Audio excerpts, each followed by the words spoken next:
Mouse or rat? Translation as negotiation. Umberto Eco. Introduction. In October 1988 I delivered a series of 3 Gajo lectures on translation at Toronto University. 1 At the same time, over a period of 2 years, I held seminars at the University of Bologna on the concept of intersemiotic translation, that is, the transformation of a novel into a film, or of a painting into a poem and so on. In the course of those discussions I argued against the exaggeratedly indulgent idea of translation that charmed some of my students and colleagues. I therefore decided to examine more closely the idea of translation in the proper sense of the word, that is, the version from a text A in a verbal language alpha into a text B in a verbal language beta. Some of these reflections were presented at the Weidenfeld lectures given at Oxford in 2002, and are published in this book in the form of essays. 2. As I said when opening my Gajo lectures, I frequently feel irritated when I read essays on the theory of translation that, even though brilliant and perceptive, do not provide enough examples. If they are not as rich in quotations as Steiner's After Babel, they are as bad as a book on dinosaurs that lacks any attempt to reconstruct the image of a dinosaur. I think that in addition to having made an intensive study of translations, of course, translation scholars should have had at least one of the following experiences during their life: translating, checking, and editing translations, or being translated and working in close cooperation with their translators. Active or passive experience in translation is not irrelevant for the formulation of theoretical reflections on the subject. In my Weidenfeld lectures, therefore, my primary aim was to consider certain problems that I have tried to solve not as a translation theorist or as a semiotician interested in translation, but as an editor, a translator, and a translated author. As an editor I worked for 20 years in a publishing house and I had and still have to check many translations made by somebody else. As a translator I made only 2 translations, which took me many years of reflection and hard work. These were from the Exercices de Style by Cano III and Gérard de Nerval-Sylvie. 4 As an author I have almost always collaborated with my translators, and not only in the tongues I knew, I also succeeded in collaborating with translators in languages I did not know, for the simple reason that they were able to explain to me the kind of problem they were facing in their own language, asking for suggestions or for permission to change some details of the original text. My experience of collaboration started with my early essays and became more and more intense with my 4 novels. 5 Naturally, in reconsidering those experiences, I shall not avoid theoretical considerations, but I repeat that my lectures did not represent a systematic approach to translation but rather a series of reflections on my particular experiences. It must be clear that my subject matter is what Jacobson called translation proper. Thus I shall always use the term translation in its proper sense, and when speaking of other kinds of so-called translation I shall put the term into inverted commas, or I shall speak of intersemiotic translation or transmutation. Irrespective of the fact that some philosophers or linguists have said that there are no rules for deciding whether one translation is better than another one, the everyday activity in a publishing house tells us that, at least in cases of blatant misunderstanding, it is easy to establish that a translation is wrong and deserves severe editing. Maybe it is only a question of common sense, but common sense must be respected. In terms of common sense I ask you to imagine you have given a translator a printed manuscript in Italian, format A4, font Times Roman 12 point, 200 pages. If the translator brings you back, as an English equivalent of the source text, 400 pages in the same format, you are entitled to smell some form of misdemeanor. I believe one would be entitled to fire the translator before opening his or her product. If on the contrary we give a movie director the shortest novel ever written in the world, by Augusto Monterroso, Quando desperto, El dinosaurio todavía estaba allí, and the director brings us a tape 2 hours long, we do not have as yet any criterion to decide if the result is acceptable. We should first watch the tape in order to understand how the director has interpreted and adapted such an uncanny story through images. Walt Disney translated Pinocchio into a movie. One can say that Disney's idea of Pinocchio was different from the one transmitted by the early artists who illustrated Collodi's text, or that many elements of the story have been changed, but once Disney had obtained the serial rights nobody could charge him with unfaithfulness, and authors who have sold the rights of their novels to Hollywood can at most quarrel with the director if they feel that the movie does not match their original intentions. On the other hand, if I were a British publisher and asked for a new translation of Pinocchio, and the translator gave me back a text starting with two households, both alike in dignity in fair Verona, I would have the right to refuse the translation. In translation proper there is an implicit law, that is, the ethical obligation to respect what the author has written. It has been said that translation is a disguised indirect discourse. Obviously, to establish exactly what the author said is an interesting problem not only from a semantic point of view but also in terms of jurisprudence, as we shall see. I dare to say that in order to define translation proper one must even take into account economic criteria. When I buy or look for a translation in a library that a great poet made of another great poet, I am not expecting something literally similar to the original.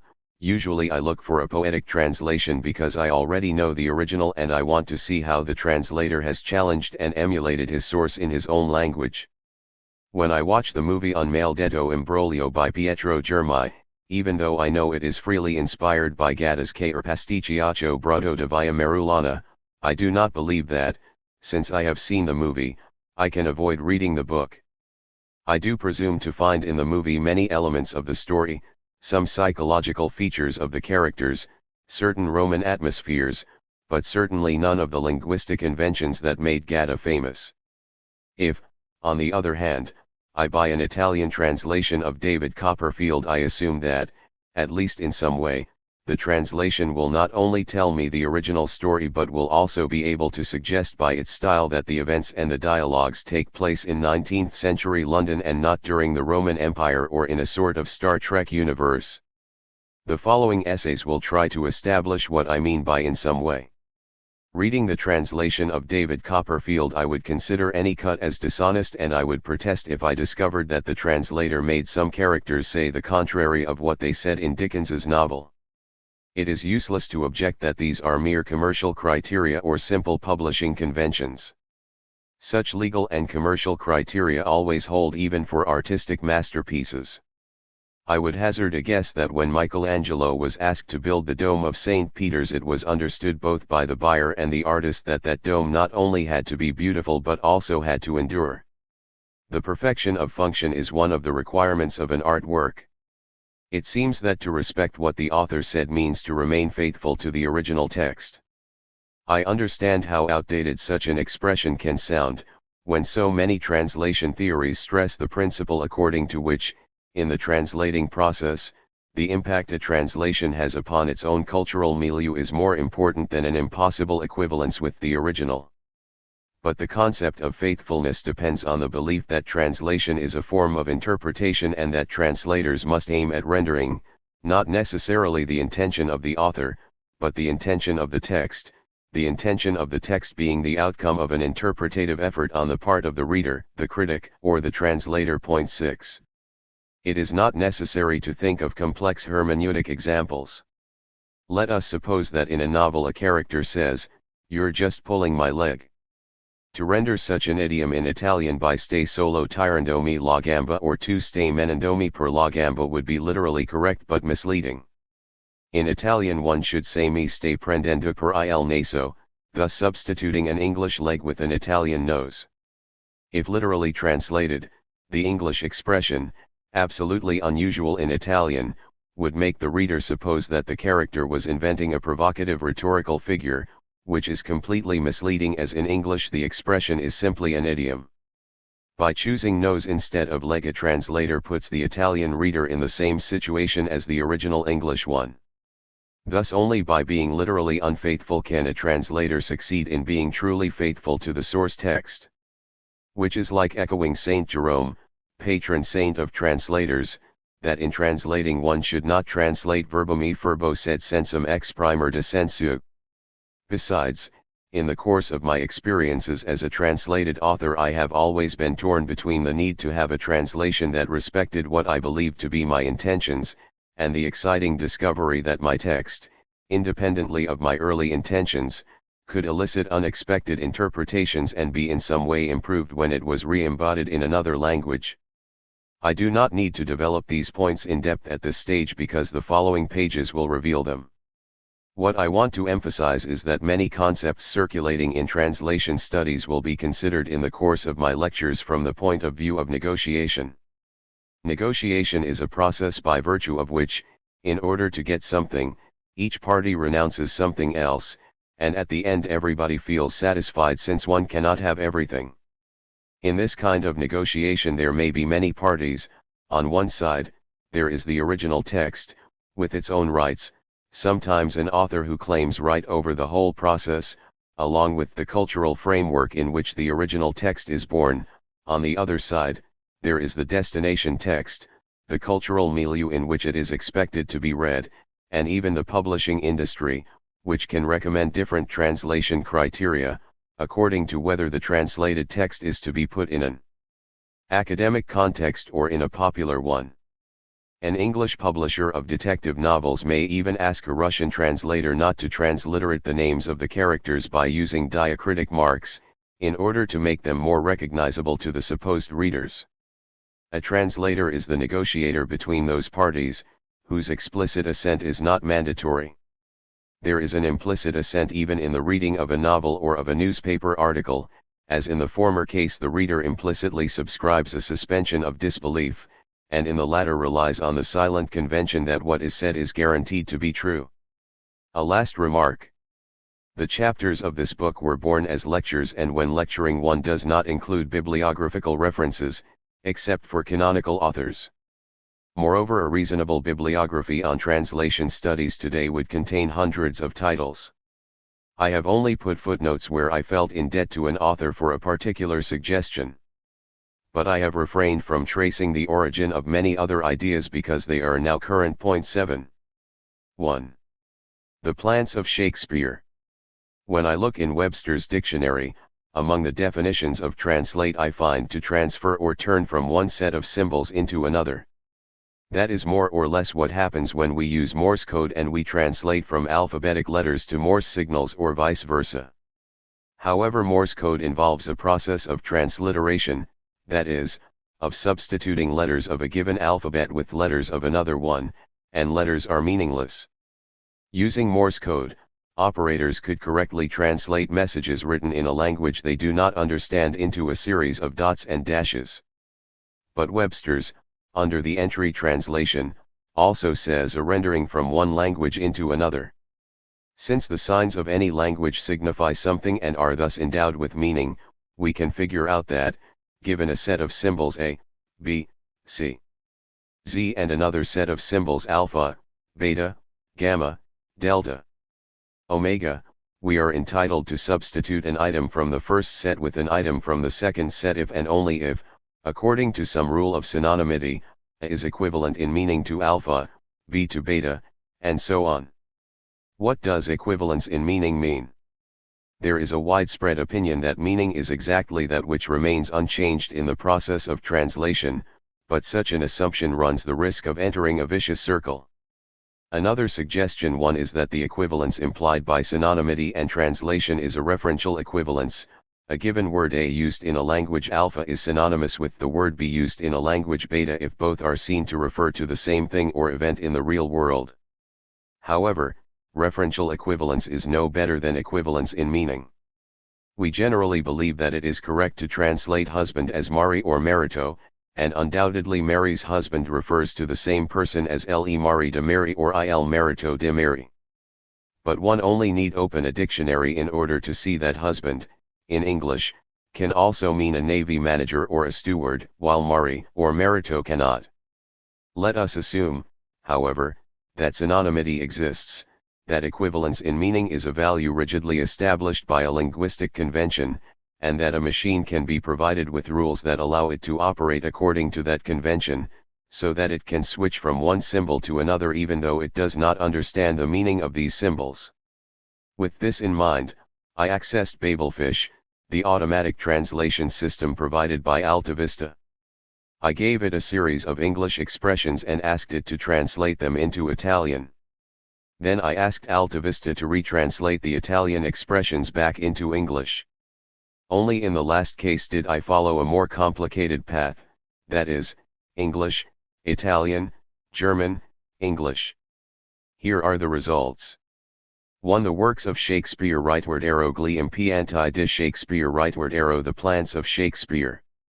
2. Speaker of the Chamber of Deputies rightward arrow altoparlante dell'alleggiamento dei delegati rightward arrow loudspeaker of the lodging of the delegates. 3. Studies in the logic of Charles Sanders Peirce rightward arrow studi nella logica del Sabbiatrice Peirce del Charles rightward arrow study en der Logik der Charles und Populative Maschinen Peirce rightward arrow studies in the logic of the Charles of Sanders paper grinding machines Peirce. Let us stick to case number 1. AltaVista undoubtedly has definitions and dictionary translations in its mind, because it is true that the English word work can be translated into Italian as impianti and the Italian impianti can be translated into English as plants. Plainly we must give up the idea that to translate means only to transfer or turn from one set of symbols into another because, except for cases of transliteration like Morse code, a given word in a natural language alpha frequently has more than one corresponding term in the natural language beta. Besides, the problem does not only concern translation but also the very comprehension of a language alpha on the part of its native speakers. What does work mean in English? According to Webster's, work can be an activity, a task, a duty, the result of such activity, a structure in engineering, a place where industrial labor is carried out, and many other things. Thus, if we accept the idea of equivalence in meaning, we could say that work is synonymous and equivalent in meaning both with literary masterpiece and with factory. When a single word can express two different things or concepts, we no longer speak of synonymity but rather of homonymy. We have synonymity when two terms both refer to the same thing or concept, but we have homonymy when a single term refers to two different things or concepts. If a lexicon contained only synonyms, then translation would be possible, even for AltaVista. If in the same lexicon there are many homonyms, then translation becomes a discombobulating job. I know that the notion of meaning is a very complicated one and I would like to avoid it. Let me assume that what we naively call the meaning of a word is everything in a dictionary that is written in the corresponding entry for that word. Every single thing written in that entry is part of the content expressed by that word. If we read the content of a given entry, we realize that it includes many accepted meanings or senses, and these senses are not always expressed by an alleged synonym but by a definition, a paraphrase, or a concrete example.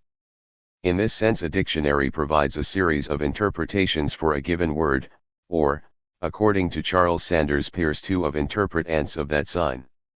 For Peirce, an interpreton is another representation which refers to the same object. In order to tell the content of an expression, we must substitute the first expression with another expression, which in its turn can be interpreted by another expression. An interpreton can be a synonym, a sign from another semiotic system, a given object which is shown as representative of the class to which it belongs, a definition, a description, a paraphrase, or a complex discourse that inferentially develops all the logical possibilities implied by the content of the expression. For instance, if one takes into account that there is something in common between the various senses of work, since a literary masterpiece, a bridge, a factory, and a painting are all artificial objects made by human beings by virtue of an activity or labor, and that the same senses are conveyed by the Latin word opus, then even this complex inference is an interpreton of the expression work. Certainly a dictionary does not provide all the possible interpretants of a given linguistic term.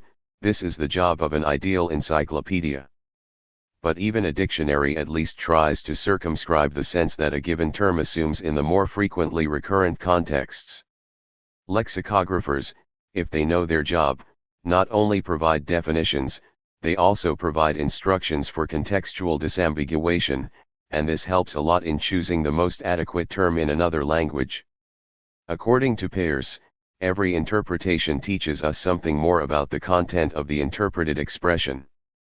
Feline mammal, Felis catus, and domestic animal which meows are certainly three different interpretations of the expression cat, but the first suggests a property that the second does not, and the third tells us something about the way to recognize a cat that the first did not provide.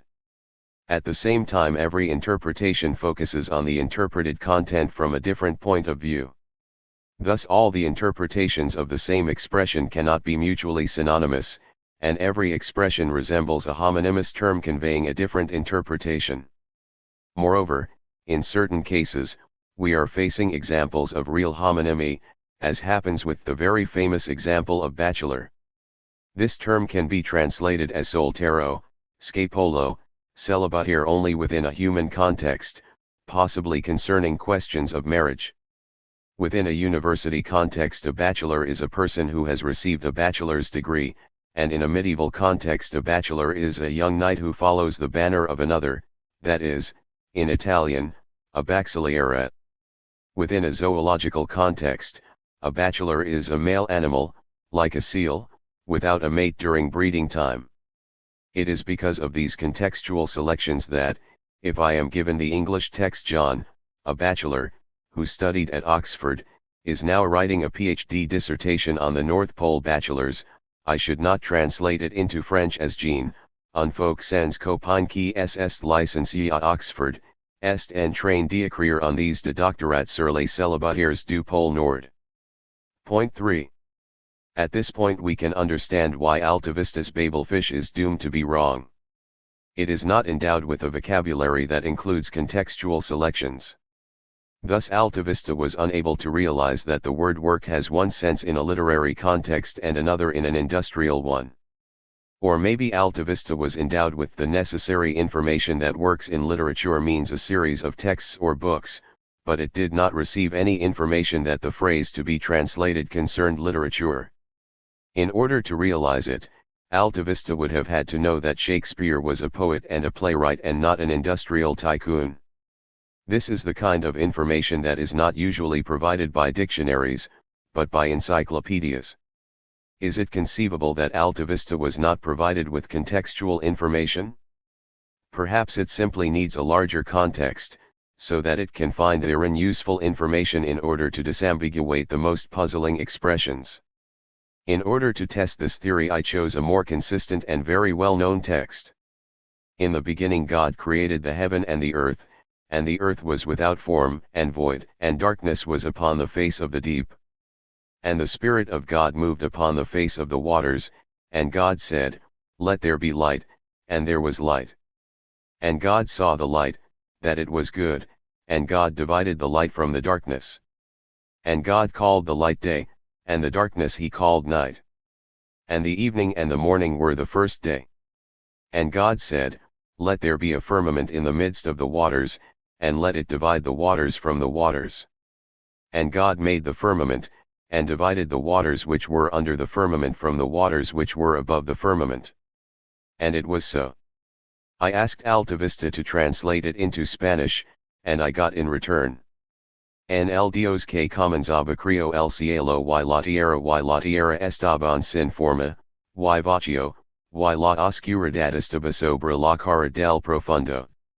Y el alcohol del Dios se movió sobre la cara de las aguas.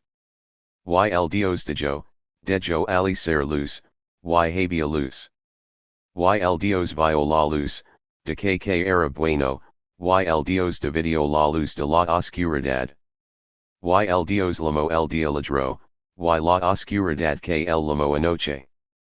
Y la tarde y la mañana eran el primer día. Y el Dios dejo al ser un firmament en el medio de las aguas, y lo dejo dividir las aguas de las aguas. Y el Dios hizo el firmament, y dividió las aguas que estaban bajo el firmament de las aguas que estaban sobre el firmament. Y estaba tan. Altavista cannot be blamed if it interpreted God called the light day as the story of a God who summoned a weightless day. Likewise, the idea of interpreting void as a noun and not as an adjective can be considered a minor flaw. Altavista had the right to interpret face as cara and not as surface, Why should the abyss have a surface and not a countenance, like the moon? At most Altavista should have detected that it cannot be translated as KK, but nobody is perfect. Altavista read beginning not as a noun but as an adjective, but I had never supposed that it was endowed with the biblical and theological competence necessary to be able to distinguish between a God who is there at the beginning and a God who is on the verge of starting something. Besides, even from a theological and cosmological point of view, this Dios que comenzaba is moving and convincing. As far as we know, it really was the first time he was creating a world, and perhaps this explains many imperfections of our universe, including the difficulties of translation. It seems that Altavista is not endowed with information about contextual selections or rules of contextual disambiguation because it was unable to realize that spirit acquires a given meaning when uttered or written in a church and another one when uttered or written in a pub. Why did it not know this? The answer is easy. It did not realize that the name God implies spiritual and not profane matters because in its vocabulary the name God was not interpreted. Altavista probably has merely a list of correspondences, like Morse code. Thus it is not entitled to know anything about God. To continue my game, I asked Altavista to retranslate the Spanish text into English, and was given. In the God that began created the sky and the earth was without form and emptiness, and the dark was on the face of the deep one. And the alcohol of the God moved on the face of waters. There and the God said, Let be light, and there was light. And the God saw the light, that was good, and the God divided the light of the dark. And the God called this light day, and the dark that it called to night. And afternoon and the morning was the first day. And the God said, There it let be firmament in means of waters, and it let divided waters of waters. And the God did firmament, and divided the waters that were under firmament of the waters that were on firmament. And it was so. This text is more or less a victim of the misunderstandings of the Spanish version, plus some new mistakes. Notice that, faced with the Spanish expression dividir las aguas de las aguas, Altavista, if provided with a reasonable dictionary, should have detected that the Spanish preposition de can be translated either as of or from. Altavista nonchalantly chose of because it lacks the fundamental information that, in the world we live in, there is nothing like waters of waters. This is not a mere piece of encyclopedia information, like the facts that Shakespeare was an author and that God is a spiritual being. It concerns our understanding of the world. Let me avoid a painful semiotic discussion over whether an understanding of the world should or should not be included within an encyclopedic competence. We shall see later that there are certain pieces of information about the world which are not registered by an encyclopedia but rather provided on the spot by a given text. However, we have succeeded in adding a new stricture to our criteria for good translating competence. Translation does not only concern words and language in general but also the world, or at least the possible world described by a given text. At this point I decided that, by continuing to play, I could probably get some other interesting suggestions, so I asked Altavista to translate the English text into German, which produced this. I'm Gott, der Anfang, stellt den Himmel und die Masse war ohne Formular und die Emptiness her, und die Dunkelheit war auf dem Gesicht vom Tiefen. Und der Spiritus de Gottes Verschob sich auf dem Gesicht de Wassers. Dort und der Gott sagte, Lass end sie, Licht Zeusen, und es gab Licht. Und der Gott sah das Licht, das Gott war, und der Gott teilt das Licht der Dunkelheit. Und der Gott benannt den Gering Fugigen Tag und die Dunkelheit, die sie zur Nacht benannt. Und Nachmittag und der Morgen waren der erste Tag. Und der Gott sagte, dort lies Firmament in den Mitteln de Wassers sen, und lies Tielen Wassert vom Wasser. Und der Gott tat Firmament und tielt das Wasser, das unter Firmament de Wassers waren, das auf Firmament waren. Und es war so. The German text accepts the story of a beginning God, of the light day, of a world without void, and that obviously becomes das. But it mistranslates earth as mass, form as formular, and the divine alcohol becomes spiritus, which is as ambiguous as spirit. There are other syntactical oddities. In order to translate created, Alta Vista finds the German verb herstelle, which must be conjugated as ich stell her or ich stellt her. Because of a syntactic rule that was provided, Alta Vista knows that her should be put at the end of the sentence, but it does not realize that the sentence already ended with Himmel, and so put her much too far ahead. Moreover, apropos waters of waters, the first term is interpreted as a verb and the second as a noun. Such a mishmash could not but give the following result when I asked the computer to retranslate German into English. In the God, which began, placed the sky and the mass was without form and emptiness ago, and the darkness was on the face of the deep. And the white spirits of the God shifted on the face of the water. There and the God said, leaving you, to be light, and there was light. And the God saw the light, which was good, and the God divided the light of the darkness. And the God designated the slight day and the darkness, which designated it to the night. And afternoon and the morning were the first day, and the God said, there let it in the means of the water be firmament, and it left it divides ways serd from the water. And the God did firmament and divided the water, which firmament under the water was, which were on firmament. And it was like that. It is interesting to remark that, faced with stelt her, Alta Vista does not recognize a compound verb. It finds in its dictionary that her alone can also mean ago, and concocts placed ago. Spiritus again becomes something alcoholic, and the program is unable to translate ways serd. The conclusion of my experiment is that in order to translate, one must know a lot of things, most of them independent of mere grammatical competence. But at this point we are encouraged towards another reflection. If one received the different versions of Genesis provided by Babelfish, one would guess that they were bad translations of the King James text, and not, let us say, bad versions of the first adventure of Harry Potter. And if someone who had never heard of the Bible read these versions, I think that even such a naive reader would in some way realize that these texts deal with a God who has created a world.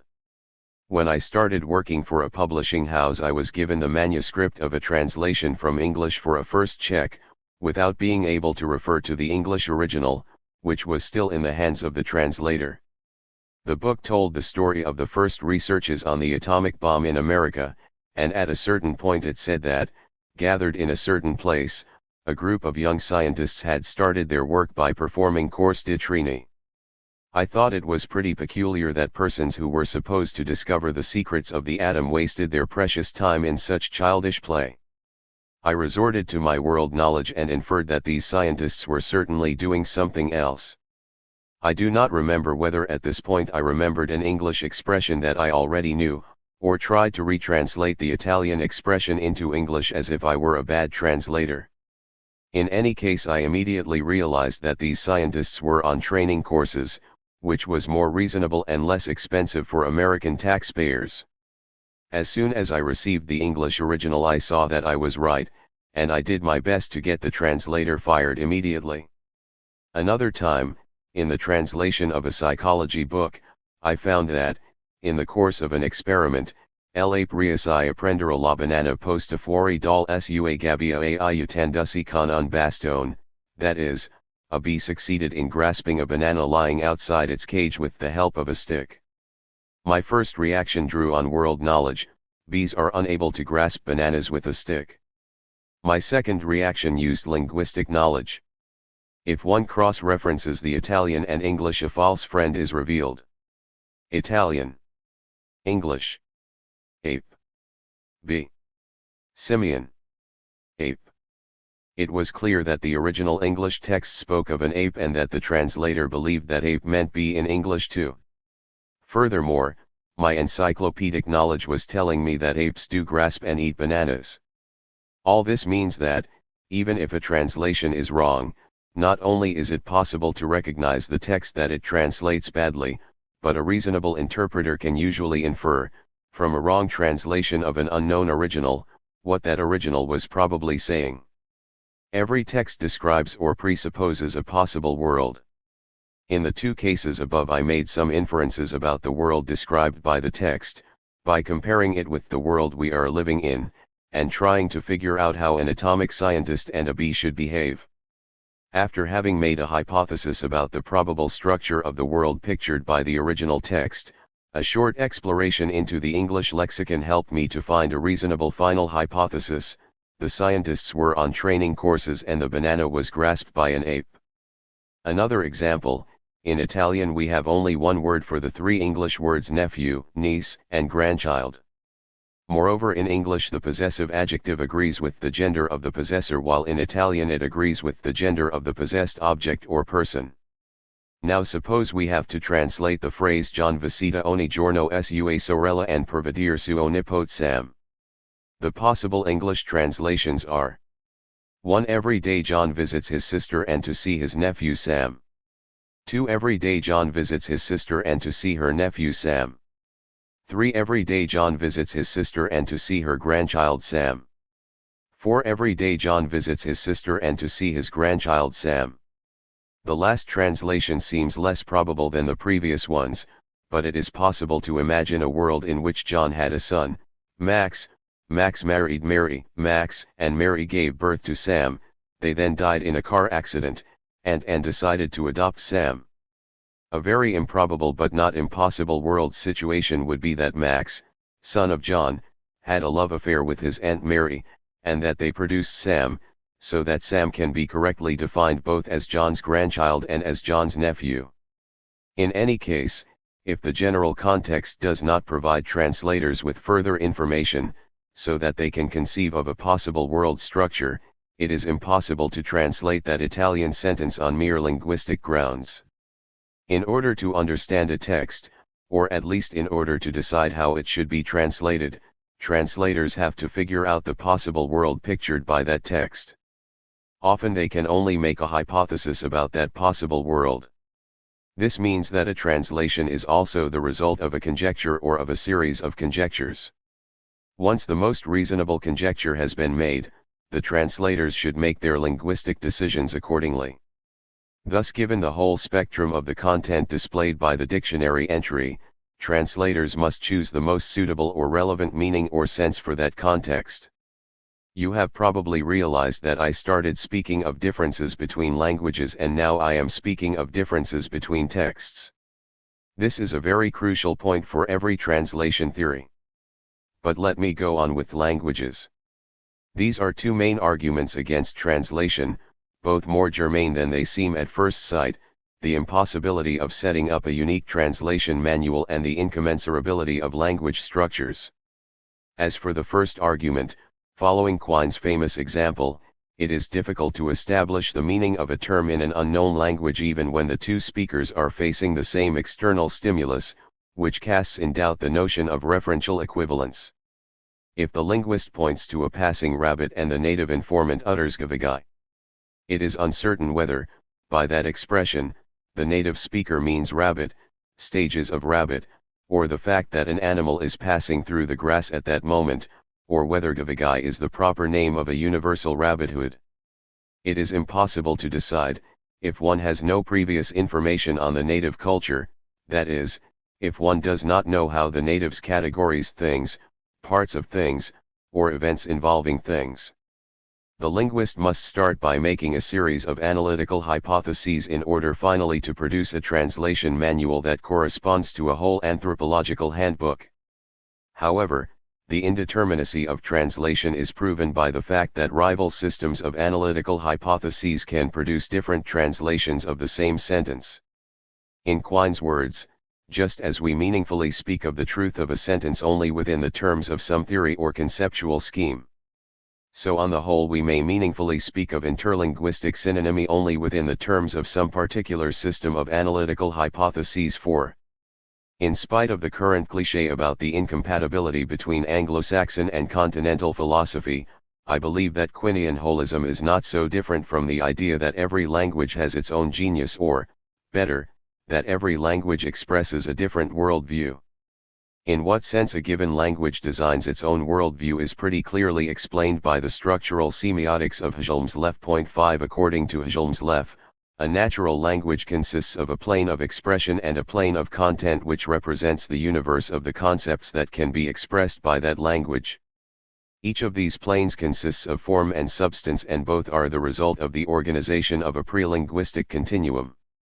If we consider the English language, the form of expression consists of its phonological system, its lexical repertory and its syntactic rules.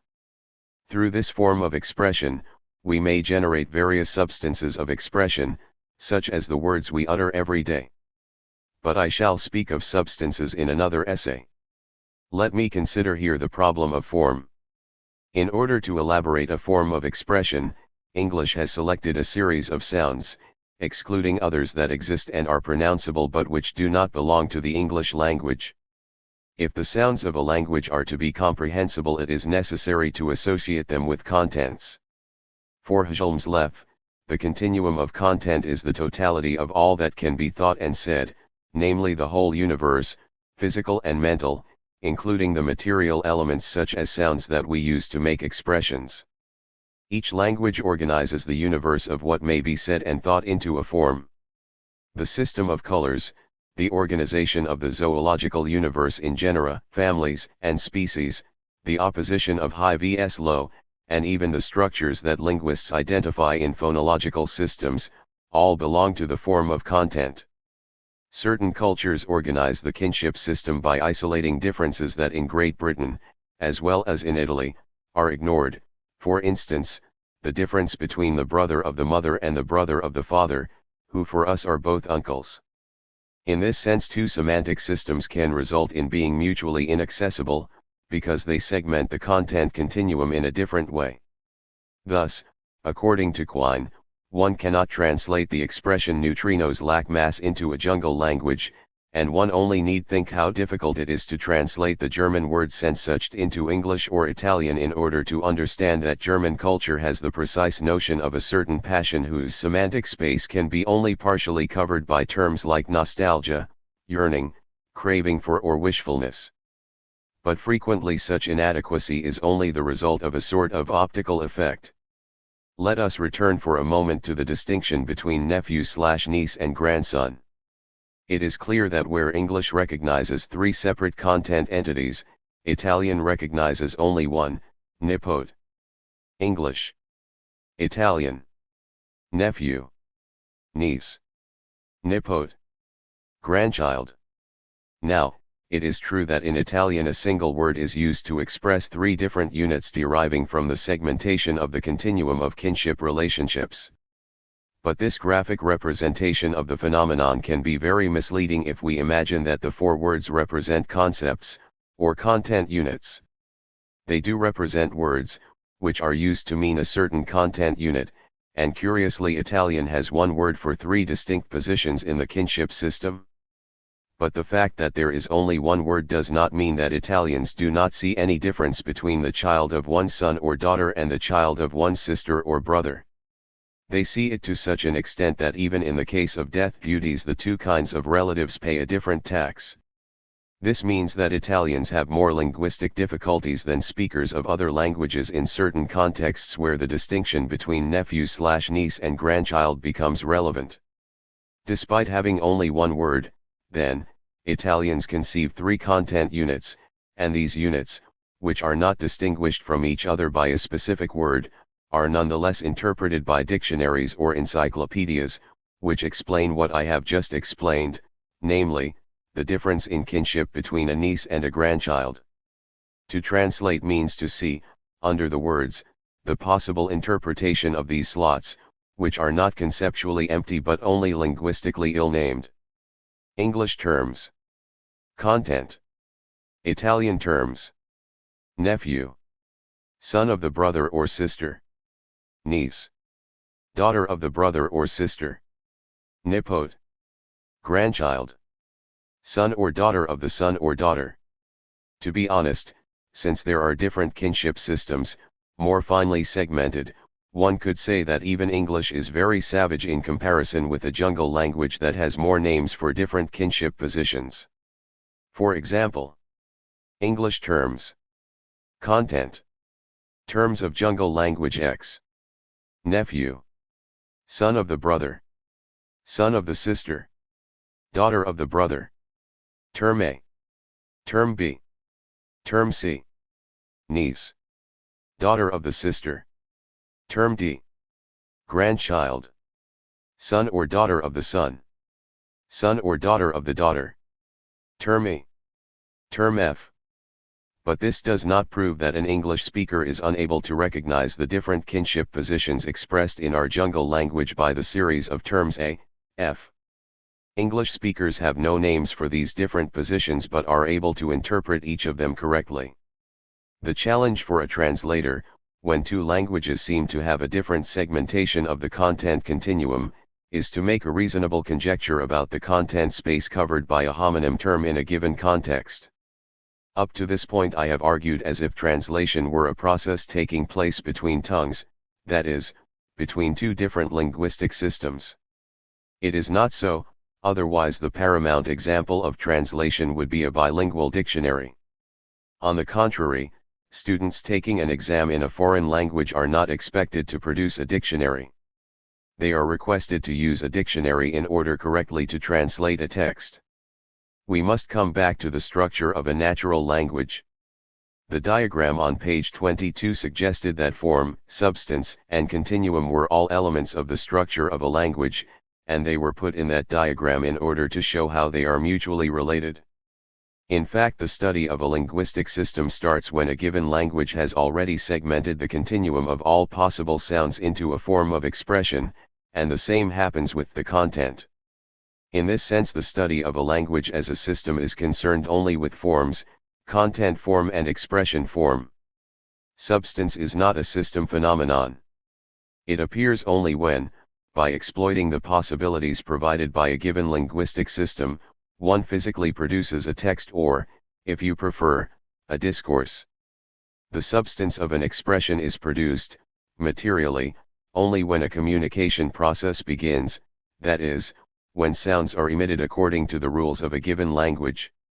Translation is a phenomenon which does not concern the relationships between two languages or linguistic systems, except in the rare cases in which one asks native speakers or interpreters how they would translate a given term in their own language, and we have seen what we risk by asking a native of Quine or the programmer of Babelfish. Rather, translation is a process that takes place between two texts produced at a given historical moment in a given cultural milieu. One can adequately translate the Italian word nipote into English only when it occurs within an expressed text, referring to a given possible world or state of affairs. Otherwise one cannot make any reasonable decision. Thus in a text, which is a produced substance, we have a linear text manifestation, like the words I uttered at Oxford or these you are reading on this page, and the sense or the multiple senses of that given text, not the multiple meanings of the word nipote but the sense that this word acquires in a given context. When I start interpreting a linear text manifestation, I rely on the whole of my linguistic knowledge, and a more complex process occurs when I try to elicit the sense of what is said. As a first approach I try to understand the literal sense of the single sentences, and to see them as referring to a given possible world. If I read that Snow White is eating an apple, I know that a female individual is biting, chewing and swallowing a fruit, and I can make some hypotheses about the possible world where the scene occurs. Is it a world like the one we live in, where an apple a day keeps the doctor away, or a fairy tale universe where to eat an apple means to become the victim of a spell? If I choose the second possibility, then I have to resort to encyclopedic competences, among which there are intertextual scripts, explaining that in fairy tales things usually happen in a certain fashion. Naturally I am obliged to explore the linear manifestation further in order to know something more about Snow White, as well as about the place and the time in which the events occur. At every step of my reading I ask myself what the topic is of a sentence, of a paragraph or of a whole chapter, and I must isolate isotopes, that is, homogeneous sense levels. At this point I would be able to reconstruct a story from the plot, the story being the chronological sequence of events that can be turned upside down or at least edited by the plot. I can tell the story of Little Red Riding Hood, for instance, starting from the end, with the girl who, after having been rescued by the hunter, remembers what happened in the early morning when she met the wolf for the first time, and step by step reconstructs her vicissitudes. By the way, notice that such a distinction also holds for non-fictional texts.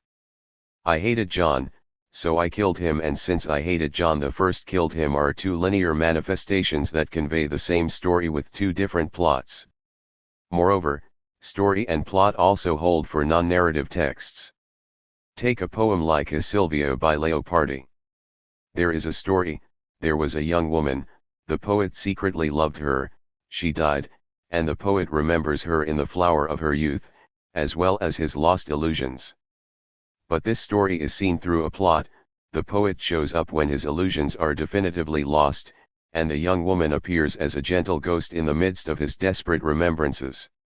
In translating Sylvia, one should respect not only the story but also the plot, otherwise one would concoct not a translation of this delicate poem but rather a clumsy summary.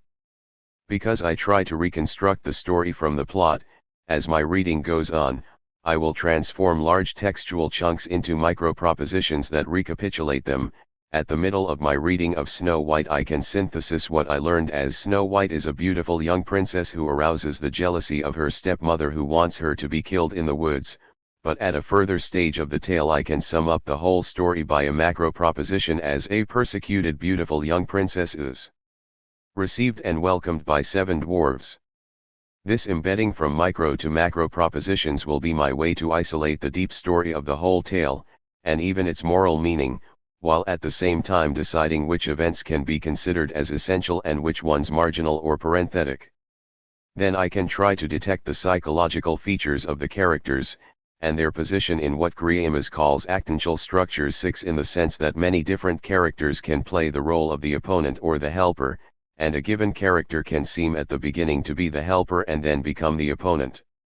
It would be possible to discover other textual levels that I can focus on during my reading. There is no fixed chronological progression, insofar as at the very moment I try to detect the topic of a sentence, I can also try hypotheses about the great moral or ideological structures of the whole text. And once again, detective stories are a useful touchstone because they usually show how a text can deceive its readers, persuading them to make wrong inferences about the general sense of certain events and to venture wrong guesses. Any interpretative bet on the different levels of sense, and on their importance for the global interpretation of a text, is obviously fundamental for any reader, but it is essential for a translator. Another crucial point, however, is that a plurality of levels can also be found in the linear manifestation. There are many substances in the linear manifestation. This is evident for many nonverbal systems. Take for example a movie, where images certainly count for a lot, but one must also take into account rhythm, editing, sound, and even graphic elements, not only when there are subtitles, but also when the movie shows written expression, such as the title of a book or an advertisement that is visible in the background. In a painting we ought to consider not only the iconic elements but also colors and chiaroscuro relationships, not to mention an iconological lexicon allowing one to recognize a Christ, a Virgin, a saint, or a king. In a verbal text, obviously the linguistic substance is the most evident one, but it is not always the most relevant. The expression "would you like to close the door?" can express courtesy, love, rage, sadism, or shyness, according to the tone in which it is uttered, but these feelings would be equally communicated if the expression were "please pass the butter." All these are phenomena that linguistics considers as suprasegmental or tonymic, and which do not have directly to do with the laws of a linguistic system. If I say "please pass the butter," that is what I utter. I am making stylistical phenomena, metrical elements, and rhyme pertinent. Metric is so independent from the linguistic system that the hendecasyllabic structure can be embodied by expression in different languages, and the problem for translators of poetry is to find something in their own language that can be considered equivalent to a rhyme in the source language. To cite Leopardi's Sylvia once again, any effort to translate its first strophe would be inadequate if it did not succeed in making the final word an anagram of the initial name. It can only really be done if one changes the name of the girl, thus losing the various assonances and hidden alliterations in I that link the sound both of Sylvia and Salavi with Akitu Oiridenti and Fugitivi. See a comparison between the original text, where I put the is in bold type, and the French translation by Michel Orcel 7. Sylvia, rimembri ancora. Col tempo della tua vita mortale. Quando belta splendia. Negli occhi tuoi ridenti e fugitivi. E tu, lieta e penso sa, il limiter. Di gioventù Salavi. Sylvia, te souviens-tu encore. Du temps de cette vie mortelle. Quand la butte brûlait. Dans tes regards rares et fugitifs. Et que tu te avançais, arios et sage. Au suil de ta jeunesse? Orcel has inevitably missed the relation between Sylvia and Salavi. He has succeeded in putting quite a few is in his texts, but the ratio of French to Italian is 10 to 20. Moreover, in the original text these is are easy to notice because they are repeated 6 times in the body of a single word, while in French this happens only once. As a final defeat in the course of a brave contest, the Italian name Sylvia, with its accent on the first I, protracts the subtle fascination of the name as well as of the named person, while the French Sylvia transforms a sigh into a lash. To conclude, a text is the manifestation of a substance, either at the content or at the expression plane, and translation is not only concerned with such matters as equivalence in meaning, it is also concerned with the more or less indispensable equivalences in the substance of expression. In translating we must isolate various substantial levels. An insensitive, inattentive, or superficial reader may miss or disregard many of them. One can read a fairy tale to enjoy the story without paying attention to its moral meaning. One can read Hamlet purely in order to see if Hamlet will succeed in avenging his father. One can read a Sylvia simply in order to know if the poet married the girl in the end or found another sweetheart. Translators are in theory bound to identify each of the relevant textual levels, but they may be obliged to choose which ones to preserve, since it is impossible to save all.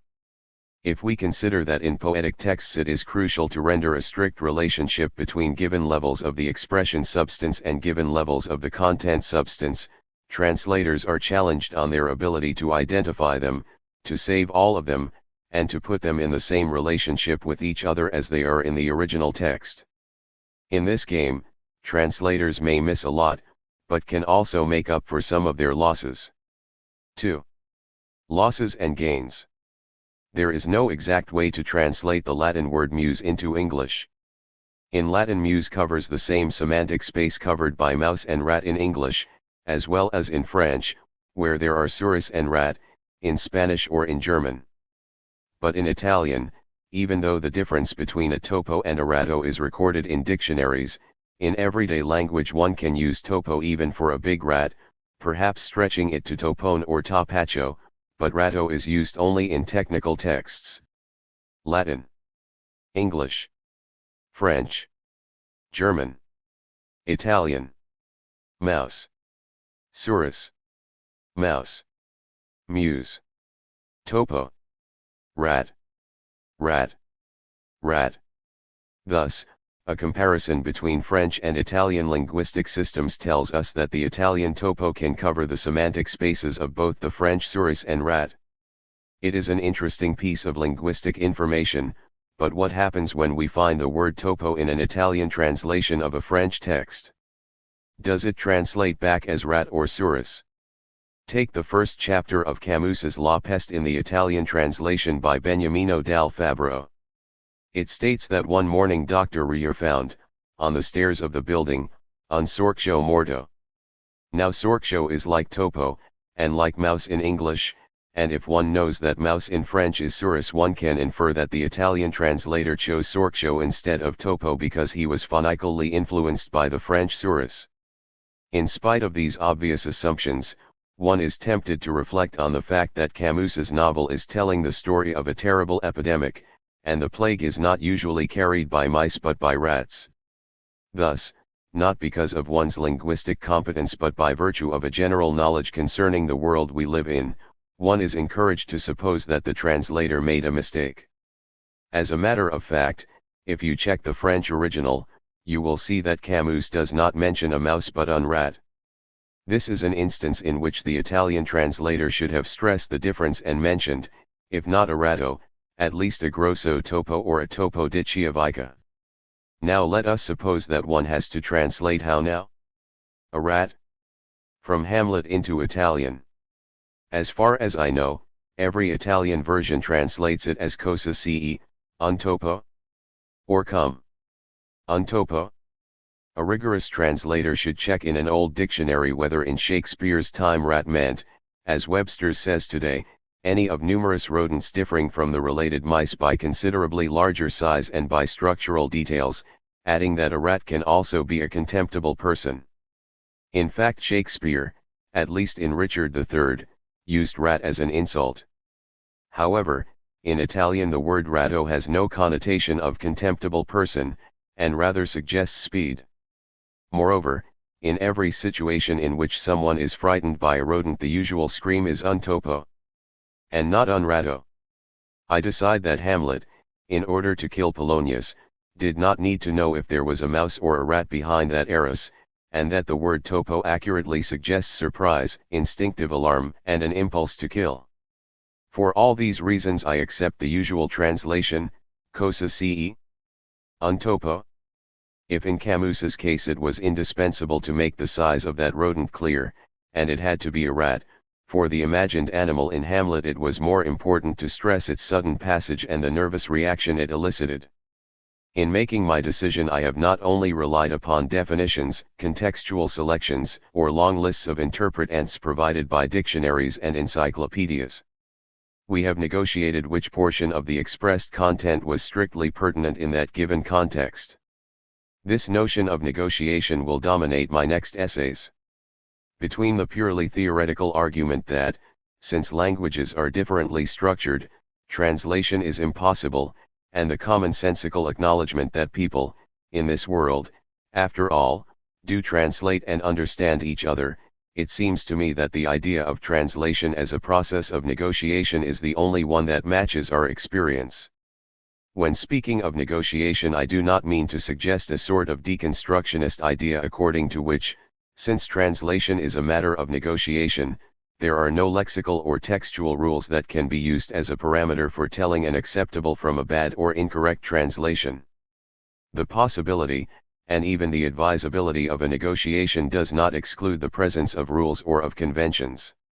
One can negotiate the price of a carpet in an Oriental bazaar and succeed in paying half of the requested sum just because both the seller and the buyer know that a carpet does not cost more than X or less than Y.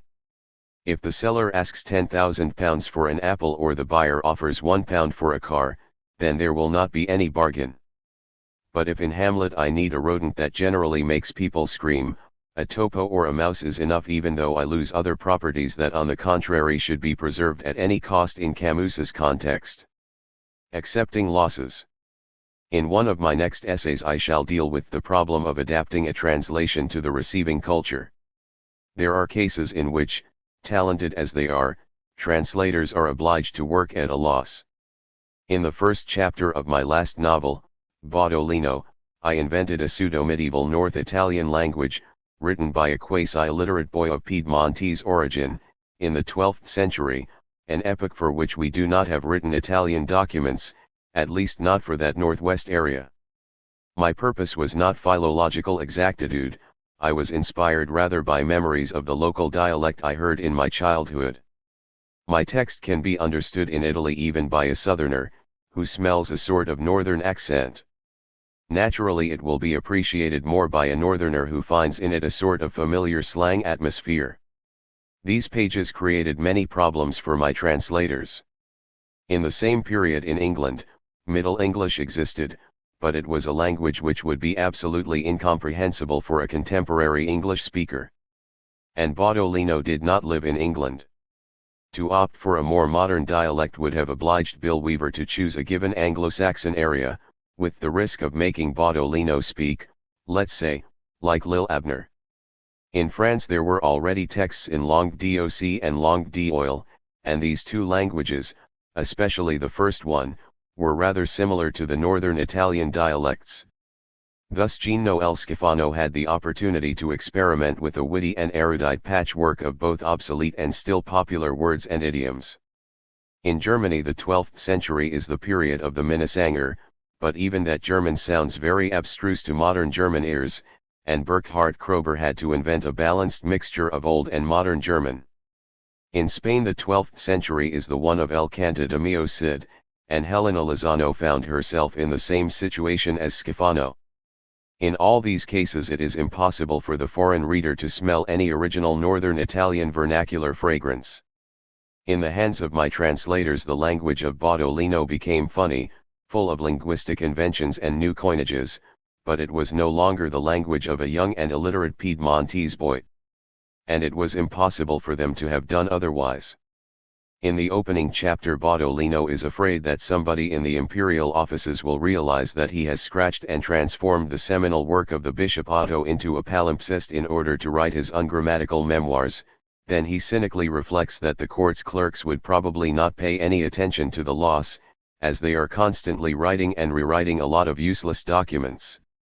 To express his skepticism Baudolino uses an obscene expression, then cancels it, deciding to use another vernacular idiom.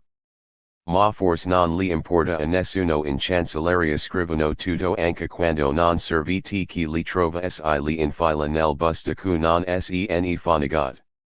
My Spanish translator, Helena Lozano, wanted to render Baudolino's language by an equally invented Spanish that could evoke the one of El Cante de Mio Cid and Fazienda de Ultramar, an old text full of borrowed words. 1 On the other hand, confronted with this passage, she also wanted to save some original sounds, without trying to reproduce them in a medieval Spanish.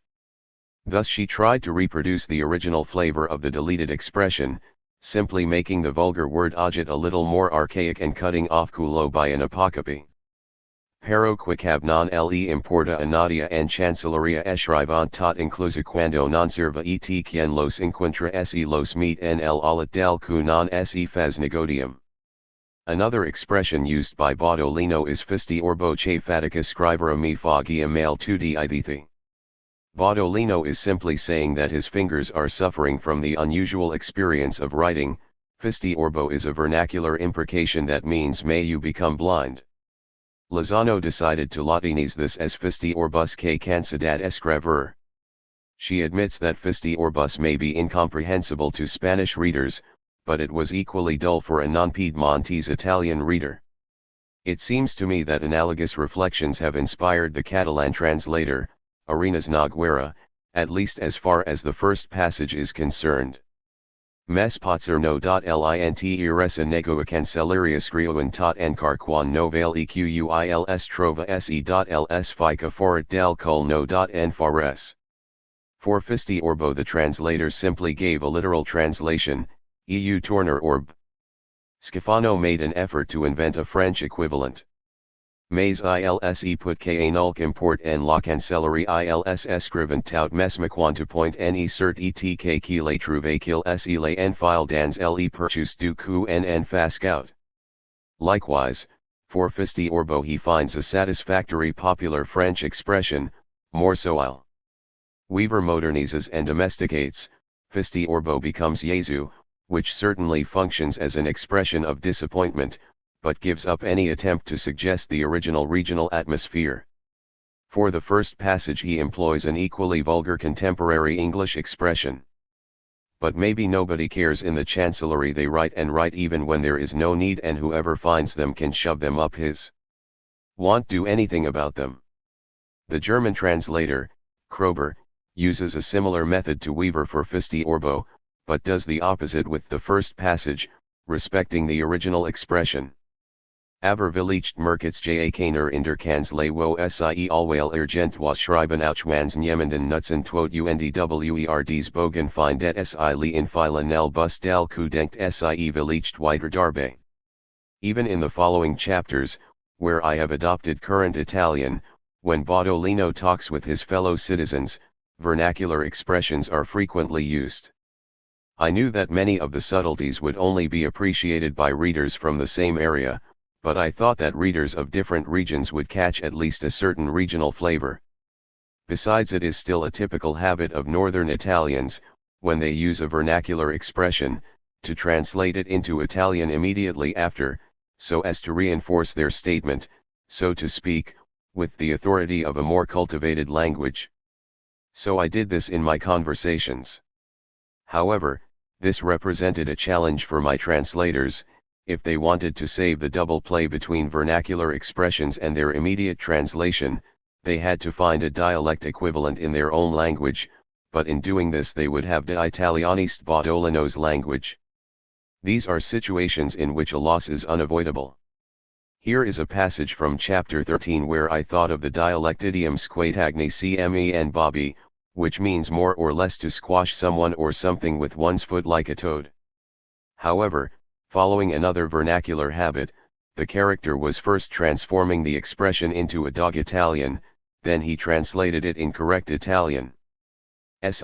Ma poi arriva il Barbarossa e6 squatagna cum un babbio, overaja 6 spiacica cum un rospo. Some translators gave up with the play on dialect translation and used an idiom popular in their own language. Sii, pero depri arribara Barbarossa ius esclafara com si res. Yes, but then Barbarossa comes along and squashes you like a bug. Ja, aber den kommt Barbarossa und zertritt yucca weincrud. Lozano, taking advantage of the fact that the expression was immediately translated, tried a new coinage, that is, she used the original expression by adapting it to the phonetic characteristics of Castellan. Schifano reinforced the vernacular tone of the utterance by transporting everything into a French area. Si, pero luego liga el Barbaroja y os escuatana como un babbio, o hablando propiamente, os revienta como un sapo. Oui, mais ensuite arrive le Barbaros et il vous reduit à un vesticanal, autrement dit il vous souffle comme un pet de lapin. It is interesting to notice that the translators who eliminated the play between vernacular and translation produced a shorter sentence than the original one. It is impossible to analyze the various bravura pieces devised by my translators for every language, and I would rather like to deal with another phenomenon, the case of profanities and vulgar expressions. There are languages in which it is customary frequently to name God, the Virgin, and all the saints by associating their name with vulgar expressions, others that are pretty indulgent with curses related to sexual and scatological affairs, and others that are definitely more demure or at least extremely thrifty in mentioning our Lord and His saints. Thus an exclamation that in Italian can sound acceptable in German would sound intolerably blasphemous. You probably remember that in Woody Allen's Deconstructing Harry there is a female character who repeats fucking every minute. Well, a German lady would never do so, at least not with the same nonchalant frequency. In the second chapter of my novel Baudolino, on his horse, enters the church of Saint Sophia in Constantinople, and, to express his indignation for the simoniac behavior of the crusaders who are pillaging the altar cloths and holy vessels, shouts some horrible profanities. The effect, at least in Italian, is intended to be grotesque because Baudolino, in order to charge the crusaders with blasphemy, utters words that our Lord would not approve. But to an Italian reader Baudolino appears as a scandalous good Christian, and not as a follower of the Antichrist. In Italian he says: Ventrididio, Madonna Lupa, Mortididio, Scafasi bestemmiatoria, Maeli simoniaci, e questo il modo di trattare le cose di nostros ignore? Bill Weaver tried to be as blasphemous as an English speaker can be, and translated this as God's belly. By the Virgin's death. Filthy blasphemers, Simonist pigs. Is this any way to treat the things of our Lord? Not too bad, but Madonna Lupa defines the Virgin Mary as a she-wolf. It does not mean anything but shows a typical Catholic eagerness to deal more than informally with holy things. Spanish, Brazilian, French, and Catalan translators had no problem in rendering Baudolino's indignation. Ventre Dieu, Vierge levée, mordieu, repugnant sacrileges, porcs de simoniacs, c'est la manière de traiter les choses de notre Seigneur? Ventrididios, Virgin loba, muertididios, asquerosus blasphemidors, Cerdo simoniacos, es esta la manera de tratar las cosas de nuestro Señor? Ventre de Deus, me de Deus, morit de Deus, no yentos blasfemadores, porcos simoniacos, este o modo de tratar las cosas de nosso Señor? Pel ventre de du, merdido del sops, per la mertedidu, blasfemadores fastigosos, porcos simoniacs, aquesta es manera de tratar las cosas de nostra Señor. The German translator was instead extremely prudent and prudish. Gott verflucht Lumpenpack, Hurenbach, Himmelsakra, ist das die Art, wie man mit den Dingen unsers Herrn umgeht? Krober's Baudolino does not mention either God or the Virgin. Instead he insults the Crusaders by saying that they are a herd of pigs condemned by God, a bunch of dirty rags, goats and sons of bitches, and the only pseudo-blasphemy Baudolino utters is the only one that a furious German is allowed to utter, Himmelsakra, that is, heavens and sacrament. Obviously the comic effect of Baudolino's curses gets lost, but it would have been impossible to do differently. This is another case in which the translator must accept a definite loss. The problem of curses and four-letter words is a serious one. Once again, Germans are more prudish than Spaniards, and obscenities have a different value and impact in different cultures. Here is an example from the introduction, and I apologize if British ears are offended by an expression that in northern Italy is acceptable as an example of popular talk. In this passage I was describing the way in which the city of Tortona was destroyed by the army of Frederick Barbarossa and how much the people of Pavia were excited by razing a city to the ground. Et poi vedevo I dirthonsi che usivano tutti de la città homini d'un bambini et vecili ets I plangivano addosso mentre I alamani li portavano via cum se erano busi overo berbices et universipacora et quelli di papia kll entravano a tertana cum mati confacen et martelli et masse et picani che aloros batterigio una città di fundament li faceva sporere. To clarify the situation, here is Weaver's translation. And then I saw the Dhurtonsi, who were all coming out of the city, men, women and children and oldsters too, and they were crying while the Alamans carried them away like they were bixi, that is berbices, and sheep everywhere, and the people of Pavia who cheered and entered Tertana like lunatics with faggots and hammers and clubs and picks, because for them tearing down a city to the foundations was enough to make them come. My text says that raising the city faceva sporere the people from Pavia, and faceva sporere means made them ejaculate. Weaver's translation is correct. But even an inhabitant of the Bronx might say something like this, and perhaps I preferred something more ethnic. Jean-Noël Schifano had no hesitations in translating it into French. Et pousse j'evoi les dirthanois qui sortoyent tas de la cité homes femmes enfants et vildes et ploroyent en leur nombril en dementer que les Allemands les emanoyent comme se fussent breves ultrament dic de berbices et universipacora et sil de papaya qui aiel introyent de tertana comme fals avec faggots et masses et males et pixtua yulks abatra un citet jousk dedans les fondicion les faceoyent descargier les coils. Lozano employs a Latinism not for demure reasons but, as she explained to me, because the correct expression in Spanish would be correr, which primarily means to run, and in this context everybody is moving so fast that the readers could misunderstand the expression by taking it literally, thus losing its sexual connotation.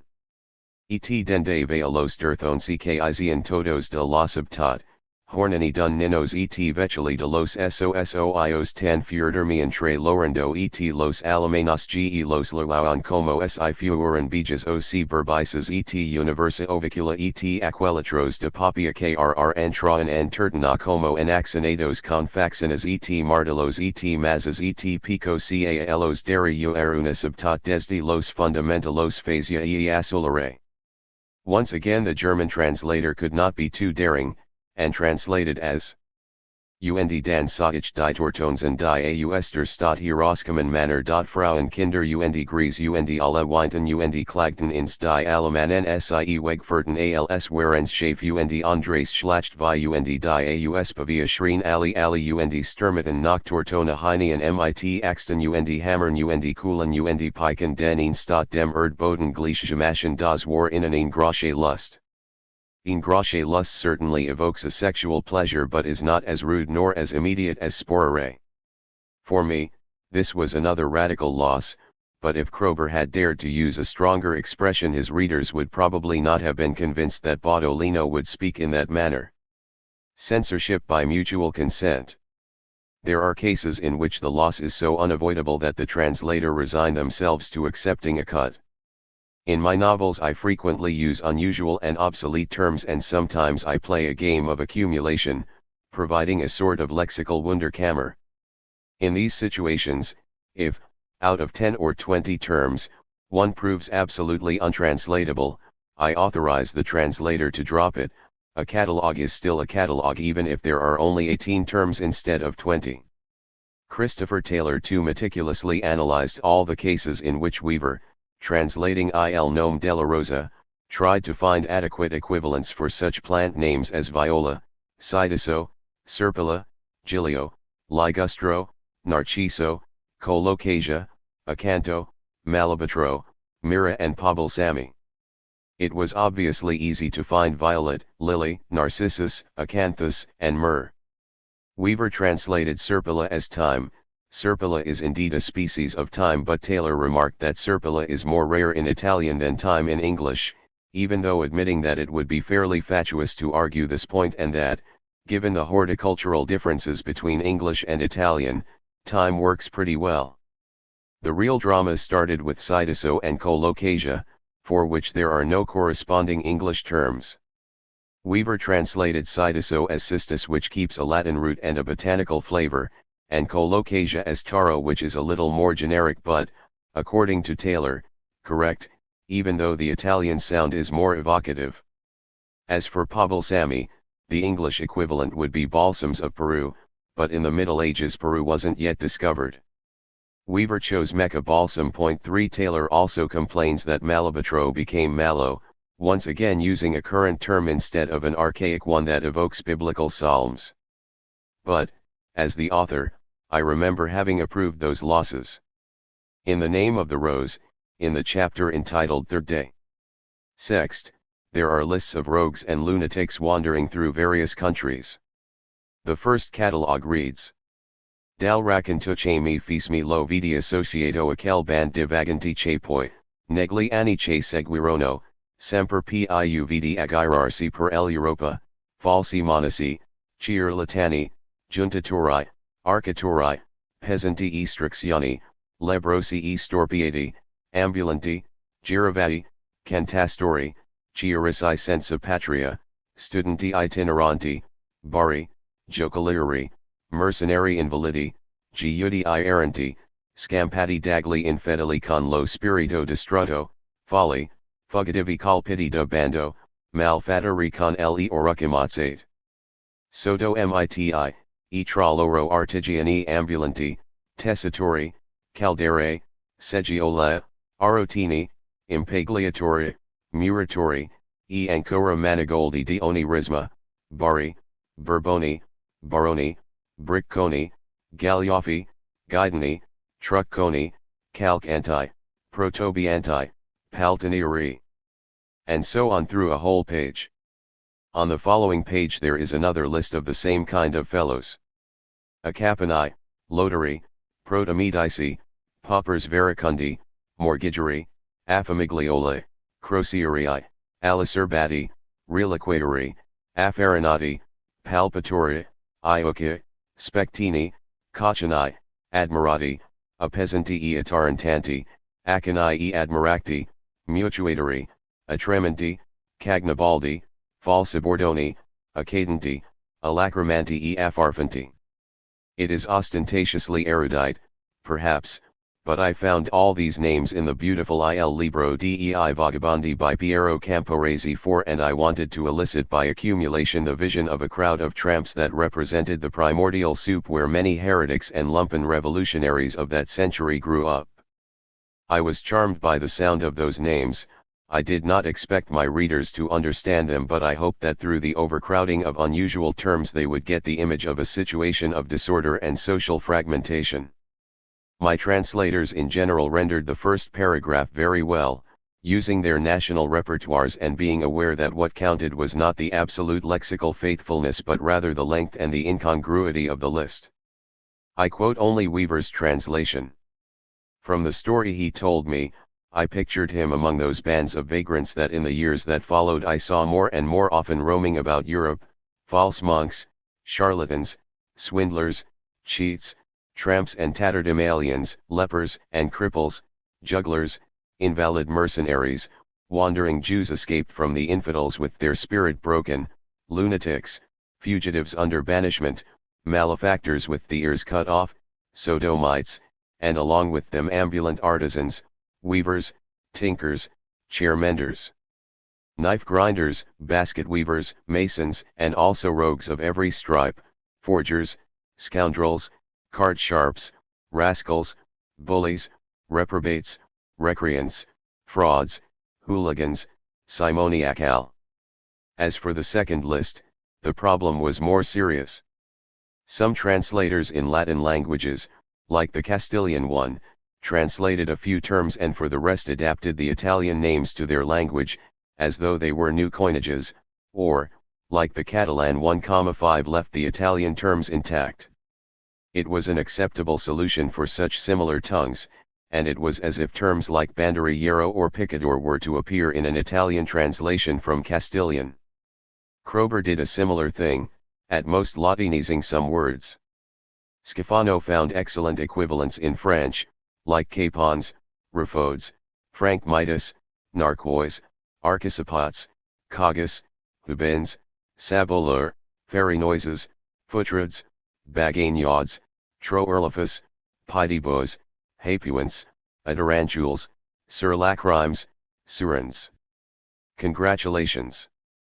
The real problem came with English. A translation based upon phonetic or lexical similarity was impossible, and the Italian names would sound to an Anglo-Saxon ear like Finnish names to an Italian one. Taking into consideration that there was another list endowed with a remarkable evocative power on the previous page, we decided to cut the second one.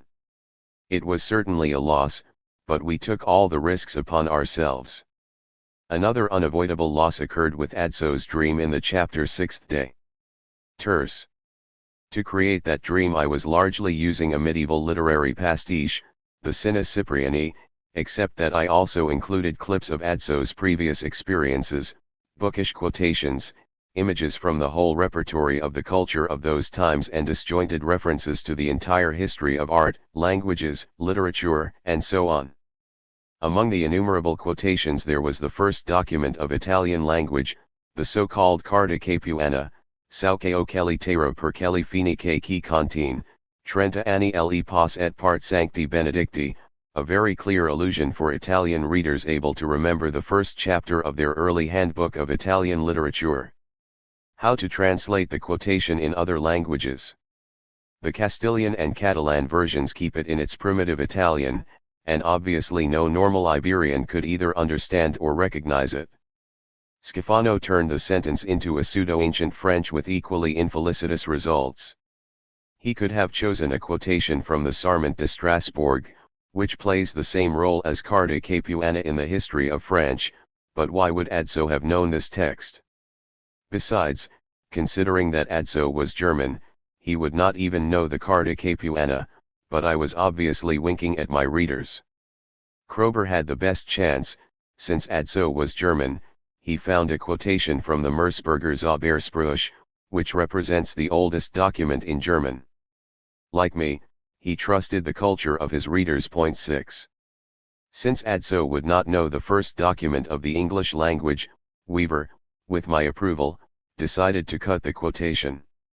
It was, legally speaking, an act of censorship, but not a real loss since in that dream there was such an abundance of ultraviolet and malicious allusions that one more or one less did not make any difference. Compensations.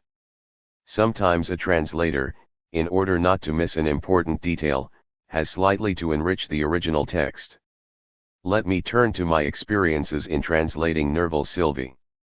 From now on I shall compare my solution with those of 3 English translators, namely Halavy, Aldington, and the most recent and the best one, that is, Seaberth. Point 7. In chapter 11 of Sylvie, the narrator feels embarrassment in talking with Sylvie, whom he has found transformed into a young lady so different from the innocent adolescent he knew years before. They are walking into the woods. La route était déserte, j'essayais de parler de choses que j'avais dans le cœur, je ne sais pourquoi, je ne trouvais que des expressions vulgaires, ou bien tout à coup quelques phrases pompeuses de roman, que Sylvie pouvait avoir lu. Je m'arrêtais alors avec un goût tout classique, et-ils étonned parfois de ces effusions interrompues. To understand the situation, let us see 3 English translations. The road was deserted. I tried to speak of what was in my heart, but somehow I could find only commonplace expressions, or, occasionally, some sounding phrase from a romance, which Sylvie might have read. Then I stopped in the true classic manner, and astonished her by these broken effusions. There was nobody on the road. I tried to speak to her of the thing I had in my heart, but, I do not know why, I found nothing but common expressions, or else suddenly some pompous phrases from a novel, which Sylvie might have read. The road was empty. I tried to speak of what was in my heart, but, I do not know why, all I could muster were vulgar commonplaces or the occasional overblown phrase from a novel, which Sylvie might well have read. I would then break off into silence in very classical fashion, leaving her somewhat bewildered by my interrupted effusions. Such goût tout classique has embarrassed translators, and the proof is that Aldington has ignored it.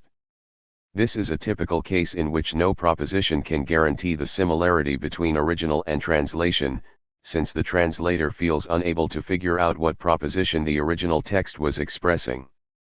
The only solution is to figure out what kind of world the original sentence pictures, and then to see what kind of sentence in the destination language can contribute to create the same world picture in the mind of the reader.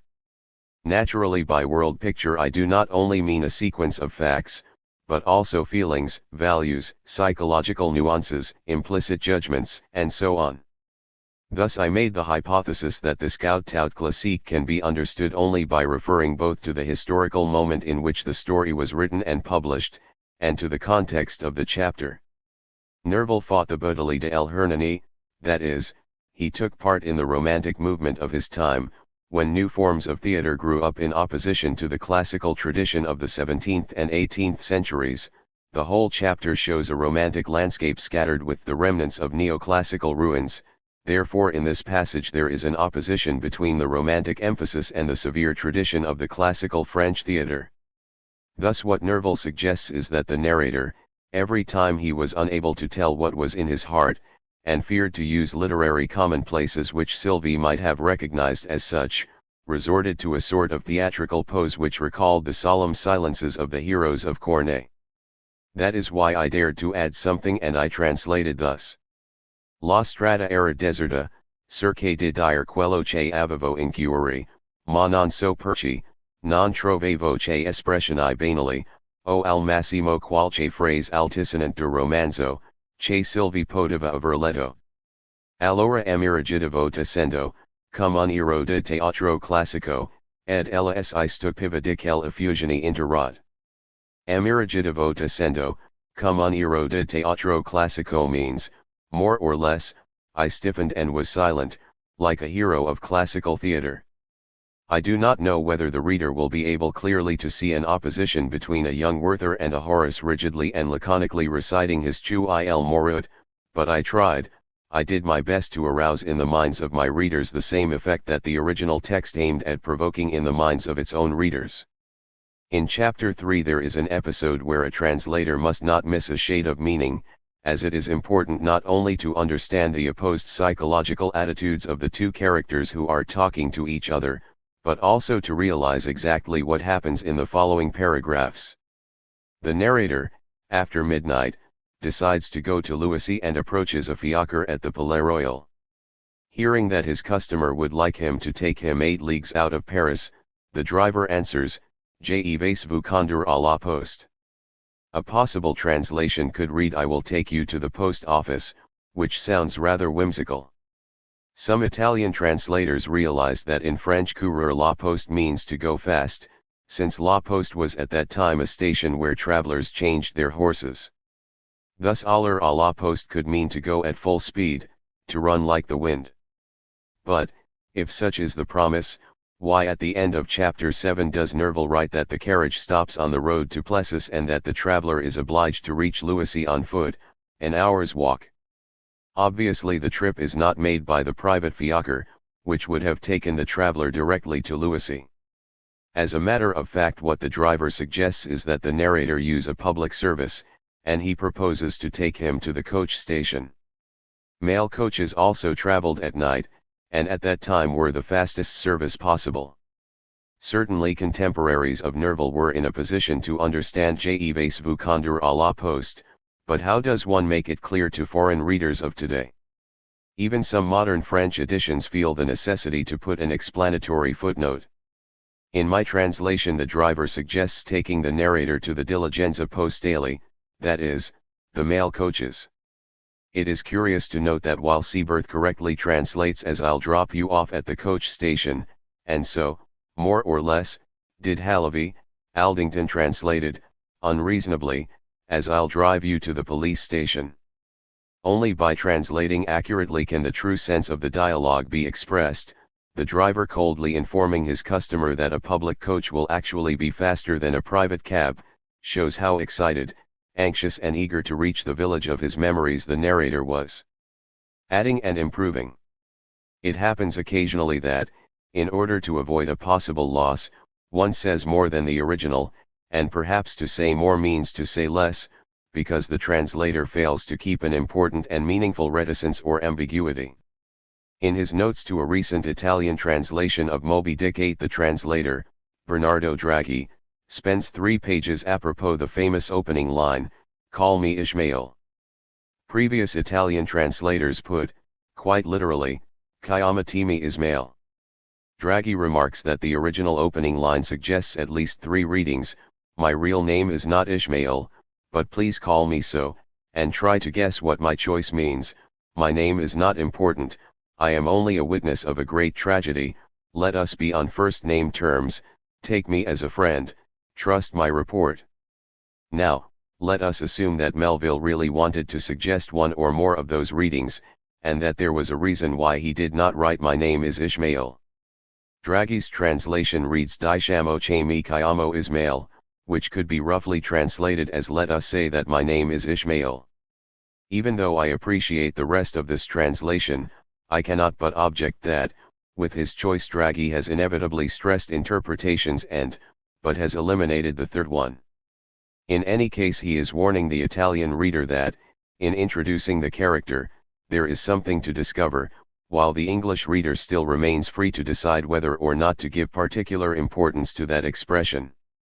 It seems to me that this translation says on one side less and on the other side more than the original. More, because it states which one of the possible readings of the original is to be selected, less because, if Melville wanted to remain ambiguous, Draghi eliminates part of the ambiguity. Draghi's was an addition made in order to stress or to reduce the ambiguity of the source text. Sometimes, however, efforts are made at stylistic improvement.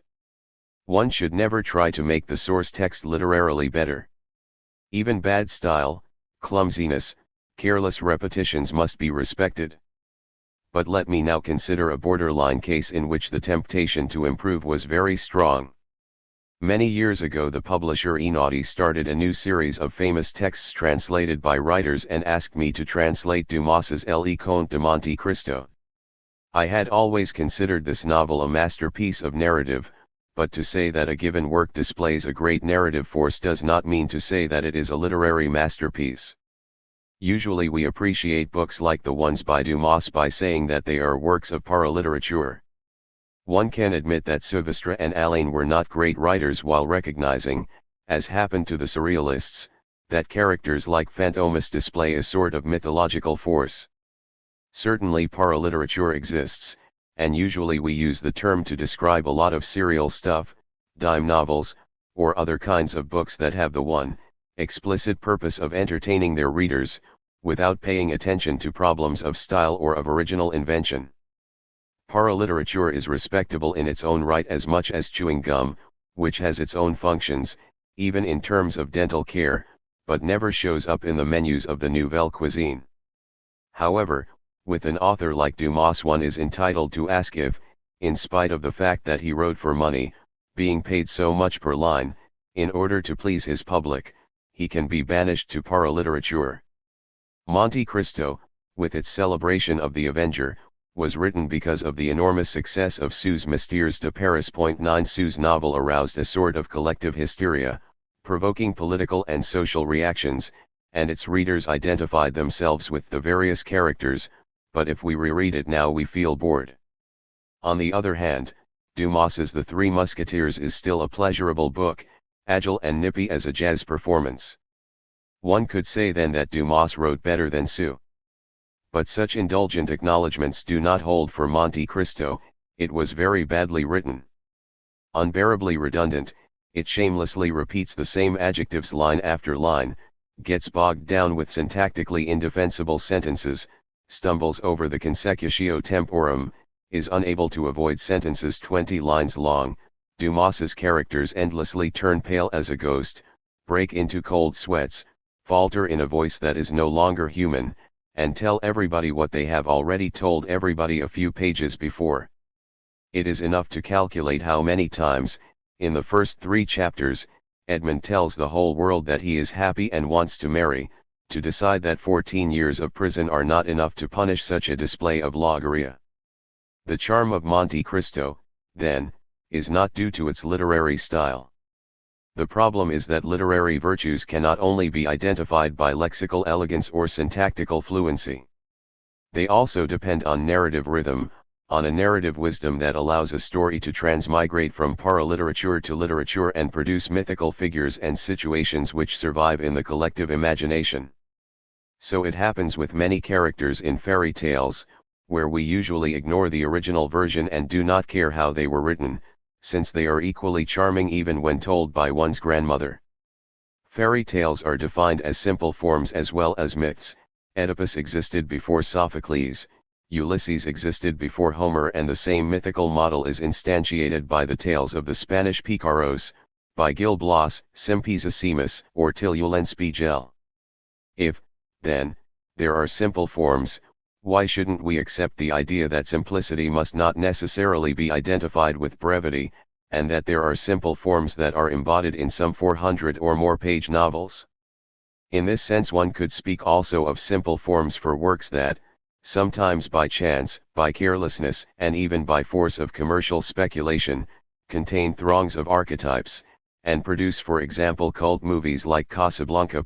10 Monte Cristo would then belong to this category of sludgy simple forms, if such an oxymoron is allowed. Let us forget for a moment questions of language and style. Let us consider only story and plot. In Monte Cristo we have an incredible series of events and coups de theatre that embody a series of archetypal structures that dare to define Christological, the innocent betrayed by his friends, a terrible descent to the hell of the Chateau d'If, the salving meeting with the Father, the Abbé Faria. It is by wrapping himself in the paternal shroud that Edmund is resurrected from the depths of the sea and starts his ascension towards an incredible power which transforms him into a Lord of the Last Judgment, who comes to absolve or condemn the living and the dead. This Avenger Christ repeatedly suffers the temptations of despair, because he is the Son of Man and is not sure of having the right to judge all sinners. Then there is the East of the Arabian Nights, the Mediterranean with its traders and its brigands, the French society of early capitalism with all its plots and worldliness. Even though Dante's, pulled by mistake into his Bonapartist dream, does not have the complexity or the ambiguity of Julian Sorel or Fabrizio del Dongo, the fresco remains powerful. Monte Cristo is opposing 3 enemies who represent finance, magistrature, and army. He beats the banker by playing upon the fragility of the stock exchange, the magistrate by demonstrating that even judges can commit crimes, and the general by revealing a military disloyalty. Moreover, the novel offers its readers the vertigo of multiple recognitions, the fundamental spring of the old tragedy. Aristotle was satisfied with a single final revelation, while Dumas gives us a chain of uninterrupted ones. Monte Cristo reveals himself to the world over and over again, and it is immaterial that every time the readers learn the same truth, they enjoy the astonishment of the characters and share Monte Cristo's satisfaction even at the umpteenth revelation. They would like him never to stop proclaiming I am Edmond Dantes. However, Monte Cristo is linguistically sludgy and gasping. The reasons Dumas impudently waters down his discourse are well known. He was paid so much per line and he repeats himself so often because the story was published in installments and it was useful to remind his readers what happened before. But should we take these reasons into consideration when we translate for a modern reader? Is it not possible to do as Dumas would have done if he were paid according to the lines he saved? I started calculating. Dumas always says that Monsieur so-and-so rises from the chair he was sitting on. That sounds boringly redundant. It would be fine to translate as he stood up or something similar, thus saving many words. Dumas writes. Danglars Erica macchinalement, et.l. un après l'autre, les fleurs d'un magnifique oranger, quand il finit avec l'oranger, il s'adressa à un cactus, mais alors le cactus, d'un caractère moins facile que l'oranger, le pique outrageusement. It would be tolerable to translate. He pulled out, mechanically, the flowers of a magnificent orange tree, and when he finished he turned to a cactus that, more aggressive by nature, bit him offensively. Such a translation makes 3 lines instead of 4, 28 English words instead of the 43 French ones. I would have saved more or less 25% of the whole text. Considering that the novel, in the Pliant edition, is 1,400 pages, I would have saved 350 pages. This is to say nothing of the temptation to cancel all the messieurs. In French one says monsieur much more than in English and Italian. Even today 2 neighbors entering an elevator say bonjour, monsieur, while in English it would be enough to say hi or good morning. Should one translate monsieur every time it is uttered in a 19th century novel? I must confess that I had a crisis at this point. The presence of all those messieurs not only gave the novel its French and 19th century flavors, but also created conversational strategies that were essential in order to understand the mutual relationships between the various characters. Thus I realized that all the prolixity that I had tried to avoid, as well as those 350 pages that I considered useless, had a fundamental strategic function. They contributed to create expectation, they delayed the crucial events, they were fundamental in order to stage that epiphany of revenge. At this moment I gave up the idea of translating Monte Cristo. I realized that this novel was, if not well written, at least written as it should have been, and that it couldn't be written differently. If the 3 Musketeers had to go quickly, Monte Cristo had to go slowly because it covered a lifetime of events. Dumas realized that a few pages were sufficient to recount that Jussac was defeated at a duel, but that many were necessary to represent a whole lifetime of frustration. Perhaps one day I shall change my mind and try a new and pseudo-translation of Monte Cristo. But it will be an adaptation or a transmutation. If I reduce the book, my readers should already know the original and accept the idea that their historical and cultural situation is different from that of Dumas's original readers. They shouldn't still be taking part in Edmond's vicissitudes, they should look at his deeds with the sceptical and ironical eye of a contemporary reader who wants only to discover how many moves Edmond had to make in order to win his game. Effect. All the above examples tell us that the aim of a translation, more than producing any literal equivalence, is to create the same effect in the mind of the reader as the original text wanted to create. Instead of speaking of equivalence of meaning, we can speak of functional equivalence. A good translation must generate the same effect aimed at by the original. Point 11. Obviously this means that translators have to make an interpretative hypothesis about the effect programmed by the original text, or, to use a concept I like, to remain faithful to the intention of the text. Many hypotheses can be made about the intention of a text, so that the decision about what a translation should reproduce becomes negotiable. Partial rewriting. Let me consider now cases in which the translator, in order to produce the same effect as intended by the original text, partially rewrites it. A nice example of emphatic rewriting is given by the Spanish translation of The Island of the Day Before. I told my translators that I used a Baroque language, and often my characters indirectly quoted pieces of Italian Baroque poetry.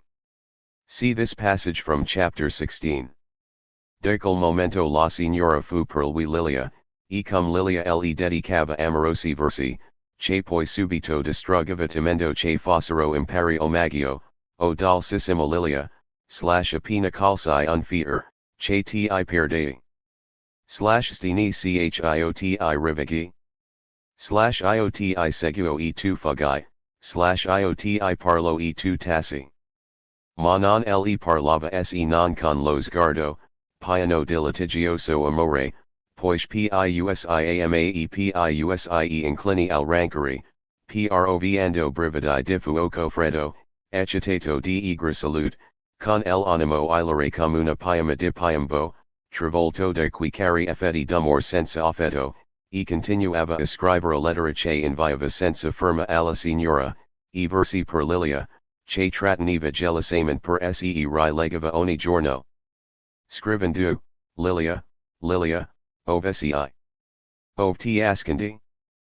Lilia fulgur dal cielo venisti in un baleno asperire, multiplicava le su presens. Seguendala de notte mentre rincasava con la sua cameriera, aveva scoperto dove abitava. Bill Weaver, in order to make English readers feel the perfume of time, has chosen a lexicon and an orthography from the 17th century but has translated the original verses literally. I suppose that he feared that if he resorted to examples of English euphuism he would have given his English readers a sense of exaggeration, while the verses of Marino still sound not only comprehensible but also gracious and tender to the contemporary Italian reader. In any case, here is Weaver's translation, faithful enough in saying more or less what the Italian original says. From that moment on the lady was for him Lilia, and it was to Lilia that he dedicated amorous verses, which he then promptly destroyed, fearing they were an inadequate tribute. Ah, sweetest Lilia / hardly had I plucked a flower when I lost it. / do you scorn to see me? / I pursue you and you flee / I speak to you and you are mute. But he didn't speak to her, save with his gaze full of querulous love, for the more one loves, the more one tends to rancor, shivering with cold fire, aroused by sickly health, the soul uplifted like a leaden feather, swept away by love's dear effects without affection, and he went on writing letters that he sent unsigned to the lady, and verses for Lilia, which he jealously kept for himself, to reread them every day. Writing Lilia, Lilia, where art thou? Where dost thou hide? / Lilia, splendor of heaven, an instant in thy presence / and I was wounded, as thou didst vanish, he multiplied her presence. Following her at night as she returned to her house with her maid, he discovered where she lived. The Spanish translator, Helena Lozano, on the contrary, had in mind the Spanish literature of the Siglo de Oro, in many ways similar to Italian concetismo, but richer in witticisms. In a commentary on her translations she notes, the model reader of The Island, and of Eco in general, is a reader who has a special taste for discovery and for whom the identification of the literary source provides an immense source of pleasure. The construction of such a reader would have been impossible without resorting to texts of the Siglo de Oro. She has thus decided to rewrite. In a passage which expresses, as this one does, uncontrolled ardors, what the lover said was relatively important, but the fact that he said it according to the style of his time was more relevant. The choice of the texts has been made taking into account the recreative character of the translations of that time. They isolated a functional core and developed it in their own way. In our case the relevant isotopes were the identification Lilia / flower, the loved one who escapes and her anxious pursuit. With the help of Herrera and scarcely known verses by Góngora, and some contamination by Garcilaso, I tried to realize my purpose. 12. Lozano's translation thus reads: Desde ese momento, la señora fu para el Lilia, y como Lilia dedicable amorosos versos, que luego destruía inmediatamente endo que fueron desiguales home nages, huiendo vas lilia de mí, /o2, que nombre ahora /y siempre es hermosa flor /fragrantísimo esplendor /del cabello de la aurora. Pero no le hablaba, sino con la mirada, leno de litigioso amor, pues que mas seamay mas sees propenso al rencer, experimentando calofrios de fuego frío excitado por flaca salud, con el ánimo jovial como pluma de plomo, arrollado por aquellos queridos efectos de amor sin efecto, y seguía escribiendo cartas que enviaba sin firma a la señora, y versos para Lilia, que guardaba silosamente para siy relia cada dia. Escribiendo Lilia, Lilia, vida mía /adonde estás? Adu ascan /de mi vista tu belleza? /o porque no, de, responde /a la voz de mi tristeza, multiplicaba sus presencias. Siguiéndola de noche, mientras volvía a casa con su doncella, había descubierto donde vivía. I think that this rewriting represents an act of fidelity and that the Spanish text produces exactly the effect aimed at by the Italian original. It is true that a sophisticated reader would realize that all references are to Spanish and not Italian poetry, but the story takes place in a historical period where northern Italy was largely under Spanish influence, and Lozano made clear that the condition for using that material was that it was poorly known. Moreover, Lozano made a collage of different texts, so that it was difficult even for Spanish readers to identify the sources. They were rather invited to smell a cultural climate. Which was exactly what I wanted them to do when I wrote the Italian. There is only one objection. The Spanish version seems to mention, apropos Lilia, things, acts and features that the original Italian text does not. To what extent should a translation be allowed to say what the original did not? We shall discuss this embarrassing question in my next chapter. Notes. 1 Helena Lozano Miralles, Cuando el traductor empieza a inventar, la creación léxica en la versión española de Baudolino de Umberto Eco, in P. Capanaga and I. Fernandez Garcia, eds, La Neologia. 2 Taylor, Christopher J., The Two Roses. The original and translated versions of The Name of the Rose as vehicles of comparative language study for translators, in Avirovical J. L. Jana E. Dodds John, eds, Umberto Eco, Claudio Magris. Autori e Traduttori a Confronto, pages 71-9. 3 Schifano, pulled by his linguistic automatism, translated Baumes du Peru.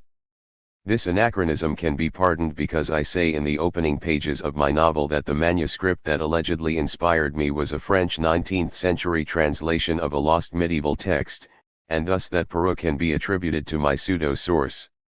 In fact, Schifano had chosen, as a stylistic solution, not so much the imitation of a medieval chronicler but rather the style of a 19th century novelist. In any case, better Mecca than Peru. 4 Torino, Einaudi, 1973. 5 El Nom de la Rosa, Tr. Josep Doral. 6 Obviously the meaning of the quotation is irrelevant.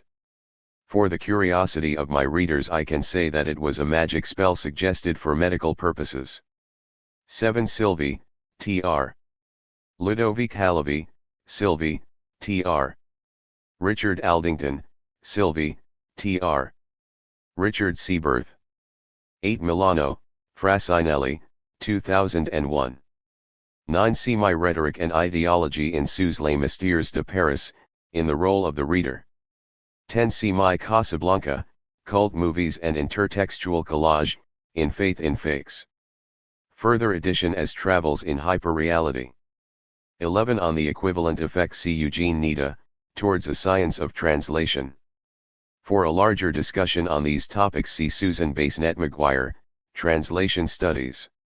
On Functional Equivalence see Ian Mason, Communicative/Functional Approaches, and on Scopus Theory Christina Schaffner, Scopus Theory, as well as Hans Vermeer, Didactes of Translation, all in Mona Baker, ed., Routledge Encyclopedia of Translation Studies.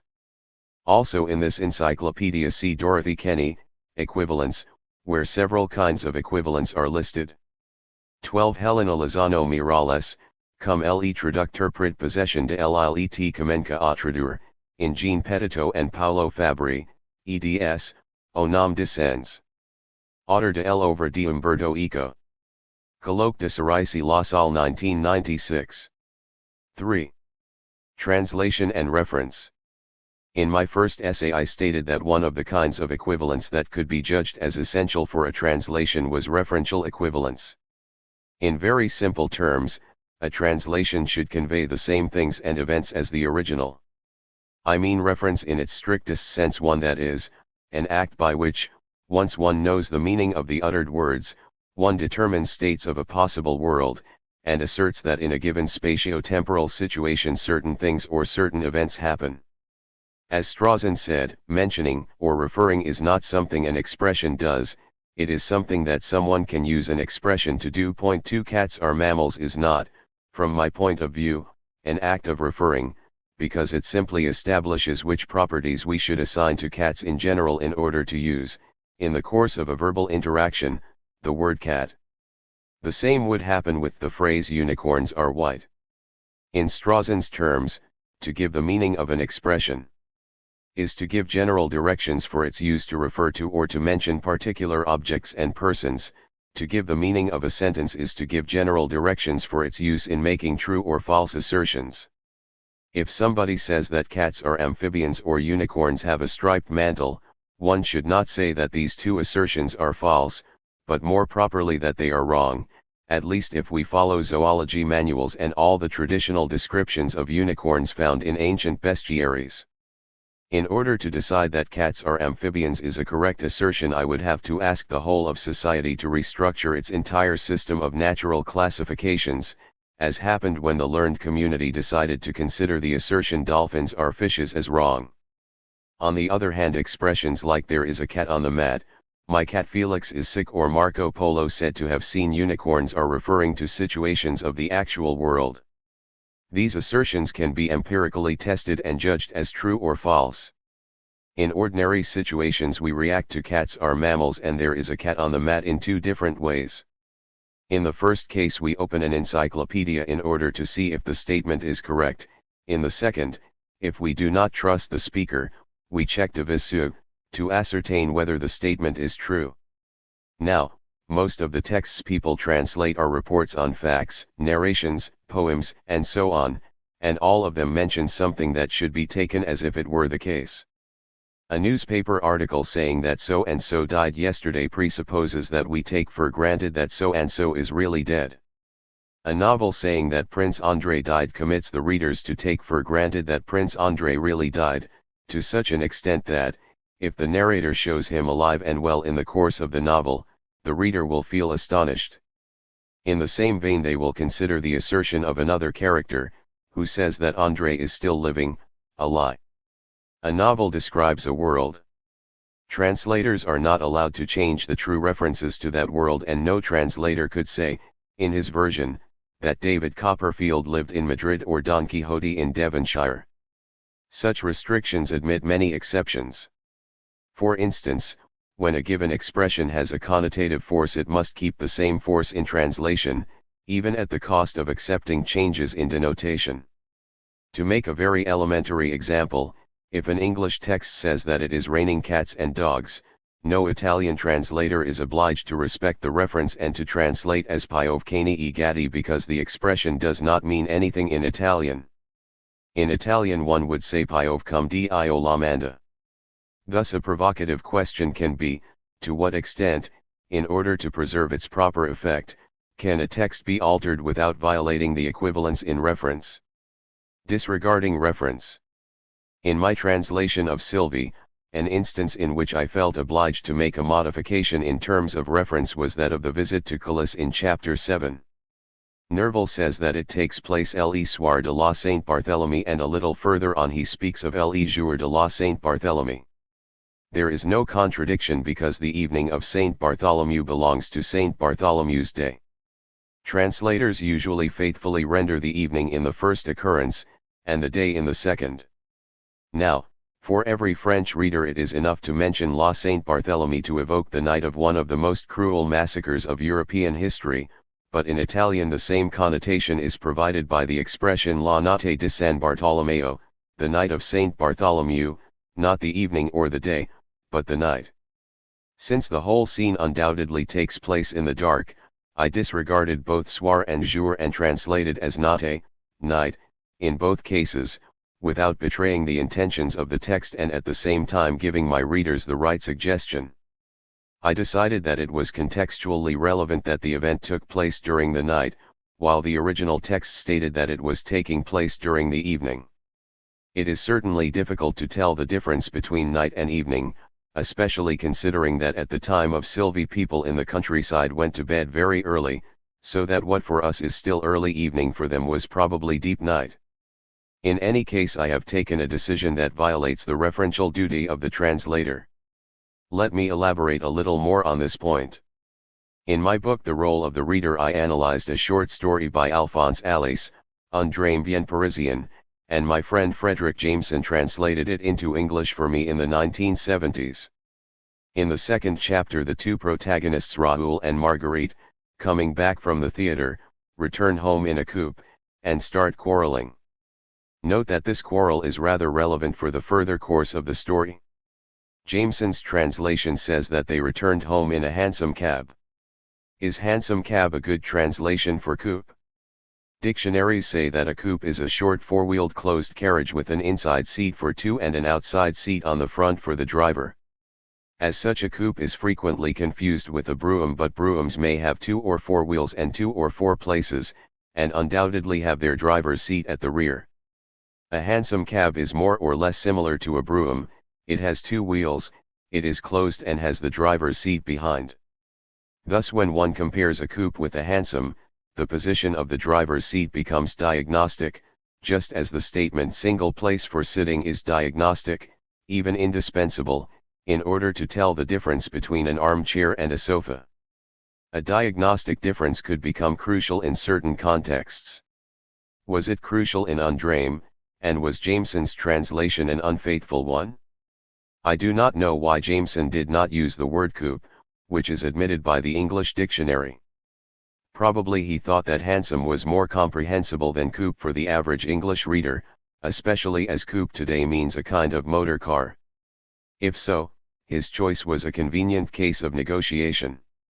The translator ought at least to make evident that the two protagonists are going home in a horse-drawn vehicle, but the fact that they are quarreling is particularly relevant, as is the fact that they, being a decent bourgeois couple, must solve their problems privately. What they needed was a closed bourgeois private carriage, not a popular omnibus. In such a situation, the position of the driver's seat is irrelevant. A coupe, a brougham, or a hansom would have been equally good. As it was not essential for the reader to know the position of the driver, it could have been neglected. However, the original text said that Raoul and Marguerite went home in a coupe, and the translation says that they used a different kind of carriage. Let us try to visualize the scene. In the French text, the couple travel in a carriage with the driver sitting in front. In the English version, a competent reader would know that the driver was sitting behind. I have just said that, in this context, the difference is irrelevant, but from the point of view of a truth-conditional semantics, the two texts stage two different scenes, or two different possible worlds where two individuals are in a different situation. If a newspaper said the Prime Minister arrived at the site of a disaster by helicopter, while in fact he arrived by car, many readers would find the difference relevant. Was or was not the Prime Minister solicitous regarding the tragic event? In my Foucault's Pendulum, the three protagonists frequently indulge in literary quotations and seem incapable of seeing the world except through their literary recollections. In chapter 57 there is a description of a drive in the hills, and K. Saban reports: Man mano che procedivamo, l'orizzonte si faceva vasto, bencha onicava aumentasero I picci, su cui si ericava qualche villaggio. Ma tra pico e pico si provano orizzonti interminati, al di là della sepe, cum osservava diatalavi. This passage says that the characters drive through the hills and see beautiful landscapes, so that they have the impression of glimpsing boundless horizons al di là della siepe, which should be correctly and literally translated as beyond the hedge. Since that hedge is presented as the hedge, the reader might feel confused because no hedge was previously mentioned. However, I was sure that every Italian reader would recognize that hedge, which canonically comes from the intertextual milieu of Italian literature. The siepe, the hedge, is the one mentioned by Giacomo Leopardi in his El Infinito, perhaps the most famous poem of Italian Romanticism, whose translation reads: I always loved this solitary hill. This hedge as well, which takes so large a share of the far-flung horizon from my view. But seated here, in contemplation lost, my thought discovers vaster space beyond. Supernal silence and unfathomed peace. The Italian reader would understand that Diotalvi can enjoy the landscape only through the poetical experience of somebody else. I told my various translators that neither the hedge nor the allusion to Leopardi were important, but I insisted that a literary clue should be kept at all costs. I told them that the presence of a castle or a tree instead of a hedge made no difference to me, provided that the castle and the tree evoked a famous passage in their own national literature, in the context of the description of a magical landscape. This is how some translators solved the problem. Mas entre un pic et l'autre s'ouvrent de horizons infinis audacieux de étangs, audacieux de vallées, comme observé Diotalvi. Doch zwischen den Gipfeln sich endlos Horizon te Aufensates de Heckensounds, wie Diotalvi bemerkt. Pero entre pico y pico se abrian horizons ilimitados, el sublime espacioso llano, como observaba Diotalvi. Pero entre pic y pic s obrian horizons interminables, tot era prop iluni, I tot tenia com un resp lender de eternidad, com ho observava Diotalvi. Weaver simply translated, with an explicit reference to Keats, as: at every curve the peaks grew, some crowned by little villages, we glimpsed endless vista. Like Darien, Diotalvi remarked. Similar solutions were adopted in analogous cases. In chapter 29 Casaubon says that La sera era dolce ma, cum avrebbe scritto belbo nei sui files, e sosto de letteratura, non spirava un alito di vento. I reminded my translators that non spirava un alito di vento was a recognizable quotation from Manzoni's The Betrothed, and that, as in the case of the hedge, they should find a recognizable literary quotation in their language. Some of the solutions follow. It was a mild evening, as Belbo, exhausted with literature, might have put in one of his files, there was naught but a lovely sighing of the wind. Le soir était du mais, comme elle aurait écrit Belbo dans ses files, Harris de littérature, les souffles de la nuit ne flottaient pas sur Galgala. Es war ein schöner Abend, aber, wie Belbo Bekift von Literatur in seinen Files geschrieben hat, kein Lufthauch regt sich, über alle Gipfeln war Ruhe. I particularly like Kroeber's solution. Kein Lufthauch regt sich means more or less that there was no wind, but über alle Gipfeln war Ruhe means on the top of the mountains there was silence, a beautiful quotation from Goethe. By adding those mountains which really have nothing to do with the context, the literariness of the remark becomes more blatant. Let me quote another example from The Island of the Day Before. As I have said, this novel is essentially a parody of the Baroque style and includes many implicit quotations from poets and writers of the time. In chapter 32, Roberto de la Grive describes the coral in the Pacific Ocean as he saw it for the first time in his life. He could only use metaphors and similes based on plants and minerals he knew. The most vivid impression Roberto receives from the coral is that of a wide variety of colors and of several shades of the same color. In fact, this is the main impression everybody feels when seeing coral in the southern seas. My problem was to express such a visual variety verbally. My goal was to create, through a plurality of color terms, the visual impression of a plurality of colors. Thus I employed all the color terms provided by the Italian lexicon, including obsolete words from 17th century literature. My stylistic purpose was obviously never to use the same term twice.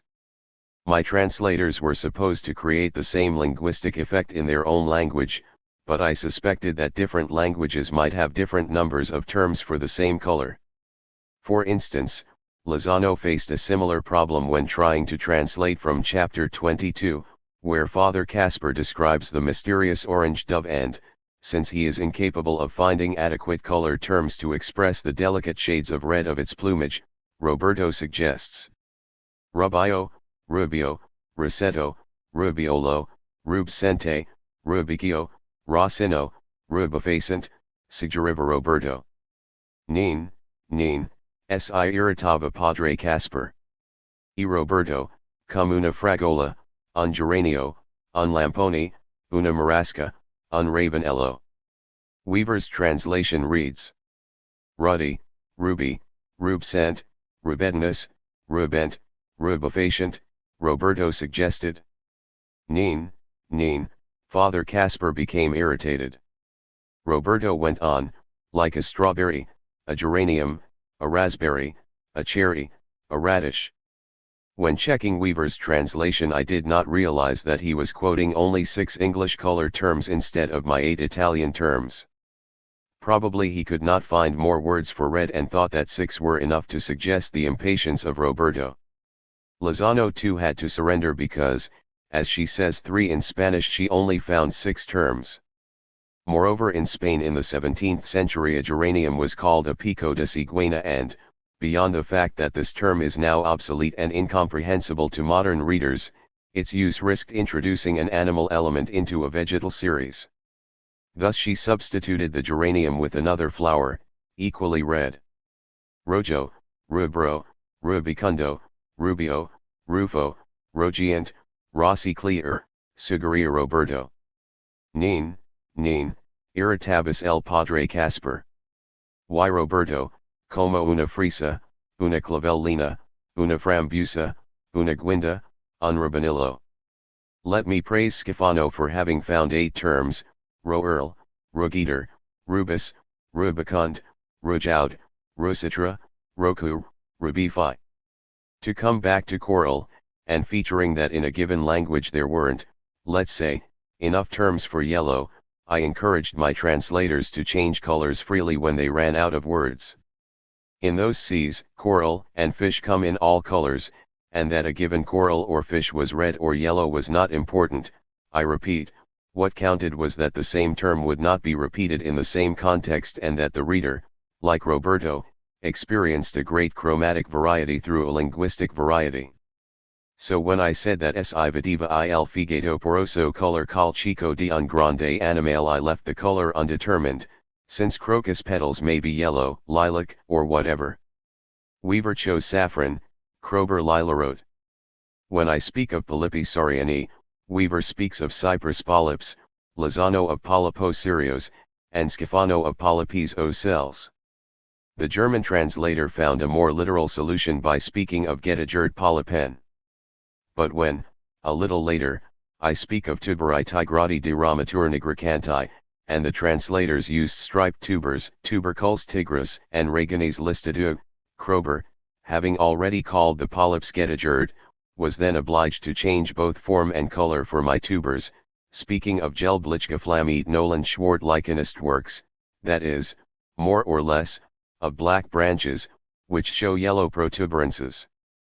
In all these examples I invited the translators to disregard the literal sense of my text in order to preserve what I considered to be the deep one, or the effect it had to produce. Would we say that my translators have changed my text? We certainly would.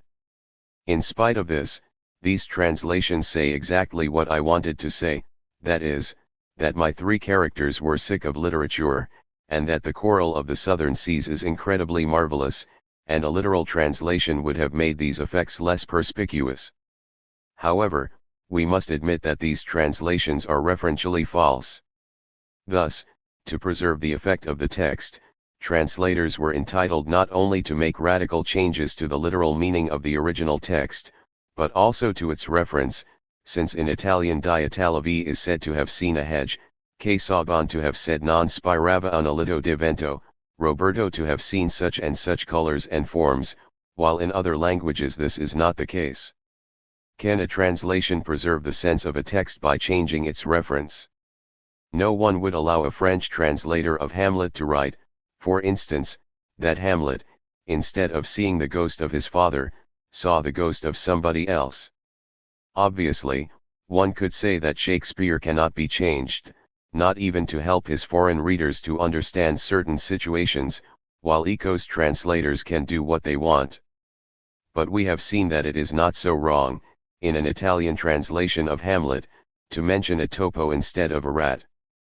Yet such a variation becomes highly relevant, as we have seen, in a translation of Camus's La Peste. Surface and deep stories. If, in order to preserve the deep sense of a text, a translation can change its references, to what extent are these changes possible? We have to reconsider the distinction between story and plot I mentioned in my first essay, as well as the nature of the reading process, by which every sentence or sequence of sentences conveying a story can be summarized by a micro-proposition and several micro-propositions can be summarized by a more comprehensive macro-proposition. Which were the real stories told by the pages of my novels? The fact that Diotallevi saw a hedge, or the fact that he was a sort of culture snob, able to perceive nature only if filtered through poetry? The fact that Roberto saw striped tubers instead of black branches with yellow protuberances, or the fact that he was amazed by an inexhaustible quantity of colors and forms and realized he was in a garden of delights.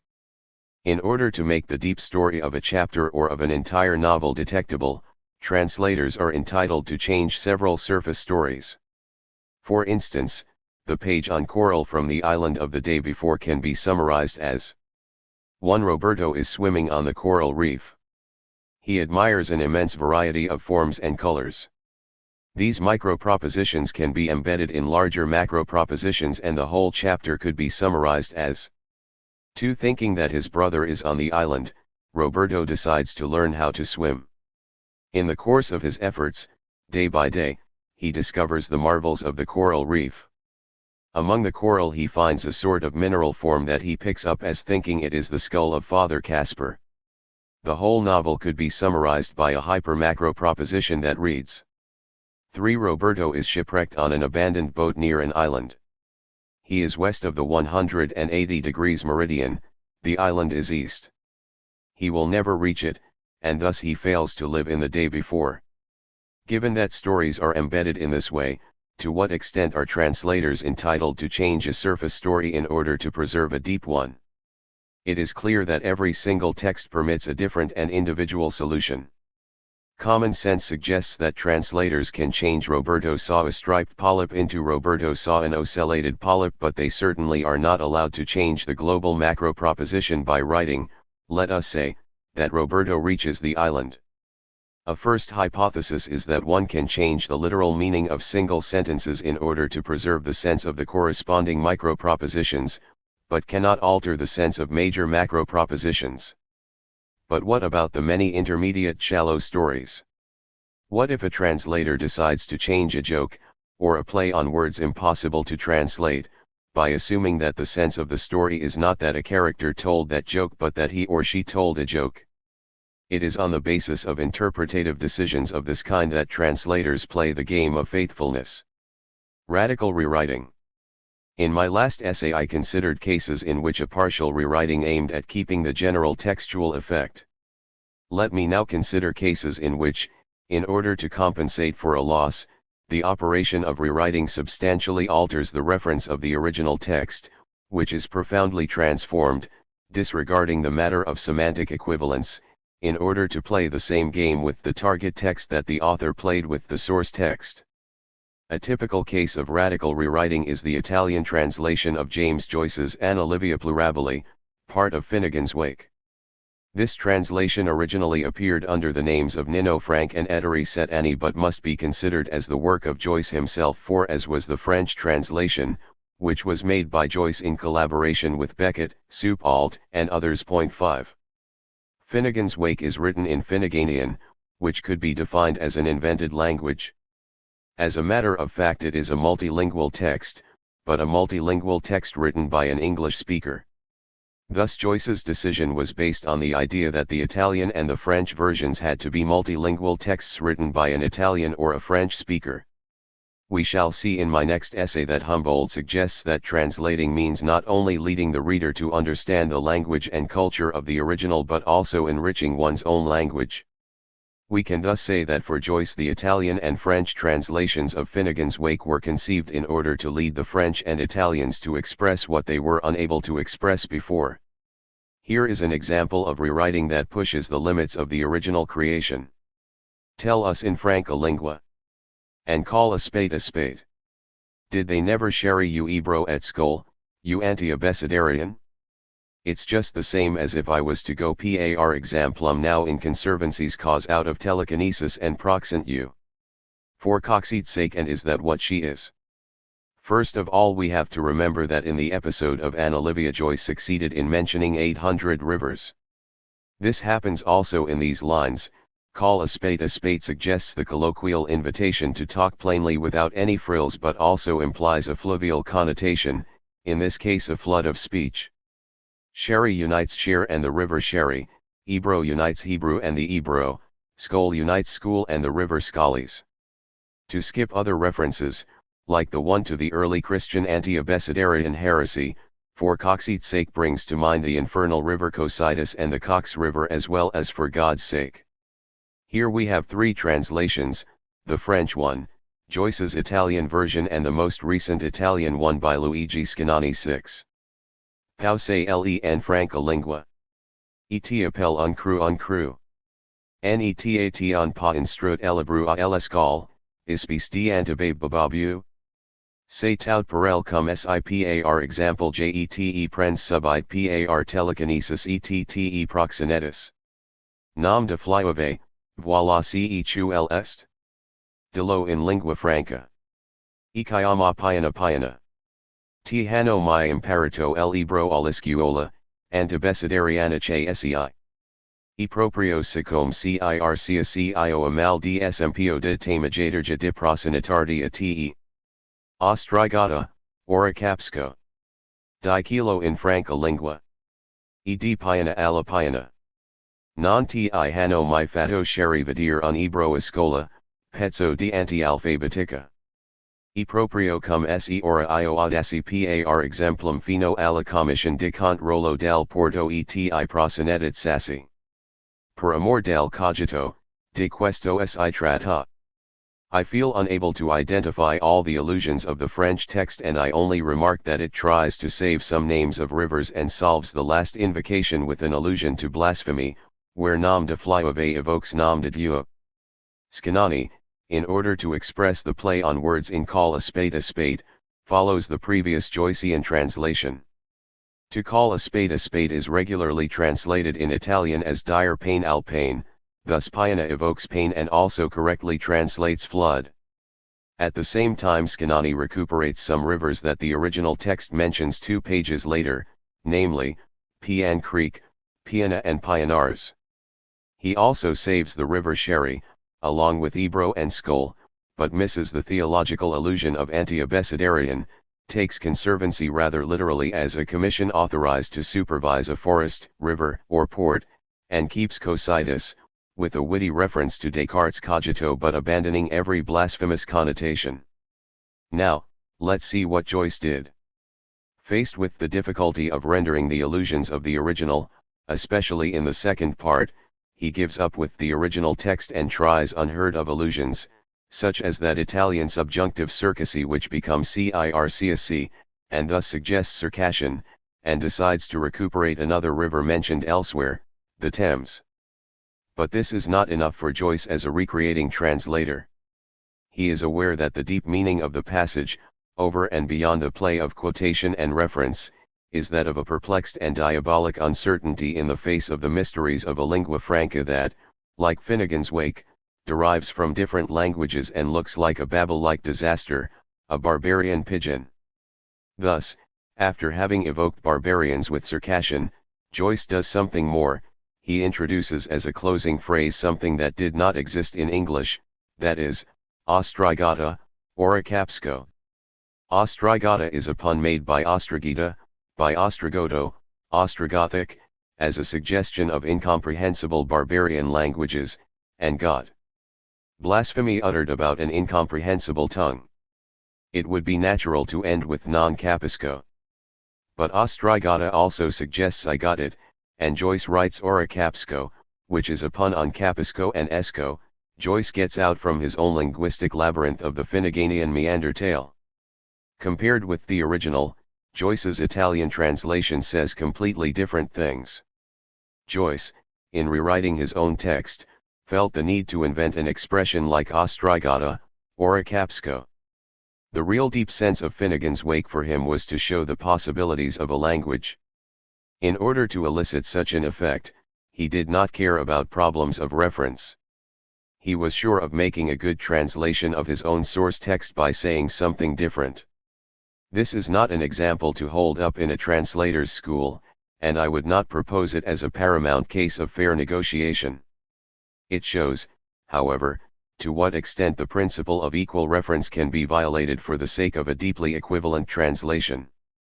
Another case of rewriting is instanced by my translation of the Exercices de Style by Queneau, where I was frequently obliged not to translate, but rather, to try playing the same game, following the same rules, in another language. The exercises started from a basic text. Dans els, a un art d'affluence. Un type dans les 26 ans, chapeau mau avec cordon remplaquant le ruban, que trop long comme si on lui avait tiré desches. Les gens descendant. Le type en question est contre un voisin. Il lui reproche de le bousculer chaque fois que il passe quelqu'un. Ton pleurniture qui est votre méchant. Comme il voit un place libre, se précipite desches. 2 heures plus tard, JELE rencontre cour de Rome, devant la gare Saint-Lazare. Il est avec un camarade qui lui dit, tu devrais faire mettre un bouton supplémentaire à ton partices. Il lui montre ouet pourquoi. On the line S bus, at rush hour.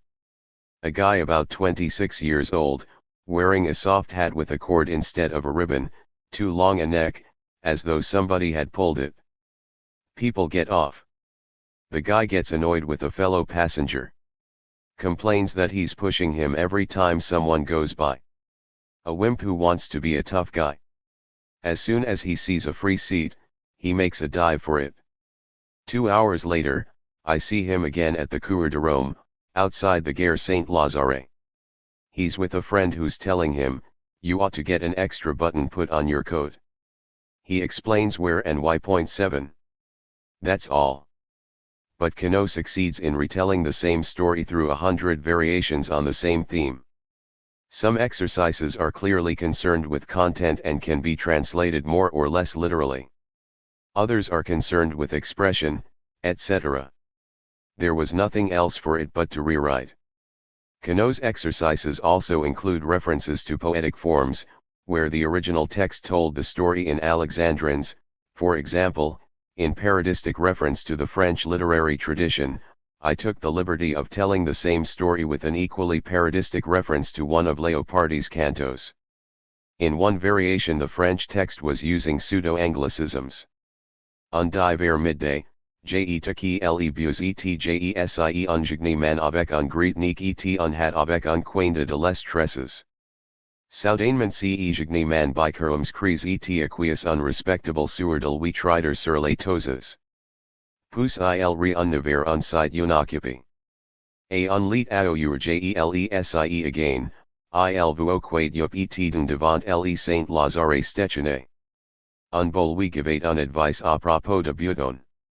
To translate French anglicisms into Italian anglicisms is not so difficult, provided one does not translate literally but rather tries to imagine how an Italian would speak in garbled English.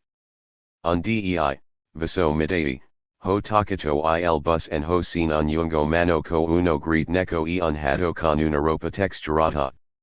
Molto quico questo yungo mano bicoma craso e acciasa un molto rispettabile sur dismashergli I fidi. Den quello runativardo un anaki upito sido. Lighter lo vedo ageno che io cava alla station Saint Lazar con uno friendo che gligava suggestioni sopra un batten del cod.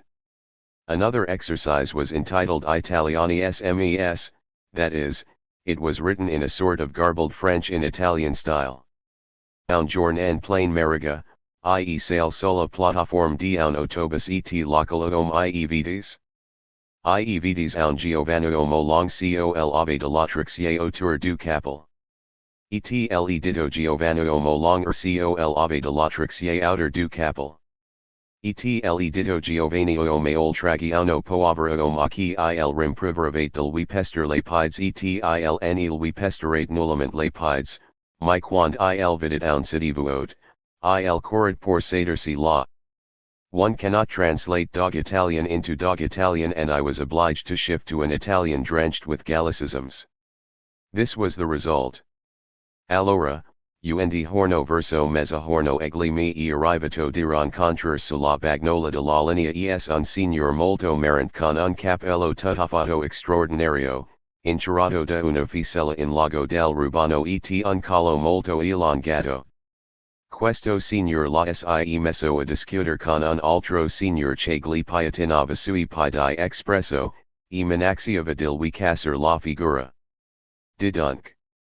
Tutto a colpo questo mecco va a sader su una piazza libera. The cases of Joyce and Quinault raise another problem, concerning the adaptation of a text, born in a given cultural milieu, to the spirit and possibilities of comprehension of readers belonging to another culture.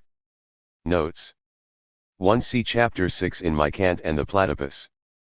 2. Peter Strawson, on referring, Mind Licks. 3. Helena Lozano Miralles, cum le traducteur prid possession de l'let comenca a traduire, in Jean Petito and Paolo Fabri, eds. O nom descens. Autor de l'œuvre de Umberto Eco. Colloque de Cerisi La Salle 1996. 4. Anna Livia Plurabila, Perspective 4, 2, 11-12. This version contained interpolations by Ettore Setani. A first version, which sprang from the collaboration between Joyce and Nino Frank, dated 1938, was edited by Jacqueline Risset in Joyce, Scritti Italiani. The Italian version, the French one, the original text and other subsequent versions are now in Joyce, Anna Livia Plurabili, edited by Rosa Maria Bellettieri Bocinelli, with my introduction. 5. Anna Livia Plurabili, La Nouvelle Revue Française 19, 212. Even though the French translation was from the 1928 version of Anna Livia and the Italian one from the final 1939 version, there are no important variations regarding the points I shall mention. 6. Finnegan's Wake, Tr. Luigi Scanani, p. 198 bis. 7. Raymond Quinault, Exercises in Style, Tr. Barber Wright. 4. Source vs. Target. In his essay on the misery and splendor of translation, Ortega y Gasset says that, contrary to Millet's opinion, it is not true that every language can express everything. According to Ortega, the Basque language forgot to include in its vocabulary a term to designate God, and it was necessary to pick a phrase that meant Lord over the heights, Jongoiqua. Since lordly authority disappeared centuries ago, Jongoiqua today directly means God, but we must place ourselves in the time when one was obliged to think of God as a political, worldly authority, to think of God as a civil governor or similar. To be exact, this case reveals to us that lacking a name for God made it very difficult for the Basques to think about God. For that reason they were very slow in being converted to Christianity. Point 2. I always feel skeptical about this sort of naive Sapir-Whorf hypothesis. According to Ortega's argument, English speakers should have an incorrect idea of God since they also call him Lord. Schleiermacher in his On the Different Methods of Translating 3 remarked that, obviously, all humans are under the sway of the language they speak, they and their entire thinking are a product of that language, so that it is impossible to think with a complete clarity anything that lies beyond its boundaries. But a few lines later he added, on the other hand, All free-thinking people with any mental initiative at all also play their part in shaping their language. Humboldt was the first to speak about the way in which translations can augment the significance and expressivity of the native language. In spite of such a confidence in the dynamic capacity of languages to evolve when exposed to a foreign challenge, we still have some difficulty in deciding if the Elohim who shows up at the beginning of the Bible can be truly translated as God. Understanding Dante. As has been said, translation is always a shift, not between two languages but between two cultures, or two encyclopedias. A translator must take into account rules that are not strictly linguistic but, broadly speaking, cultural. As a matter of fact, the same happens when we read a text which is centuries old. Steiner, in the first chapter of his After Babel 5, shows very well how certain texts of Shakespeare and Jane Austen are not fully comprehensible to a contemporary English reader who does not have an understanding of the vocabulary and the cultural background of their authors. Starting from the principle that Italian, in the course of the last 7 centuries, changed less than other European languages, every Italian student is convinced they perfectly understand this famous sonnet by Dante. Tanto gentile e tanto onesta per la donna mia, quando ella altrui saluta. Ch on lingua devon tremando muta. Iliaci no l'ardiscan digurdere. Ella siva, sentondusi laudere. Benignamente umilta vestuta. Epa sia una cosa venuta. De cielo in terra a miracle most rare. The common way of understanding these lines could be rendered in English as: my woman, when she greets a passerby, looks so courteous and so honest that every tongue can only babble and our eyes do not dare to look at her. She walks hearing people praising her, benignly and dressed in all humility, and truly seems a thing come from the skies to show a miracle on earth. There are 3 English translations. The first is from a pre-Raphaelite author, Dante Gabriel Rossetti 6. My lady looks so gentle and so pure, when yielding salutation by the way, that the tongue trembles and has naught to say, and the eyes, which fain would see, may not endure. And still, amid the praise she hears secure, she walks with humbleness for her array, seeming a creature sent from heaven to stay on earth, and show a miracle made sure. A contemporary translator, Mark Musa 8, reads, such sweet decorum and such gentle grace attend my lady's greetings as she moves, that lips can only tremble in silence, and eyes dare not attempt to gaze at her, moving, benignly clothed in humility, untouched by all the praise along her way. She seems to be a creature come from heaven to earth, to manifest a miracle. Marion Shores translates 8. My lady seems so fine and full of grace, when she greets others, passing on her way, that trembling tongues can find no words to say, and eyes, bedazzled, dare not meet her gaze. Modestly she goes amid the praise, serene and sweet, with virtue her array, and seems a wonder sent here to display a glimpse of heaven in an earthly place. But, as Contini has explained 9, all the terms I put in bold in the original had, in Dante's time, a different meaning, and a more philosophical one. Gentile did not mean, as in modern Italian, courteous, and in a way was closer to gentle, but in the sense of coming from a noble family. Onesto did not correspond to honest and meant rather full of decorum and dignity. Donna did not mean woman but domina, in the feudal sense, and in this context Beatrice was the domina of Dante's heart. Per did not mean she looks like or it seems that, but rather that the virtues of the lady are manifested evidently, or that Beatrice is the visible manifestation of a miracle. Being a cosa Beatrice was not a thing but a being that produced sensations and emotions. To conclude, according to Contini, these lines should be paraphrased as: such is the evidence of the noble status and dignity of the person who is my lady. She is going on, listening to words of praise, showing her own benevolence, and her nature of a being come from heaven to represent directly the divine power becomes evident.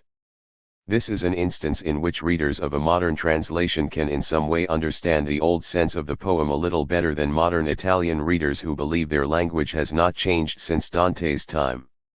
To take Dante as a contemporary could be to do seriously what Tony Oldcorn tried as an intentional provocation. When she says my baby looks so neat.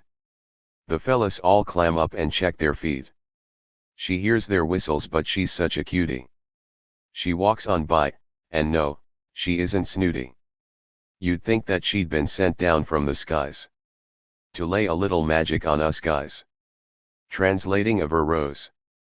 One of the most blatant examples of cultural misunderstanding, which has produced for at least some centuries a chain of further misconceptions, is that of Averroes' translation of Aristotle's Poetics. Averroes did not know Greek and hardly knew Syriac, and therefore read Aristotle through a 10th century Arabic translation of a Syriac translation of the Greek original.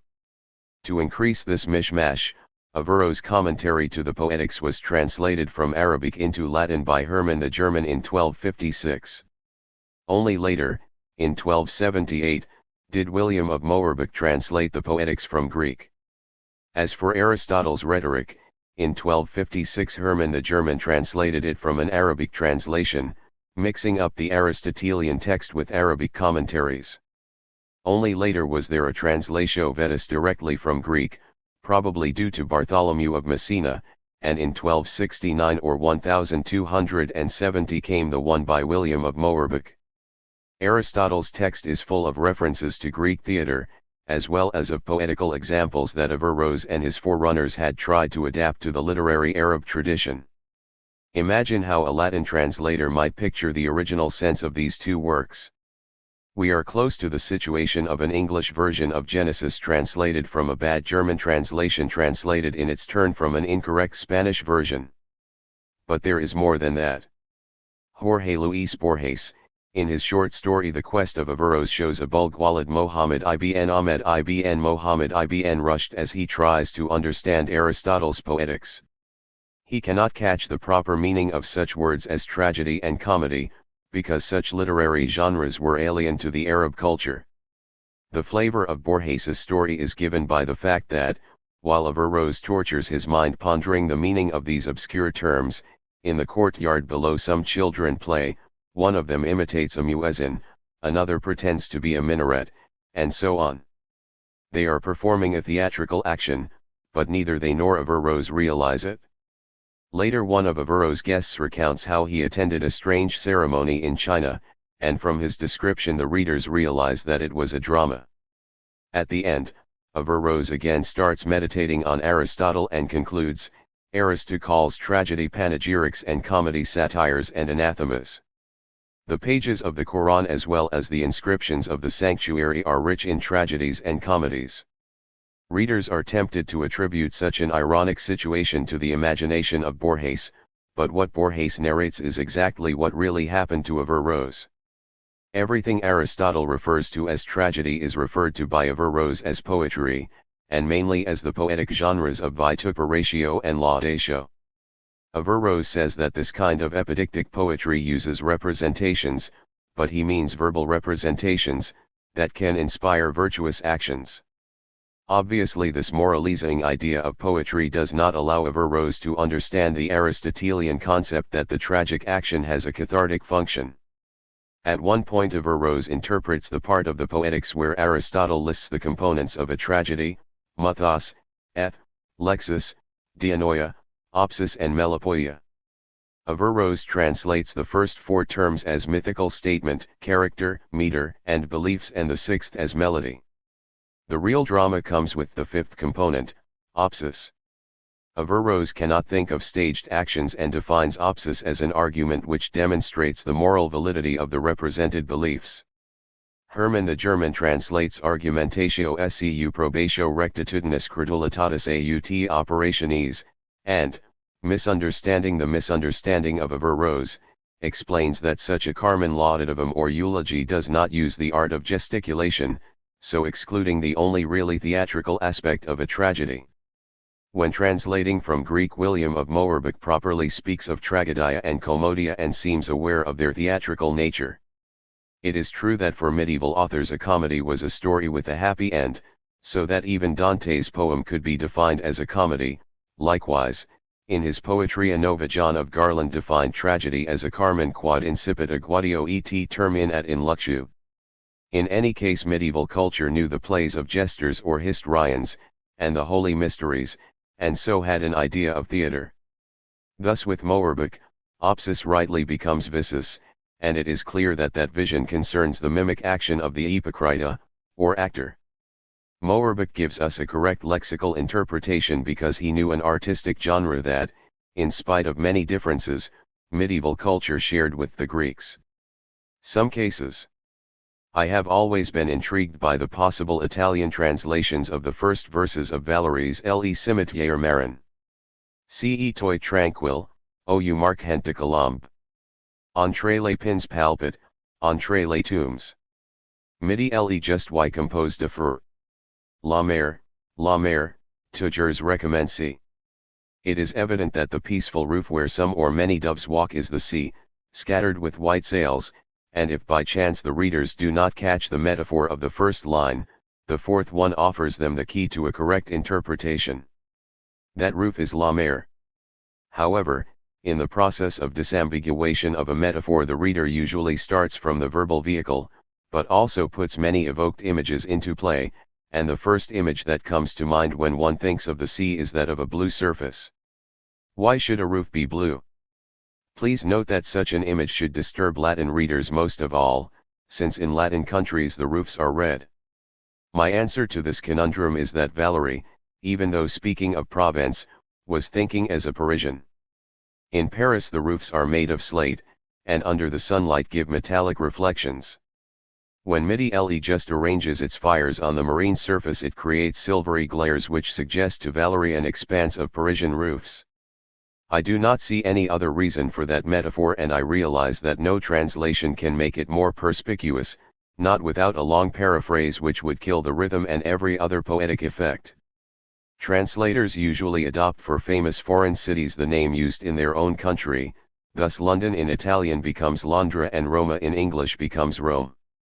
There is no embarrassment in reading that Sherlock Holmes lives in Londra. But what does one do if in a Russian novel of Soviet times Kaliningrad is mentioned?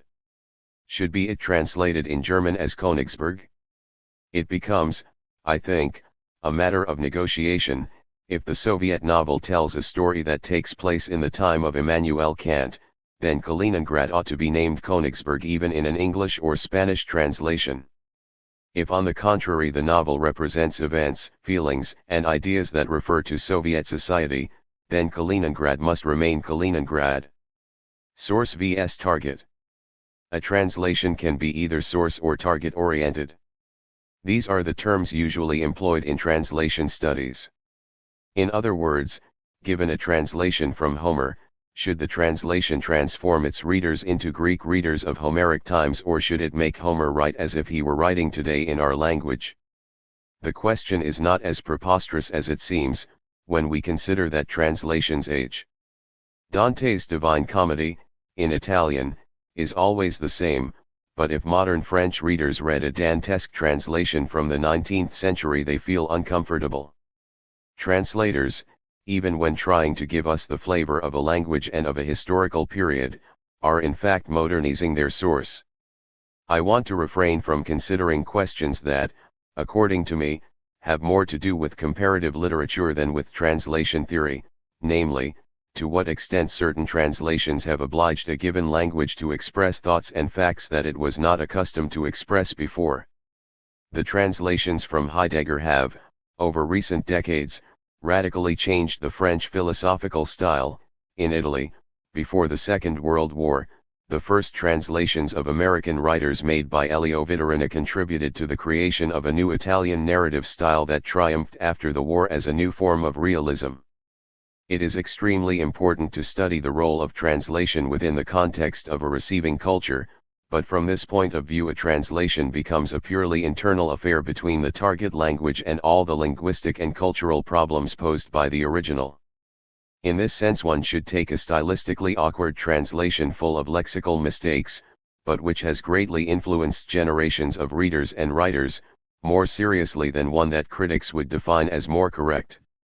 Luther 11 used the verbs übersetzen and verduchen as synonymous, and answered some of the critics of his German translation of the Bible by saying they are learning to speak and write German from my translation, and so in a sense stealing my language, which they hardly knew a word of before. But this has nothing to do with the study of the process from a source text to a target text, which ought to be considered from a different point of view. Should a translation lead the reader to understand the linguistic and cultural universe of the source text, or transform the original by adapting it to the reader's cultural and linguistic universe? Foreignizing and domesticating. The difference between modernizing the text and keeping it archaic is not the same as the one between foreignizing and domesticating it. Even though there are many translations in which both oppositions are in play, let me consider first of all the opposition of foreignizing vs domesticating. Point 12. Probably the most blatant example of a reader-oriented or domesticating translation is Luther's.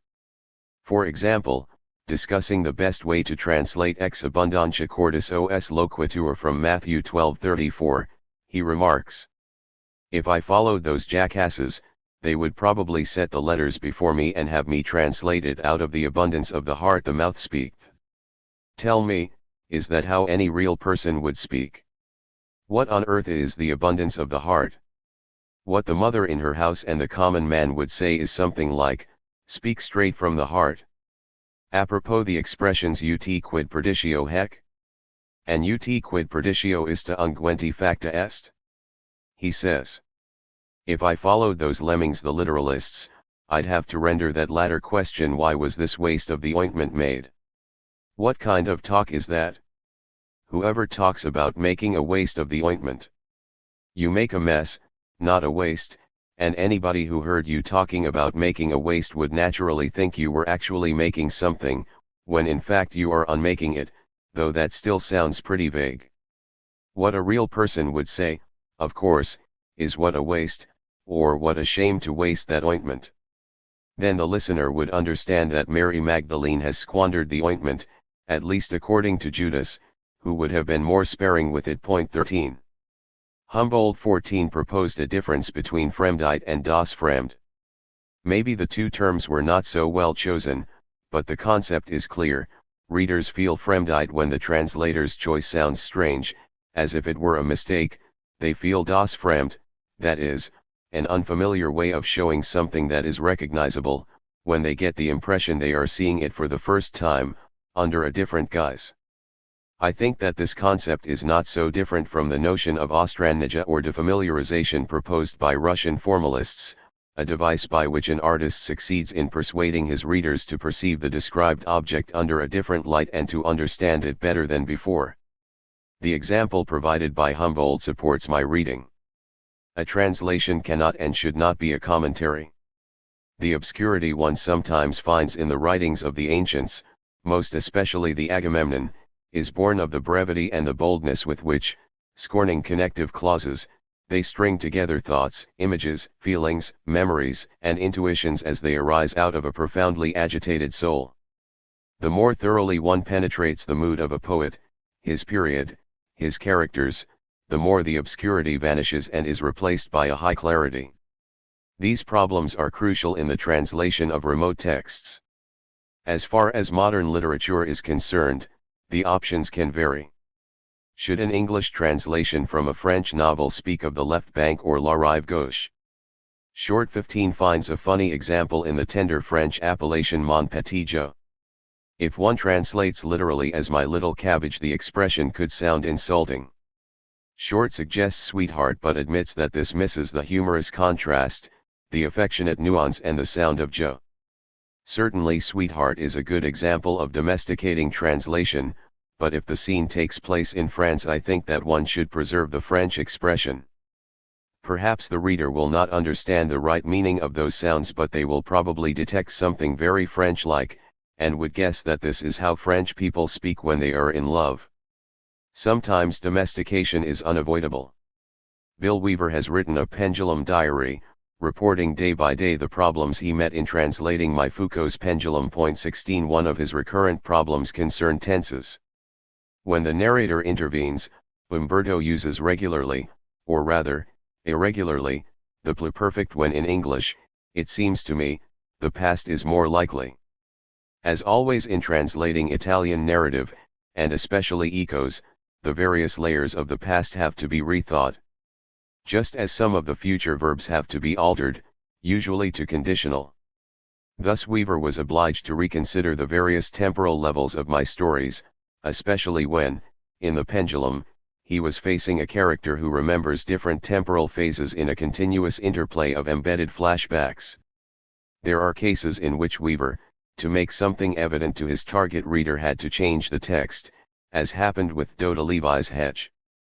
Weaver cites chapter 107 of The Pendulum where, during a nightmarish car trip through the mountains with his lover Lorenza, Belbo, passing through a lost village, runs over a dog. Nobody knows to whom the poor animal belongs, and Belbo and Lorenza are obliged to waste the whole afternoon trying to assist the unfortunate beast, without really knowing what to do. At a certain point, Belbo and Lorenzo having looked impotently at the moaning creature for more than an hour, my text says, Uggiola, aveva detto Belbo, cruscante. Uggiola means whimpers, but it is certainly not such a common word in ordinary Italian. That's why I added cruscante, which means that Belbo followed the classical prescriptions of the Crusca dictionary, which for centuries represented and still represents a model for the Italian language. Bill Weaver realized this point, and in fact he comments. Belbo says Uggiola, using an arcane, literary word. But in English whimper is not arcane at all. So to maintain the auteurs littéraire character of Belbo, I make him quote Eliot. He's whimpering, Belbo said, and then, with Eliot-like detachment, he's ending with a whimper. I approved Bill's choice. Now, on second thoughts, and after having just read Weaver's comments, I realize that my erudite allusion was very light while the English text makes the allusion much too evident. If I had to advise my translator now, I would suggest to him to translate only, he's ending with a whimper, Belbo said. Without any explicit reference to Eliot. If the reader catches the reference, it couldn't be better, if not, too bad. But I shall speak more on similar problems in one of my next essays, apropos intertextual irony.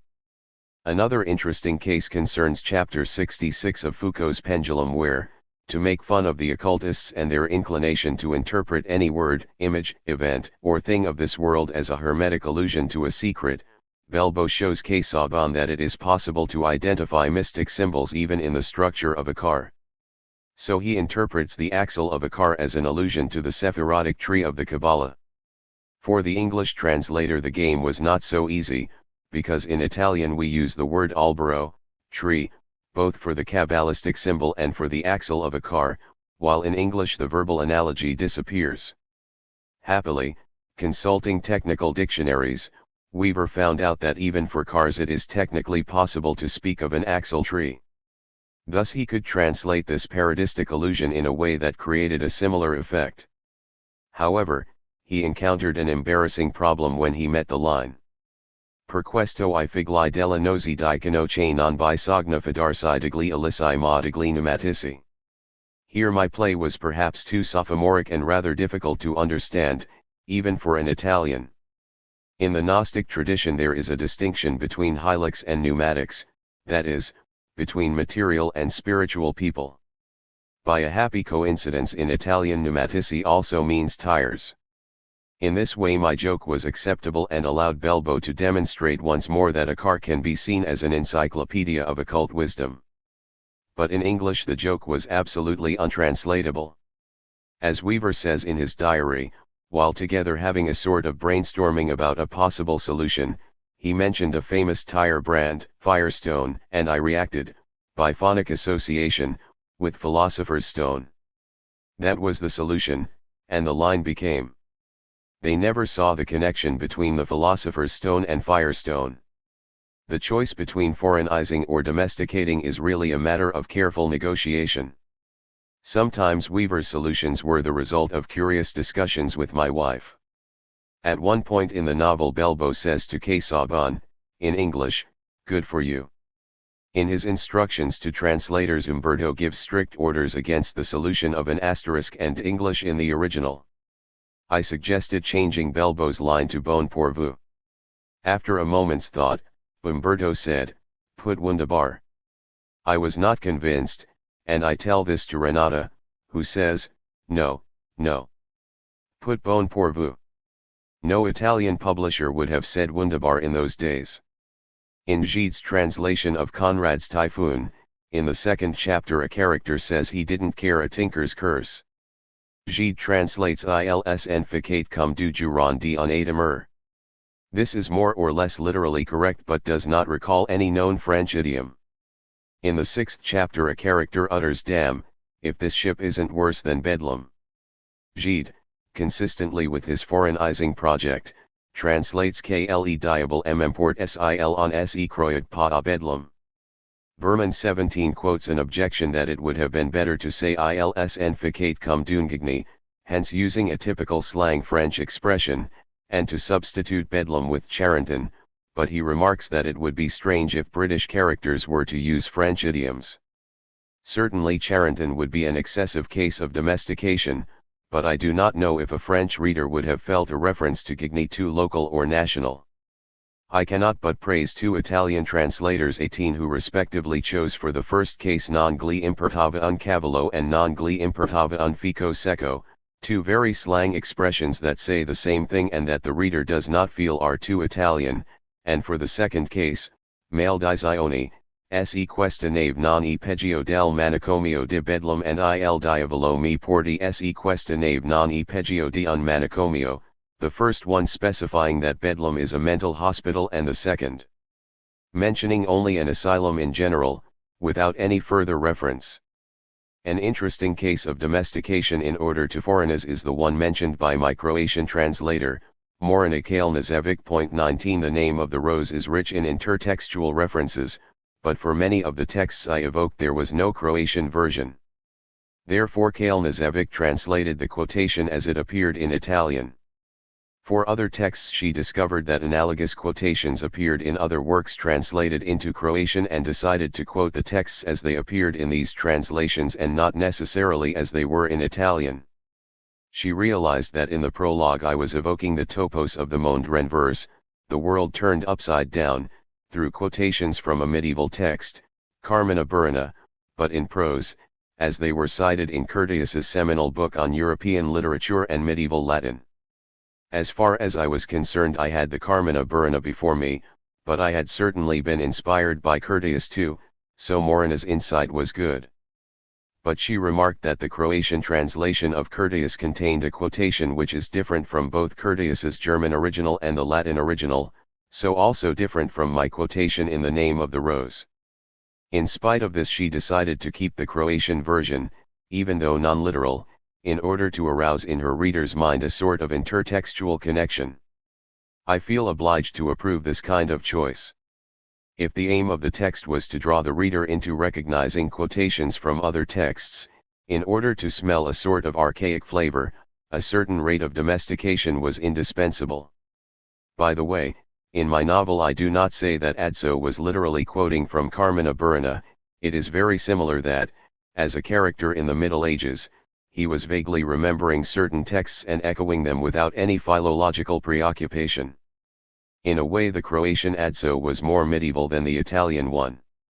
Among my translators, Krober is the one who has most bravely accepted the necessity of domestication, or, as a good disciple of Luther, of Germanization. 20 He was aware of the syntactic differences between Italian and German and of the fact that many Italian expressions, still used today, can seem archaic to a German reader. When translating The Name of the Rose he decided that many of those stylistic features, typical of a medieval chronicle, had to be preserved. Krober was thinking of the style used by Thomas Mann in his Joseph trilogy. But Adso was not just a medieval character, he was a German medieval character, and in German such a characteristic had to be evident.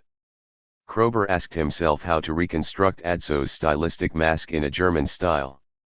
He confesses that when in my dialogues I used dis-I or dies, he resorted to the whole gamut of German turn ancillaries like Versetze ich, Erwordert er, Gab erzu bedenken, because so the traditional German narrator used to do.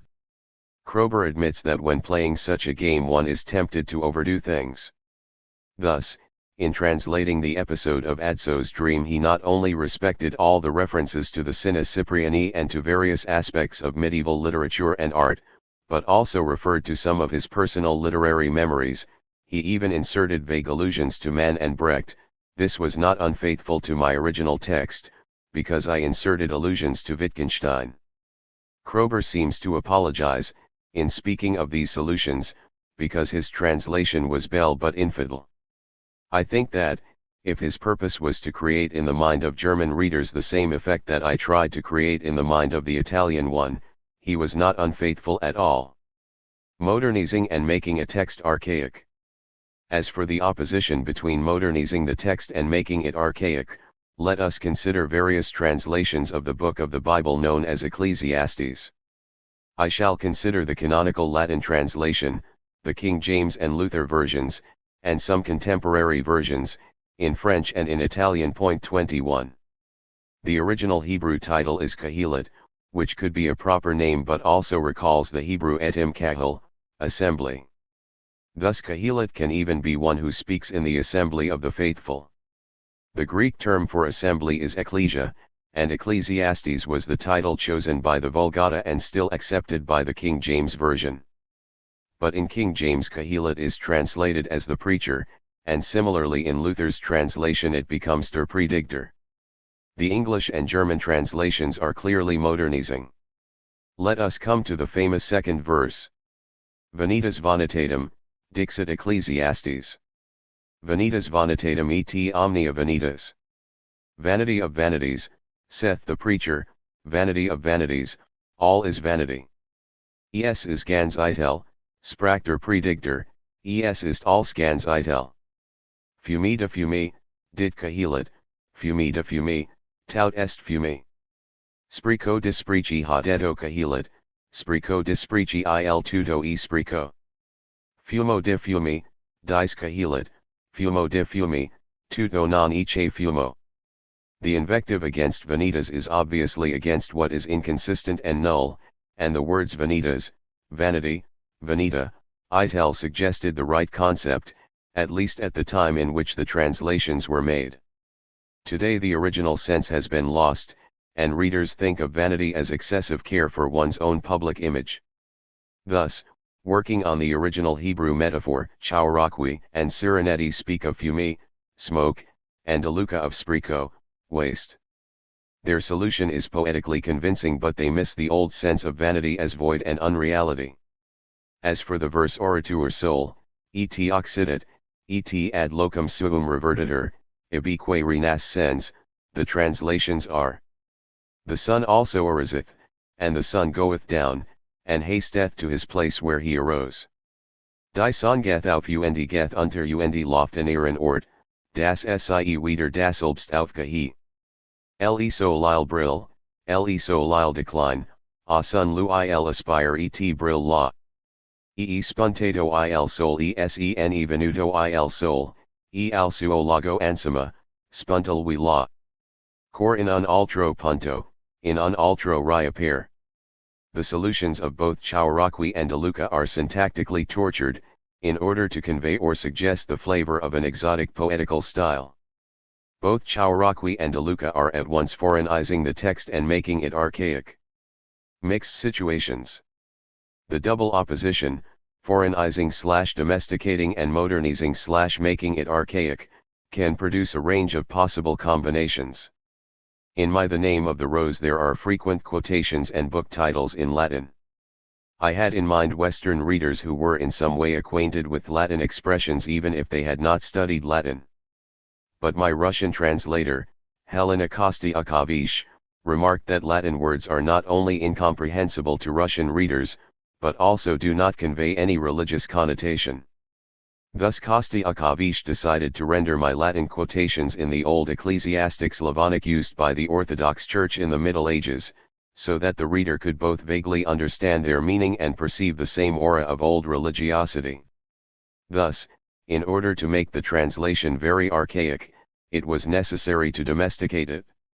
Likewise, Venuti 22 quotes the debate between Matthew Arnold and Francis Newman apropos translating Homer. Arnold said that Homer should be rendered in hexameters and in modern English, in order to keep the translation in tune with the current academic reception of the Greek text. Newman, by contrast, not only constructed an archaic lexicon but also used an old ballad meter, in order to show that Homer was originally a popular rather than elitist poet. Venuti remarks that, ironically, Newman was foreignizing for populist reasons and Arnold wanted to domesticate for academic and elitist reasons. A crazy example of both domestication and modernization is given by the first tentative translation of one of my essays. Happily that translation was corrected before publication. My text discussed the Ars Magna of Raymond Lull, and the subject was certainly a difficult one. My text was listing a series of Lullian syllogisms on theological matters, among which was all that is magnified by greatness is great, but goodness is what is magnified by greatness, therefore goodness is great. The translator probably thought that the Lullian reasoning was too abstract and that it was necessary to be more friendly to the reader. Thus he translated the above syllogism as all cats are mammals, Susie is a cat, therefore Susie is a mammal. It is clear that this translation is not literal at all. Moreover, it does not respect what the original was referring to. To say that a historical figure like Lull said that all that is magnified by greatness is great is pretty different from saying that he mentioned his pet Susie. A translator can say that Diatalavi saw a sublime espacioso lano instead of a hedge, but not that Raymond Lull spoke of Susie instead of God. That is a blatant lie, and the reader becomes the victim of a fraud. Besides, Lull was a Catalan and would have never named his cat Susie. One could conclude that my translator simply exaggerated in modernization and domestication. But his misdemeanor was born from an insufficient appreciation of the deep sense of my text. I was doing my best to initiate the modern reader into the cultural world of Lull, and such a show of goodwill should not be undervalued. Schleiermacher once said, "The translator either disturbs the writer as little as possible and moves the reader in his direction, or disturbs the reader as little as possible and moves the writer in his direction. The two approaches are so absolutely different that no mixture of the two is to be trusted." Point 23. I repeat that such a severe criterion perhaps holds for translation from ancient or remote literatures, but that it does not hold for modern texts. To choose a target or source-oriented direction is, once again, a matter of negotiation to be decided at every sentence. In American crime novels, the detective frequently asks a driver to take him downtown or uptown. By a sort of unspoken agreement, all Italian translators have decided to translate these expressions as portamai alla città alta, that is, to the high or upper city, or portamai alla città bassa, that is, to the low or lower city. Thus Italian readers get the impression that every American city is like Budapest or Tbilisi, with a district on the hills beyond the river, and a district on the opposite bank. It is certainly difficult to decide how to translate downtown and uptown, because the sense of these expressions changes according to the city concerned. Normally uptown is north and downtown is south, but in certain cities downtown is the oldest district, in others it is the business area, in others the red light district. In New York, downtown and uptown are relative concepts. If you are escaping a black gang in Harlem, you ask the driver to run downtown in order to reach at least the plaza. If you are on the verge of being killed in Chinatown, you ask the driver to run as fast as possible uptown, so as to relax at the plaza. The plaza is neither uptown nor downtown, which it is depends not on the plaza's position but on yours. A good translator should therefore negotiate the translation according to the city, asking the driver to take him to the business district, or to the red light one, or along the river or elsewhere, according to the situation. But these decisions require vast extralinguistic knowledge, and translators of detective novels are poorly paid. My suggestion is that one should foreignize and use downtown, in English, to give the tale an exotic connotation. If you read a criminal story taking place in Barcelona and you read "Take me to the Barrio Gótico," do you really understand what it means? Certainly, there is a great difference between going to the Barrio Gótico or to the Barrio Chino, but too bad. Better to get the exotic flavor of Barcelona than to receive ill-translated information. So, if an English translator finds "Take me to the Barrio Chino" in a Spanish novel, it is advisable not to translate this as "Take me to Chinatown." Exaggerated domestication can bring excessive obscurity. Besides, translators in every language have their own downtown problems. In his Pendulum Diary, Bill Weaver reports a similar story. Thought for the day. Periferia. Outskirts. In most Italian cities, the periferia is the slums. In American cities, nowadays, the slums are downtown, the inner city. So when you say someone lives in periferia, you have to watch yourself and not translate it as in the suburbs, making an Italian slum sound like Larchmont. K. Saban lives and works in an ex-factory in periferia. I've eluded the problem, I think, by using outlying.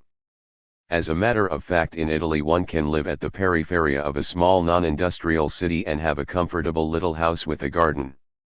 But K. Saban lived in Milan and Weaver did well in avoiding suburbs. K. Saban was not rich enough. In conclusion, Montanari 24 suggests translating source/target as source/mouth.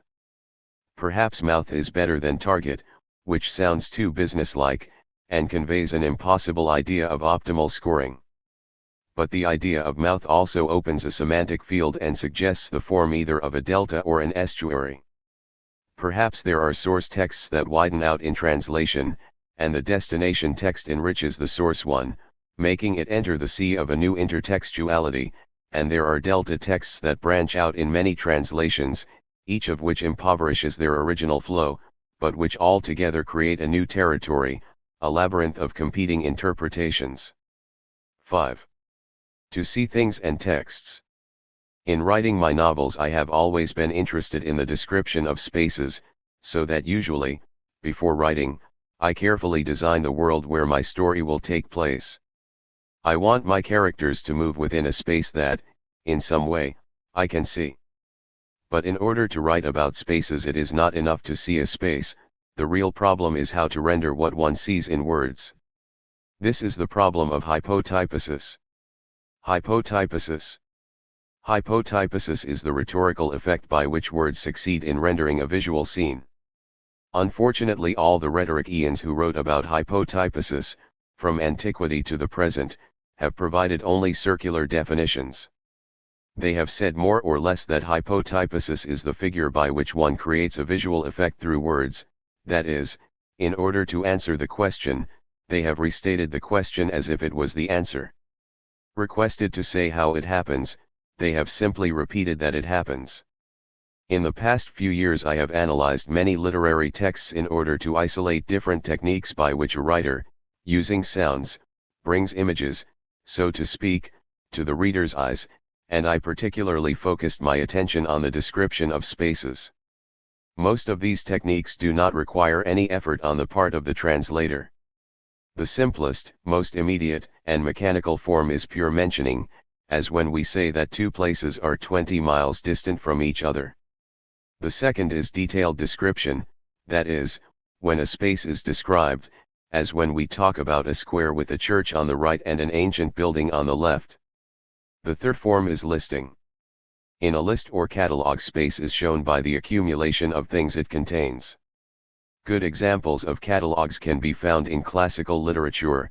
See for instance the description of the armies before Troy in the Iliad, which is a catalogue of names that lasts 400 verses, or the description of the drawers in Leopold Bloom's kitchen in the penultimate chapter of Ulysses. Another technique is the agitated piling up of events. The events must be either incongruous or extraordinary. Of course, rhythm is very important here, and that is how this hypotypesis from Rabelais makes us see the scene, which would not be possible with a mere listing device. He crushed to a pulp the head of some, broke the arms and legs of other ones, dislocated the neck vertebrae of a third one, or he broke the loins, cut the nose, split the eyes, smashed the lower jaws, made them swallow their teeth, battered the omoplates, smashed the legs, separated the limbs from the body. Some died without speaking, others spoke without dying, some died while speaking, others spoke while dying. In such cases we must ask the translator to pay attention to the verbal rhythm, which is crucial in this kind of stylistic device. An interesting technique is that which I decided to define as fractalization of space at an ant pace.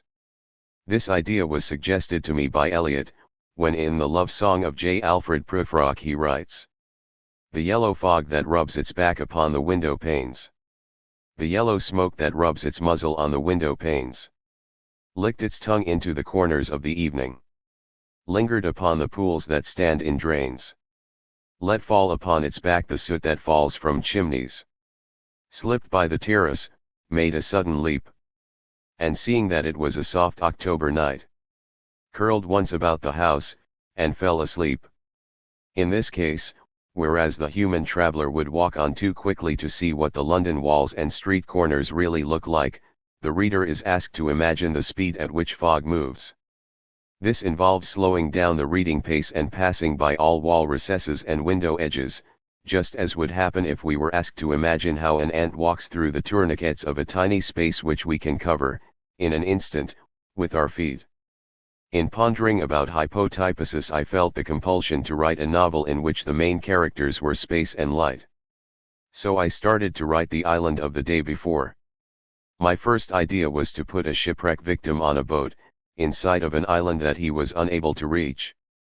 I wanted to tell a story of spaces, and in order to keep my space untouched I want to write a story of an insuperable distance. That is why I decided that my main character had to be unable to swim.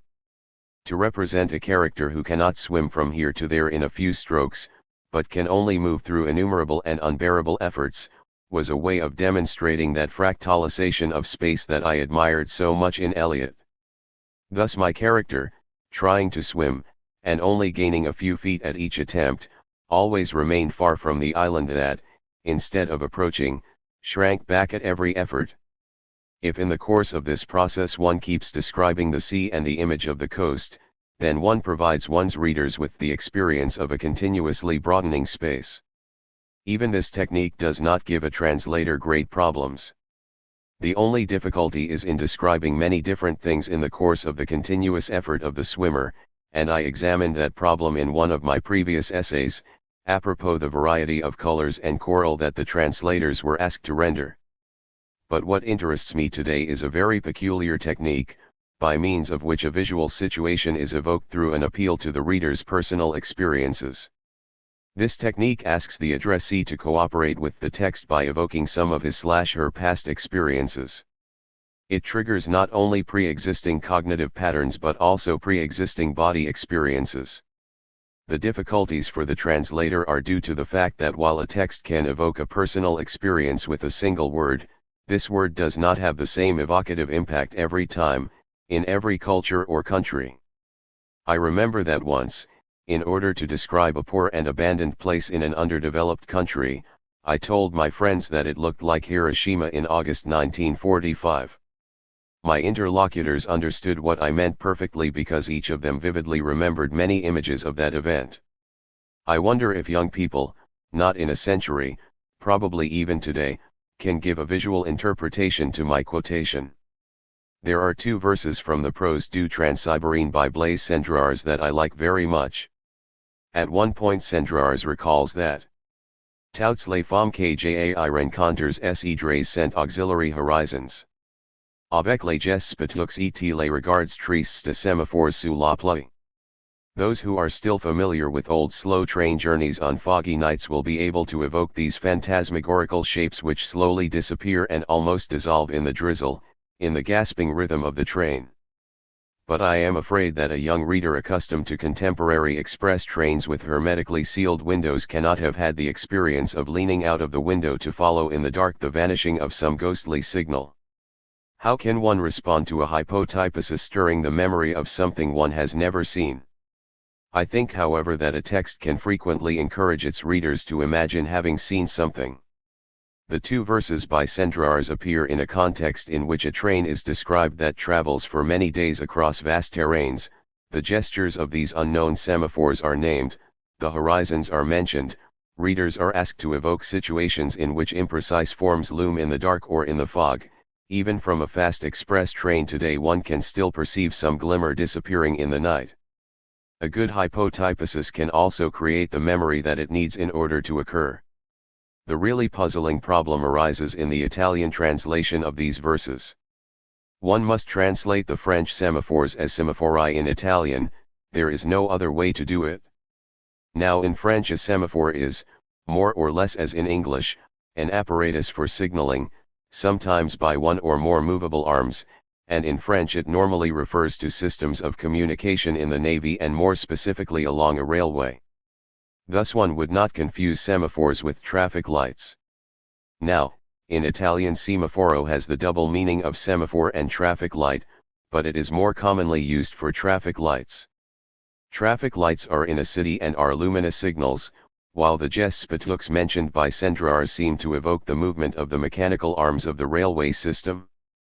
Moreover, the very notion of horizon changes if one thinks of city streets instead of an unlimited countryside landscape. I do not see any way to escape this difficulty, and I would assume that in general Sendrars verses provoke in Italian a different visual effect from in French or in English. I must confess that, as a reader, for a long time I saw in these verses a flickering, a blinking of red eyes, more than the pitiful gestures of a desperate marionette. In the course of my translation of Sylvie I found cases in which Nerval uses terms that must have been familiar to readers of his day, but may be obscure for modern readers, even modern French readers. In chapter 6, where Sylvie and the narrator visit Sylvie's old aunt at Athis, there is a kind of enchanted return to the preceding century.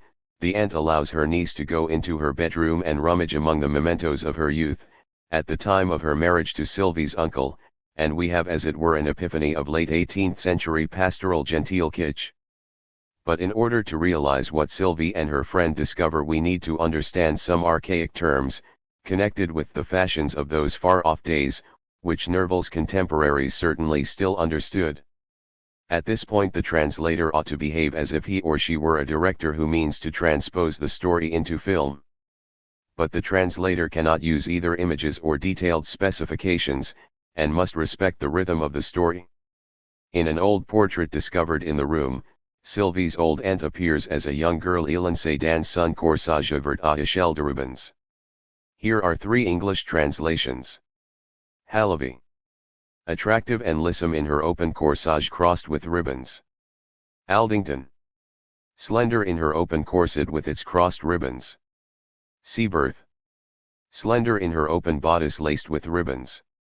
The various Italian translators proposed corpetto aperto sul davanti a nastri incrociati, corpetto di nastri a zigzag, corpetto, aperto coi nastri incrociati sul davanti, camisetta aperta a scala di nastri, corpetto aperto a scala di nastri, corsetto aperto sotto la scala dei nastri, corsetto aperto a nastri scalati, corpetto aperto in volantini di nastri, corsetto aperto a scala di nastri, corpetto aperto ed alixiato di nastri incrociati sul davanti.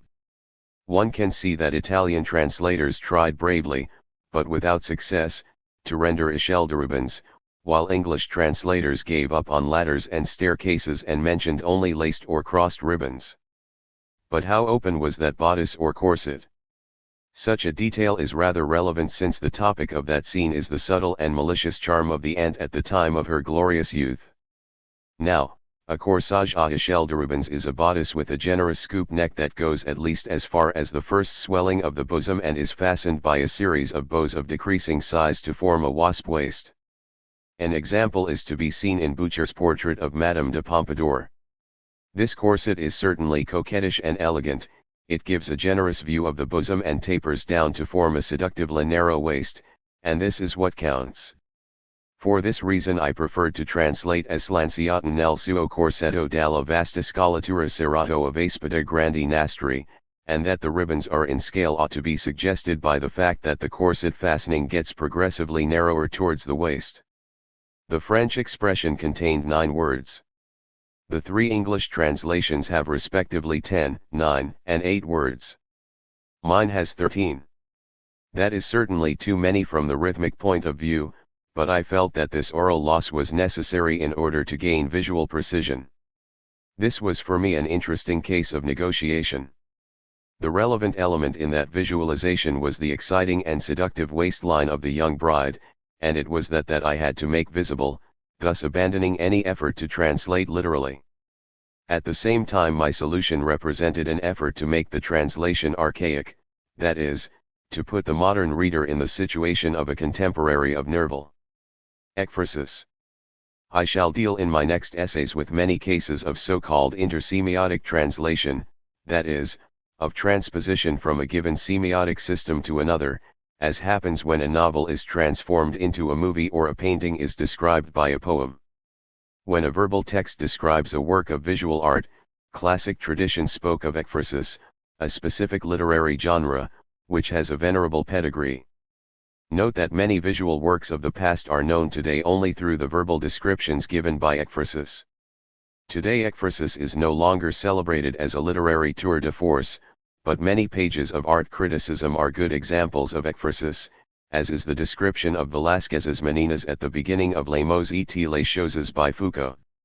As a matter of fact, even today, many poems and stories begin life as the description of a visual work. But authors usually conceal their source, or are at least not preoccupied with making it explicit. I shall characterize these cases as examples of occult ekphrasis. Classical ekphrasis was meant to be appreciated as a good description of a painting or of a statue. Modern occult ekphrasis aims at evoking in the mind of the reader a vision, as precise and evident as possible. Think of the Proustian descriptions of the paintings by Elster. The author, pretending to describe the work of an imaginary painter, was in fact sticking to the paintings of artists of his time. In my novels I frequently play the game of occult ekphrasis. Such are the descriptions of 2 church portals and of many pages of illuminated codes in the name of the rose, such is the whole description of the nave of the Conservatoire des Arts et Métiers in Foucault's Pendulum. Let me consider 2 occult ekphrases from the island of the day before, one inspired by Georges de Latour and another inspired by Vermeer. When writing, I looked at the paintings and tried to describe them as vividly as I could. I did not mention them, I wanted the readers to believe that I was describing a real scene. This permitted me to try some little variations, so that I added or modified some details, without feeling guilty of the sin for which Steiner reproached Dante Gabriel Rossetti. But I also trusted that a cultivated reader would be able to recognize my visual source and to appreciate that, if I made an ekphrasis, it was a description of a painting belonging to the same period in which my story took place, and therefore my ekphrasis was not merely a rhetorical exercise but an attempt to reconstruct the visual atmosphere of that historical moment. Usually I signal these visual sources to my translators, but I do not ask them to translate by looking at them. I assume that, if my description is good, it should work even in another language. However, in an occult ekphrasis one starts from the double premise that if naive readers do not recognize the visual source, they can in some way discover it through their imagination, as if they were watching the scene for the first time, and that if educated readers already know the visual work, they will get an additional pleasure from the rediscovery of the work through a verbal description. So I hope that many readers can recognize not only one, but many of Georges de Latour's paintings, in a description like this one from chapter 31, and since Weaver's translation is absolutely correct it is not necessary to provide the original text. Roberto now saw Ferrante in the darkness at the mirror that reflected only the candle set before it. Contemplating 2 little flames, one aping the other, the eye stares, the mind is infatuated, visions rise.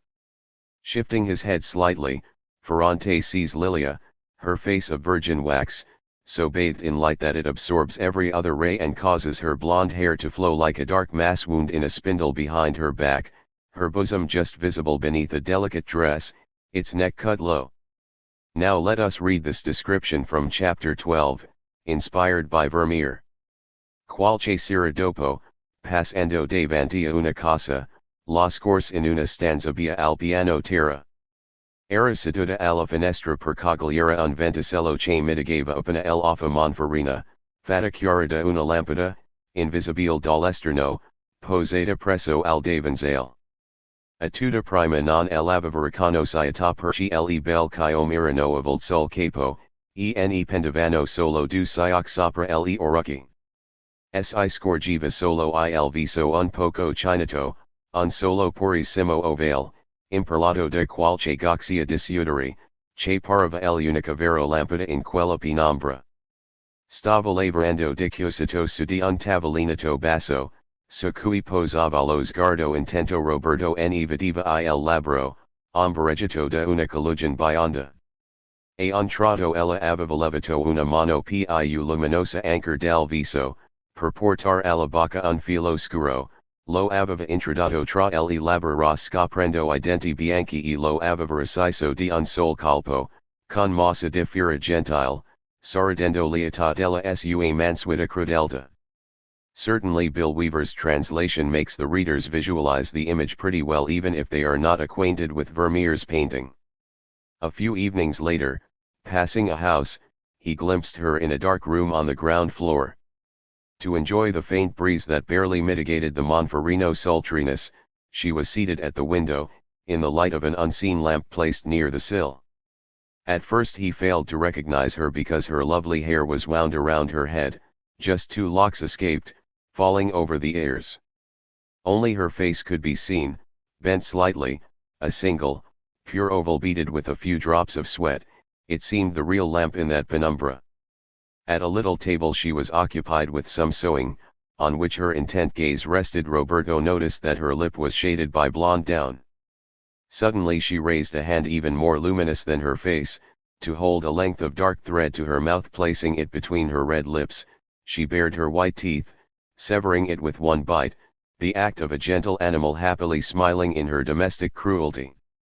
My only stricture is that the translator underestimated an Italian expression, to such an extent that I suspect that he was translating without having Vermeer in his mind. I say that the girl was fatta chiara by an invisible lamp. Weaver translates that she was in the light of an unseen lamp. They are good descriptions, but to say that one is lit up by a lamp is not the same as to say that one is made or rendered clear by a lamp. My expression transfers the source of light from the lamp to the face, and it is the girl's face which becomes the luminous source. This should be a clue for competent readers, who know that, in 17th century paintings, the light radiates from faces, hands, and fingers, as if the bodies themselves were alight. Intertextual irony. Ekphrasis quotes a visual text by means of verbal texts. There is also a way to make a second verbal text visible, or detectable, though a first one. I am speaking of the procedure called intertextual irony. To scatter a text with non-explicit quotations of other works of art or literature is considered a form, perhaps the typical form, of postmodern literature, the natural effect of its intertextuality and of its dialogism, as well as a characteristic of what Hutchin one calls metafiction. Texts always speak to each other. In every work it is possible to detect what Harold Bloom called the anxiety of influence. But I am speaking of intertextual irony in a more specific sense. Intertextual irony is a strategy by which an author makes non-explicit allusions to other works, and in doing so creates a double effect. Naive readers, who do not understand the reference, enjoy the text as if they were receiving its message for the first time. Competent readers catch the quotation, and they sense that it is ironic, especially if the quoted situation or sentence changes its sense and implies a sort of debasement. This procedure has been defined as double coding. A novel or a poem can be full of quotations from the universal treasury of literature without establishing any double coding. Eliot's The Waste Land requires pages and pages of footnotes in order for its readers to identify explicit or implicit quotations from history, anthropology, art, and so on. Eliot realized that there existed uninformed readers who would be unable to recognize his allusions and to realize how many there were, and so added the footnotes as part of the poem itself. In this sense, The Waste Land is not a case of double coding. A reader appreciating this text only for its rhythm, is similar to a spy who eavesdrops through an open door and realizes that somebody is whispering something, but lacks the indispensable code to understand what that conversation is about. Intertextual irony has nothing to do with the fact that a text can be read at two or more levels of sense, as happened, according to the medieval hermeneutics, with the four senses of the Holy Scriptures: literal, allegorical, moral and anagogical. There are many texts that display a double level of sense, for instance parables and fairy tales. Certainly one can naively read the fable of the wolf and the lamb by Phaedrus as a simple report of an altercation between two animals, but to drop the moral sense of the tale would be an example of poor interpretation, and the author himself takes pains to inform his reader that de te fabula narrator. We should distinguish a naive reading as an accident from a naive reading programmed as legitimate by the author, even though a cultivated reading is equally admitted. Can one read the Divine Comedy without realizing its moral purposes? A lot of romantic critics did so. Can one read the Procession of the Purgatory, in the Divine Comedy, without taking into account its allegorical interpretation? Perhaps a surrealist poet could do so. But this has nothing to do with the postmodern poetics of double coding.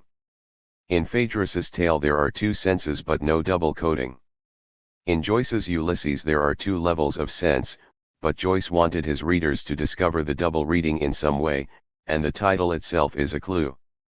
It is a waste of time to read Finnegan's Wake and to miss its patchwork of ultraviolet allusion to the whole of human culture. The readers who read or listened to it as though they were enjoying pure music can undoubtedly be charmed by the sounds and rhythms but are not really reading what Joyce wrote. Double coding has different purposes. It characterizes a literary work which displays a lot of erudite quotations but can also attain popular success, insofar as it can be enjoyed in a naive way. To find an extreme example, take Don Quixote as rewritten by Pierre Menard, described by Borges in one of his stories.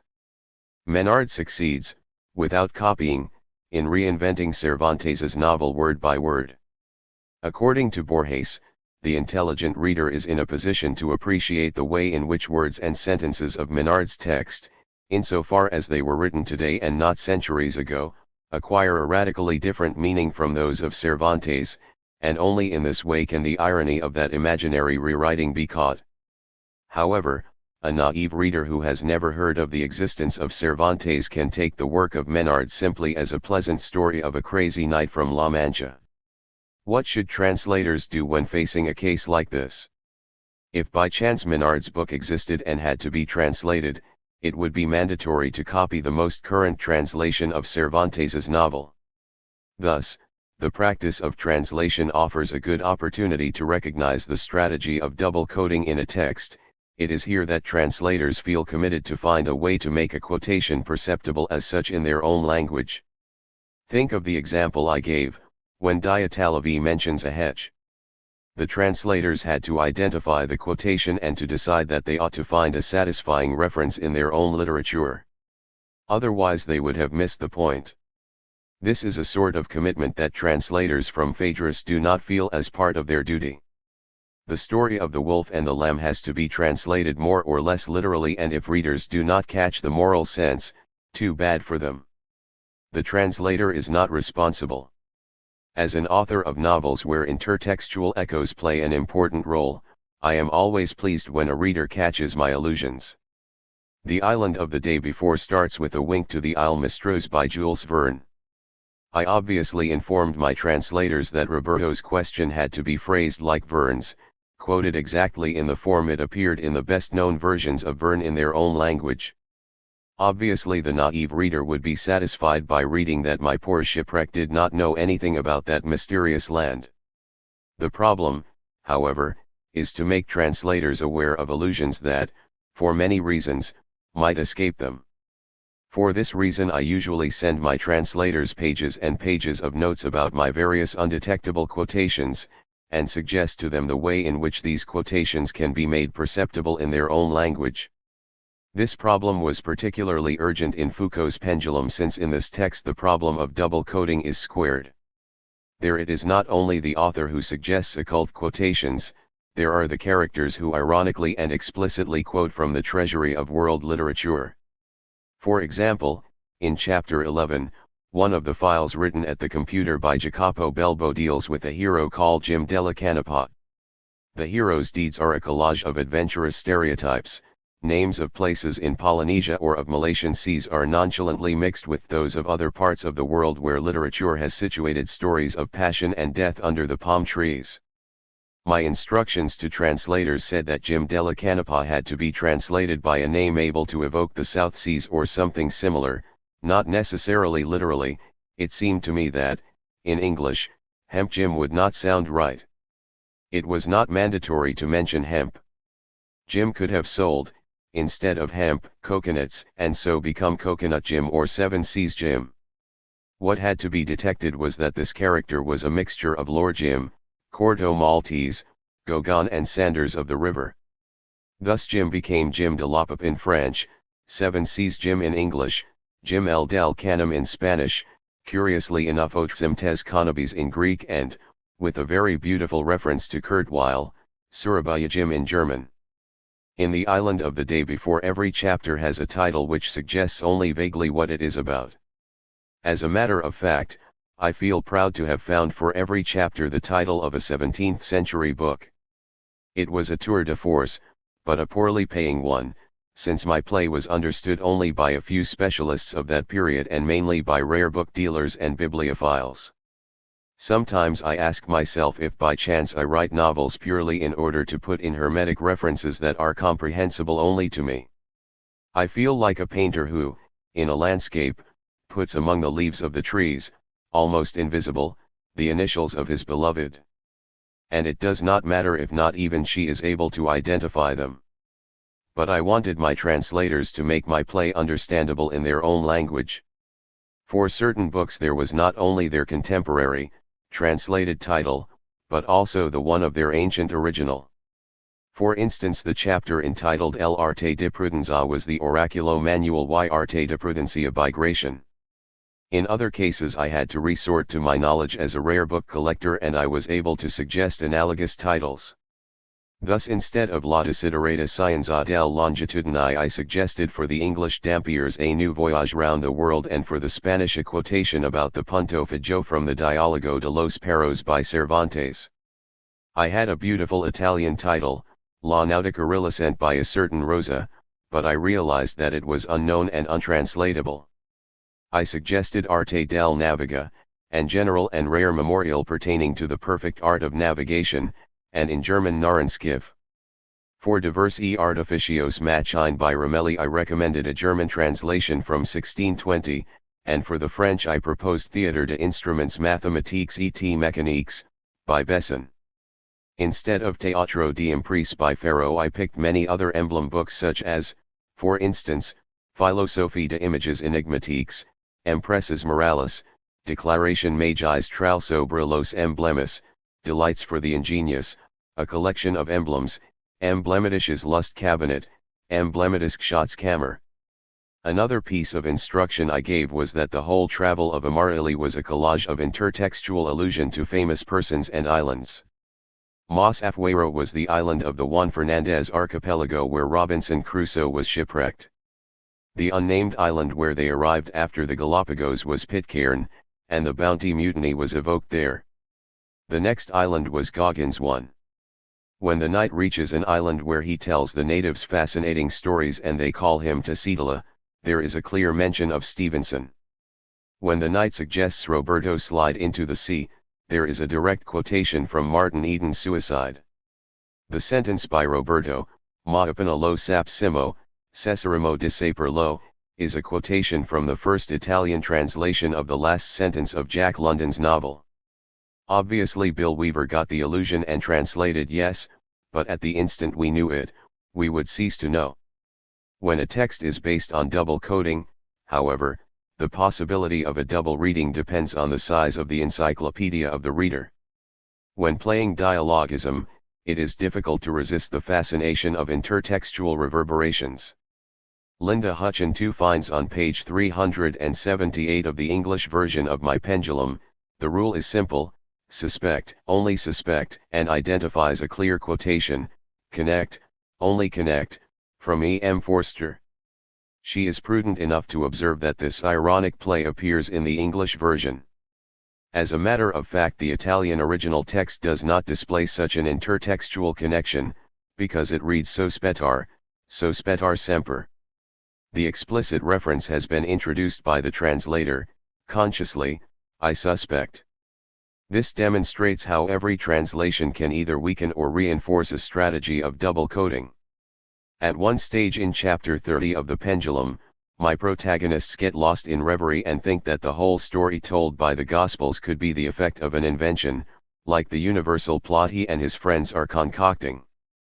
Since a fake gospel is by definition apocryphal, Casaubon sophomorically comments, toi, apocryphe lecteur, mon semblable, mon frère. When writing, I would have been satisfied if the reader caught the reference to Baudelaire, but Linda Hutchins sees my quotation as a parody of Baudelaire by Eliot. This way my game becomes wittier than it was intended to be. Fortunately, if Hutchin had translated my book, her astute interpretation could not have changed the translation. In any case, Hutchin's suggestion posits a nice problem for the poetics of double coding. Should we split the readers between those whose encyclopedia includes only Baudelaire and those who are also conscious of the Eliot-Baudelaire relationship? And what to say about possible readers who found the quotation in Eliot, ignoring that it was referring back to Baudelaire? Should we deny them the membership in the Club of Intertextuality? In The Island of the Day Before there are some coups de theatre in Dumas's style.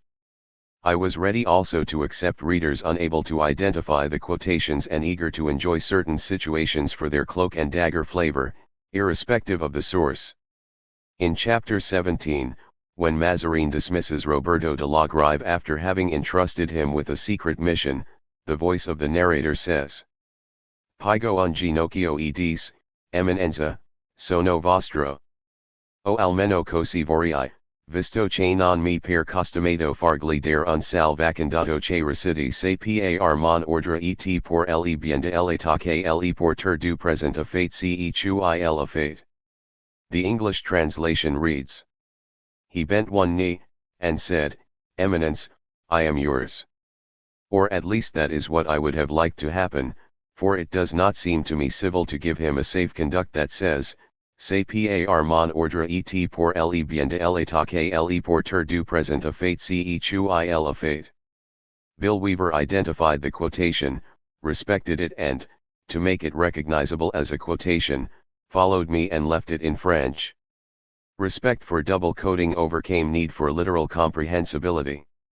It is interesting to notice that Weaver's solution has been adopted by the translators in Slovak, Finnish, Swedish, Romanian, Czech, Serbian, Polish, Turkish, Spanish, Portuguese, Catalan, Danish, Dutch, Latvian, Norwegian and Greek.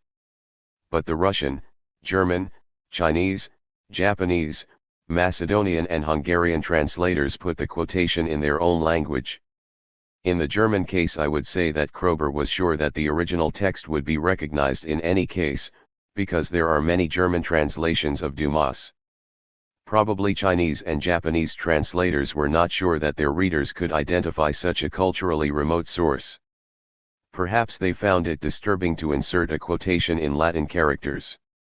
But it seems to me that problems of alphabet are scarcely relevant, otherwise Serbian and Greek versions would not have used the original quotation. I think that in each of the above cases the translator has negotiated, deciding whether it was more convenient to miss the intertextual link for the sake of comprehensibility or whether on the contrary it was necessary to risk a poor literal understanding in order to stress the link. Note that there is a double textual play in this short passage. First, the intrusion of the narrator who apologizes for having avoided the quotation of a famous line. Second, the textual quotation of the safe conduct that Richelieu gives Milady, Athos purloins from her and at the end D'Artagnan shows to Richelieu. Here naive readers seem to be left without any help. They understand that Mazarin did not give Roberto a safe conduct, and worry about why the narrator feels compelled to say that something irrelevant did not happen. But, since the quotation is in another language, they are in some way pulled to suspect that there is a quotation. Point 3. So much for double coding. Once again it is a case where translation is not only a linguistic but also, or mainly, a cultural affair. Notes. 1. Hutchin, Linda, A Poetics of Postmodernism, Chapter 7. 2. Echoes, Ironizing the Modern, in N. Burchard and V. Providelli, eds, Umberto Eco's Alternative. The Politics of Culture and the Ambiguities of Interpretation, p. 166. 3. In at least 2 English translations I consulted, the Safe Conduct reads, "It is by my order that the bearer of this paper has done what he has just done," a version which contains 2 mistakes. First, it does not translate that all this happened for the state's sake, and second, this translation uses the masculine pronoun he, while the French original remains uncommitted. So it remains difficult to understand how a safe conduct given to Milady could have been used by D'Artagnan, or why a letter given a woman should use the pronoun he. 6. From rewording to translating substance. If in order to translate one must make a series of hypotheses about the deep sense and the purposes of a text, then translation is certainly a form of interpretation, at least insofar as it depends on a series of previous interpretations. However, to say that translation is a form of interpretation does not imply that interpretation is a form of translation. No logically educated mind would say so.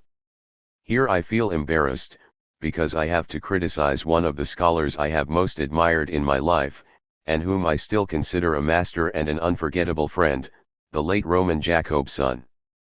But Jakobson was once responsible for a possible confusion. Translation and interpretation. In his essay on the linguistic aspects of translation, Jakobson once suggested that there are 3 types of translation: intralinguistic, interlinguistic and intersemiotic.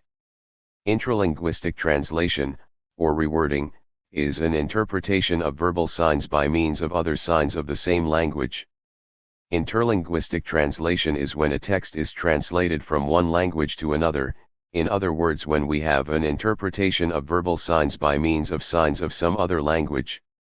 Intersemiotic translation or transmutation is when we have an interpretation of verbal signs by means of signs of nonverbal systems, for example, when a novel is translated into a film, or a fairy tale into a ballet. Jakobson did not quote cases like Walt Disney's Fantasia, where music is translated into images. In order to define the 3 types of translation, Jakobson uses the word interpretation 3 times, and it could not be otherwise for a linguist who, while belonging to the structuralist tradition, was the first to discover the fecundity of Peircean concepts. However, his definition of the 3 types of translation leaves us with an ambiguity. The first way to read this classification is that there are 3 types of interpretation, and that in this sense translation is a species of the genus interpretation. This seems the most obvious solution, and the fact that Jakobson insisted on the term translation could have been due to the fact that he wrote down his reflections for a collection of essays devoted to the problem of translation, in which his aim was to distinguish between various types of translation, implicitly taking for granted that they were all forms of interpretation. But, on the grounds of Jakobson's proposal, many people decided that he was suggesting that rewording, translation proper and transmutation were 3 types of translation. Rewording. Translation. Translation proper. Transmutation. Since, as we shall see, the category of rewording covers an immense variety of types of interpretation, at this point it would be easy to succumb to the temptation to identify the totality of semiosis with a continuous process of translation, in other words, to assert that every interpretation is a form of translation. Such an idea has at times been supported by various hermeneutical philosophers. Heidegger, during a university course on Heraclitus in 1943, proclaimed the identity between translation and interpretation. 2 Gadamer 3 maintained on the one hand that every translation is always an interpretation, in the sense that a translation is made possible by a previous interpretation of a text, and this cannot be reasonably refuted, but on the other hand he tried to show the deep structural identity between the two, in the sense that translating is like performing a dialogue with another one, and in every dialogue one tries to understand the point of view of the interlocutor. Gadamer states that every translator is an interpreter, and I agree, but this does not mean that every interpreter is a translator. In another place he says that the task of the translator is not qualitatively different from the one of an interpreter, but differs only in the degree of intensity. Such a difference in degrees of intensity seems to me fundamental, and in the course of this chapter I shall distinguish those different degrees. George Steiner says that a theory of translation, a theory of semantic transfer, must mean one of two things. It is either an intentionally sharpened, hermeneutically oriented way of designating a working model of all meaningful exchanges, of the totality of semantic communication. Or it is a subsection of such a model with specific reference to interlingual exchanges, to the emission and reception of significant messages between different languages. Steiner adds that the totalizing designation is the more instructive because it argues the fact that all procedures of expressive articulation and interpretative reception are translational, whether intra- or interlingually. The second usage, translation involves two or more languages, has the advantage of obviousness and common currency, but it is, I believe, damagingly restrictive. Steiner honestly admits that both the totalizing and the traditionally specific theory can be used with systematic adequacy only if they relate to a given theory of language. One has to decide whether a theory of translation is in fact a theory of language or whether the theory of language is the whole of which the theory of translation is a part. He says that the preceding chapters have made my own preference clear. It is clear that my preferences are different, because my own theory of language is based upon Peirce's notion of interpretation, a notion which is too large to be reduced to the one of translation. Many forms of interpretation. According to Peirce, an expression can be interpreted by a synonym, a definition, a paraphrase, a series of inferences, or even by a series of encyclopedic explanations. For instance, let us take the expression cocaine. It can be interpreted by a synonym, and as far as I know it is called coke, snow, and many other slang expressions. Cocaine can be interpreted by a definition, and I found in Webster's white crystalline alkaloid extracted from coca leaves. But the same dictionary also provides an inference, when saying that the substance can produce addiction. If by chance someone didn't understand all these interpretations, I could add some encyclopedic details, such as, let us say, that some natives in Latin America used to chew those leaves, or that Sherlock Holmes took such a substance in a 7% solution. Peirce said that the interpreton is something that teaches us something more about the interpreted sign. If I interpret cocaine as crystalline alkaloid, I know certain properties of cocaine that I probably did not know before. But this more might be less as far as the sense of a given discourse was concerned. For instance, according to Peirce, the interpreton of a given expression can also be a behavioral or an emotional response. Now, suppose that I am following a play in a language I do not know well enough. When an actor utters something, I notice that the other people on stage are laughing, so I infer that the actor said something funny. These laughs act as an interpreton of the first actor's utterance, telling me that he told a joke, but they do not tell me what the joke was about. Not only this, I cannot tell whether it was a witty quip or trivial wordplay. In my ignorance I do not understand why the other actors laugh. They may be laughing because they are so simple-minded as to appreciate a vulgar prankster, or so quick as to love the boldest of paradoxes. This Gedanken experiment tells us that something can act as an interpreton of a given expression without being a translation of it, at least in the proper sense of the word. Rewording is not translation. Jacobson spoke of translation also as rewording. Now let us suppose that the most elementary case of rewording, that is, definition, can be taken as a translation. Since in chapter 2 I quoted the scene where Hamlet kills Polonius, let me return to that text. Gertrude, what wilt thou do? Thou wilt not murder me? Help, help, ho. Polonius, what, ho? Help, help, help. Hamlet, how now? A rat? Dead, for a ducat, dead. Makes a pass through the arras. Polonius, I am slain. Falls and dies. If I look in Webster's for correct definitions of the main terms used by Shakespeare, I find do, to make or cause, to perform or carry out. Murder, to kill unlawfully and with malice. Help, aid or assistance. Behind, on the side opposite to front. Draw, to pull out, to remove, to extract, as a cork, a tooth, a sword. Rat, any of several kinds of black, brown, or gray, long-tailed rodents, resembling, but larger than, the mouse. Dead, no longer living. Ducat, any of various coins of silver formerly current in Europe. Arras, a tapestry. Slay, to kill by violence. Fall, to come down by the force of gravity. Die, to cease to live, to come to an end. Consequently, the passage could be reworded as: Gertrude, what wilt thou make or cause, to perform or carry out? Thou wilt not kill me unlawfully and with malice? Assistance, assistance, ho. Polonius, what, ho. Assistance. Assistance. Assistance. Hamlet, how now? Any of several kinds of black, brown, or gray, long-tailed rodents, resembling, but larger than, the mouse. No longer living, for a coin of silver, no longer living. Makes a pass through the tapestry. Polonius, I am killed by violence. Comes down by the force of gravity and comes to an end. It's a joke, I agree. But this joke has been made possible by having identified translation with interpretation through definition, that is, by having rigorously respected the principle that definition, insofar as it is a form of rewording, is a form of translation. It goes without saying that this text would not be a correct translation even if it were literally translated into another language. Synonyms are a form of rewording.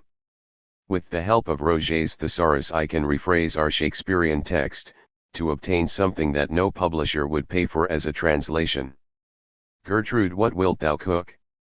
Thou wilt not remove me from life? Do a favor, ho. Polonius, what, ho. Do a favor, do a favor, do a favor. Hamlet, how now? A bad person? Deceased, for a Napoleon, deceased. Makes a stab through the tapestry. Polonius, I am put out of the way. Descends and is burned out. Paraphrase is certainly a form of rewording. My late friend Guido Almansi, who also taught in Great Britain for a long time, once published, along with Guido Fink, an anthology of parodies. 51 of the chapters of that amusing collection of masterpieces was entitled Il Falso Innocente and concerned unconscious parodies, that is, versions of great works ad usum Delphini which represent a form of interpretation by summary.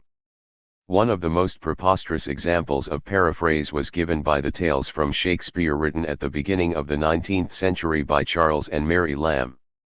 Let me quote only a few passages concerning Hamlet. Hamlet's madness was love. And the queen wished that the good beauties of Ophelia might be the happy cause of his wildness, for so she hoped that her virtues might happily restore him to his accustomed way again. But Hamlet's malady lay deeper than she supposed, or than could be so cured. His very melancholy, and the dejection of spirits he had so long been in, produced an irresoluteness and wavering of purpose which kept him from proceeding to extremities. Coming to our scene, there is the undoubtedly clarifying paraphrase. Said the queen, if you show me so little respect, I will set those to you that can speak, and was going to send the king or Polonius to him. But Hamlet would not let her go, now he had her alone, till he had tried if his words could not bring her to some sense of her wicked life, and, taking her by the wrist, he held her fast, and made her sit down. She, affrighted at his earnest manner, and fearful lest in his lunacy he should do her a mischief, cried out, and a voice was heard from behind the hangings, Help, help, the queen, which Hamlet hearing, and verily thinking that it was the king himself there concealed, he drew his sword and stabbed at the place where the voice came from, as he would have stabbed a rat that ran there, till the voice ceasing, he concluded the person to be dead. But when he dragged forth the body, it was not the king, but Polonius, the old officious counsellor, that had planted himself as a spy behind the hangings. "Oh me," exclaimed the queen, "what a rash and bloody deed have you done!" "A bloody deed, mother," replied Hamlet, "but not so bad as yours, who killed a king, and married his brother." Is that a good translation from Shakespeare? I suspect it is not. But let us go on. We have said that even a comment which draws inferences from a text is a form of interpretation. In the milieu of the French Oulipo it was suggested that the opening line of "À la recherche" by Proust, "Longtemps j'ai me suis couch de bonne heure," could be interpreted by the following inference: "It took me a long time to convince my parents to let me go to bed after 9. This is certainly another excellent example of interpretation, which is certainly not a good example of translation. Now, what do all these cases of rewording have in common? Each of them tried to communicate the same content as the original, but with different words. This means that in order to render the same content, the interpretation has to change the form of the expression, or the discourse, in the sense that, linguistically speaking, the definitions felis catus or animal which meows are linguistic strings different from cat. Can we say that even translation proper does the same? From a certain point of view it does, since nobody can deny that if I translate the passage from Hamlet into Italian the linguistic strings would be different. However, why can come un topo be considered a correct translation of how now? A rat? When we consider a translation like how now? Any of several kinds of black, brown, or gray, long-tailed rodents, resembling, but larger than, the mouse. To be a joke. Reformulations in other semiotic systems. We must first of all consider the fact that under the headings of what Jacobson called rewording one should also put cases of reformulation in a nonverbal system. In music such a procedure is usually called transcription, as when a musical piece is rewritten in a different key, or changed from major to minor or from the Dorian mode to the Phrygian mode. In these cases it seems there is no change in substance and both the melodic line and the harmonic relationship are preserved. But there are cases in which a given composition is transcribed for a different instrument. Take for instance Bach's solo cello suites transcribed for alto recorder. The change in the substance of the expression is at this point relevant, even for an absent-minded listener. First of all, it is true that the melodic line is transported point by point from one instrument to the other, without variations, but the same does not happen with the chords. The bow of the cello can be drawn across more than one string at the same time, while with the recorder one can play no more than one note at a time. The solution is to translate a given chord into an arpeggio. The soloist plays several notes one after the other very rapidly so to create the oral impression of performing all of them at the same instant. Second, there is a shift from a given timbre to another, and this feature is certainly perceived even by the most inattentive listener. Both from the melodic and harmonic point of view the transcription should allow everybody to recognize the original score, but such identification is not as easy as it seems.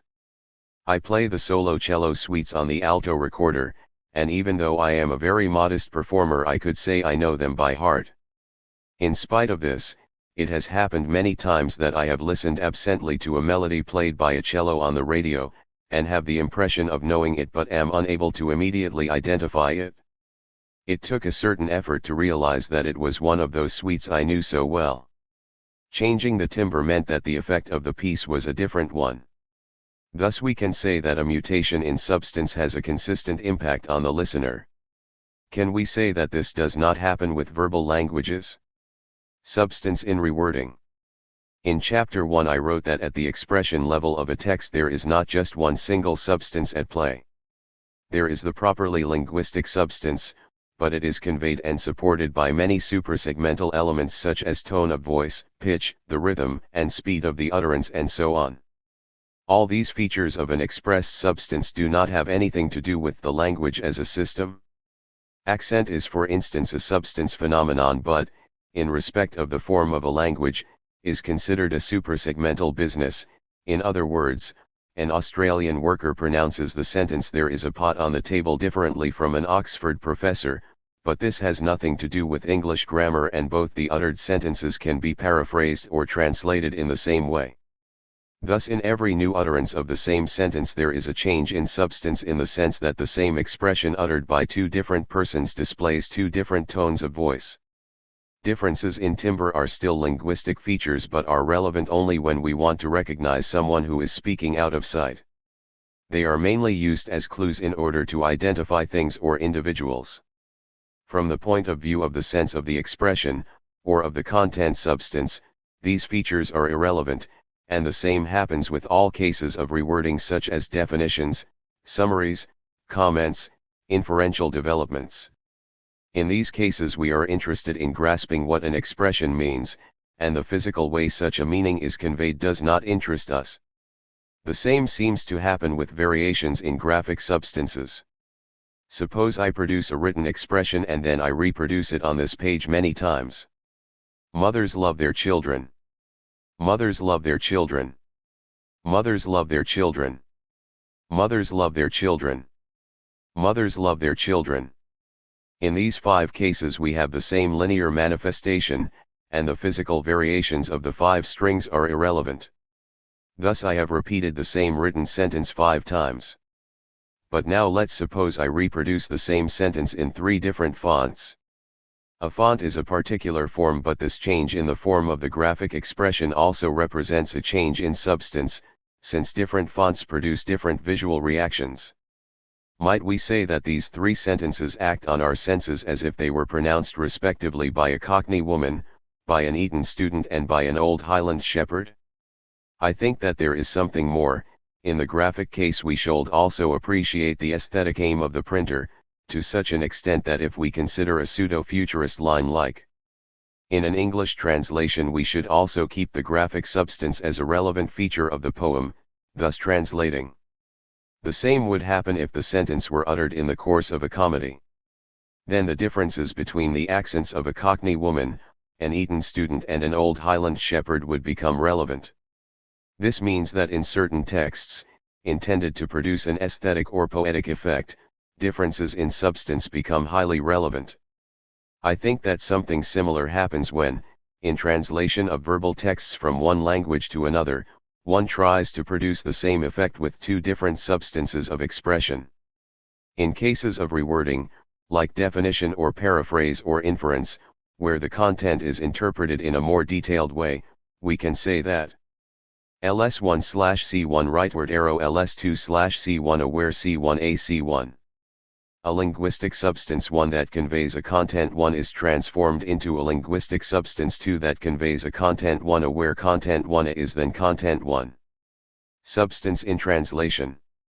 In elementary processes of translation, a linguistic substance 1 that conveys a content 1 is transformed into a linguistic substance 2 that aims at conveying the same content 1.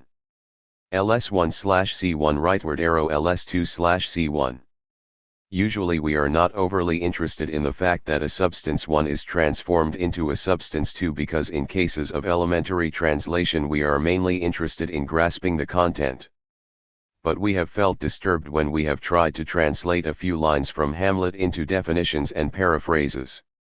This means that for certain texts there are many stylistic features, such as, for instance, meter, or the sound of words, or the brevity of an exchange, that are independent from the structure of a given language and which must be respected by a translation.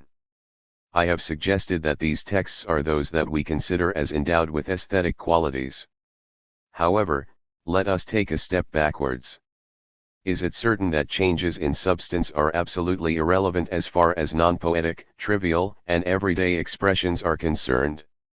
We have seen in one of my previous essays that even when translating the French expression mon petit Joe, we feel that we should preserve certain qualities of the uttered substance of the expression, but this requirement holds even for the most utilitarian expressions.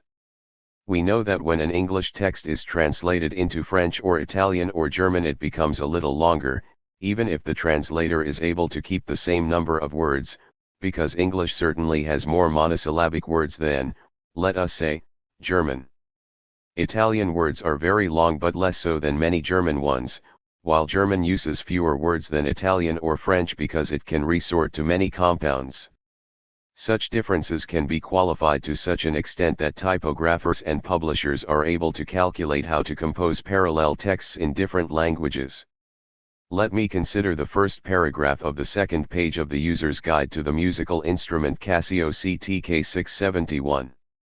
The English text reads: 384 tones, including 1000 advanced tones.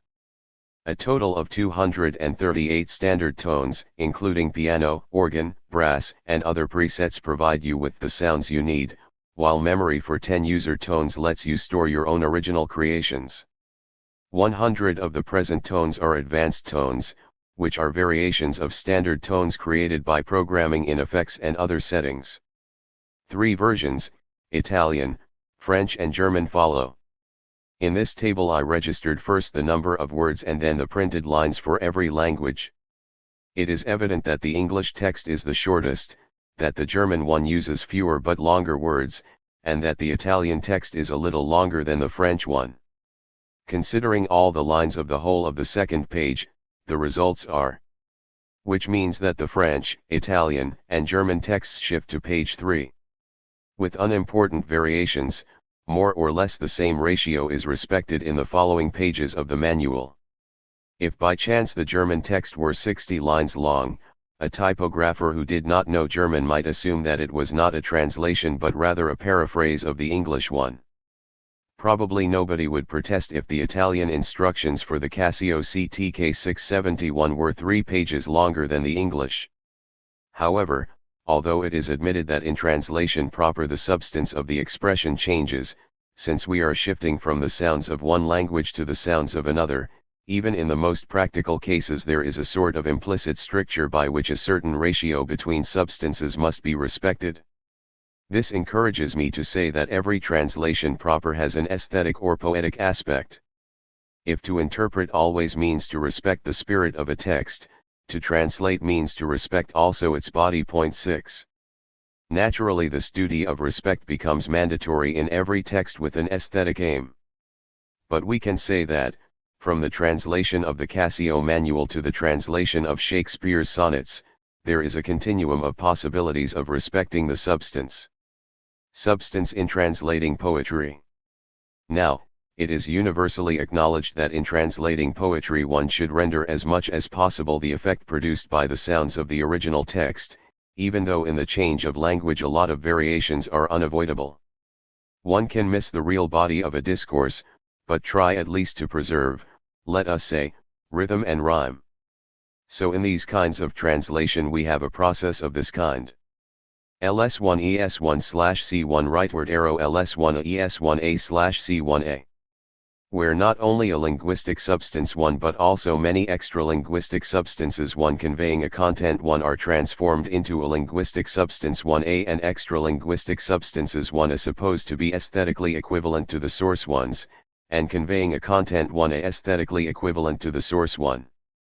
What does aesthetically equivalent mean? In his beautiful book Le Tombeau de Marot 7 Douglas Hofstadter considers different translations from Dante Alighieri's Divine Comedy, starting from the principle that the most important stylistic and metrical feature of that poem is the invention of the tercet, that is, strophes of 3 verses each, all in hendecasyllables, and with the rhyme scheme ABBA, BCB, CDC, and so on. Hofstadter, to stress the quasi-musical structure of a series of tercets, provides this graphic representation. It's evident that such a form is independent of any natural language and can be embodied in different linguistic substances.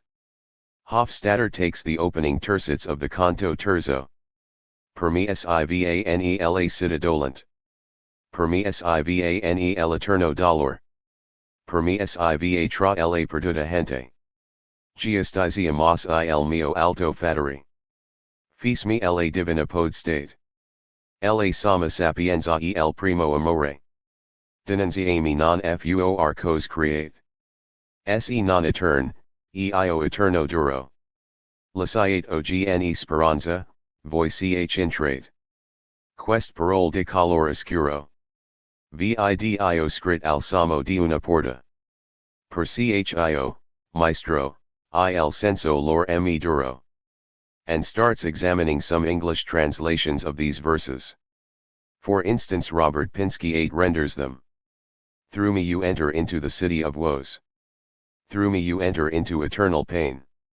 Through me you enter the population of loss. Justice moved my higher maker, in power divine. Wisdom supreme, love primal. No things were. Before me not eternal, eternal I remain. Abandon all hope, ye who enter here. These words I saw inscribed in some dark color. Over a portal.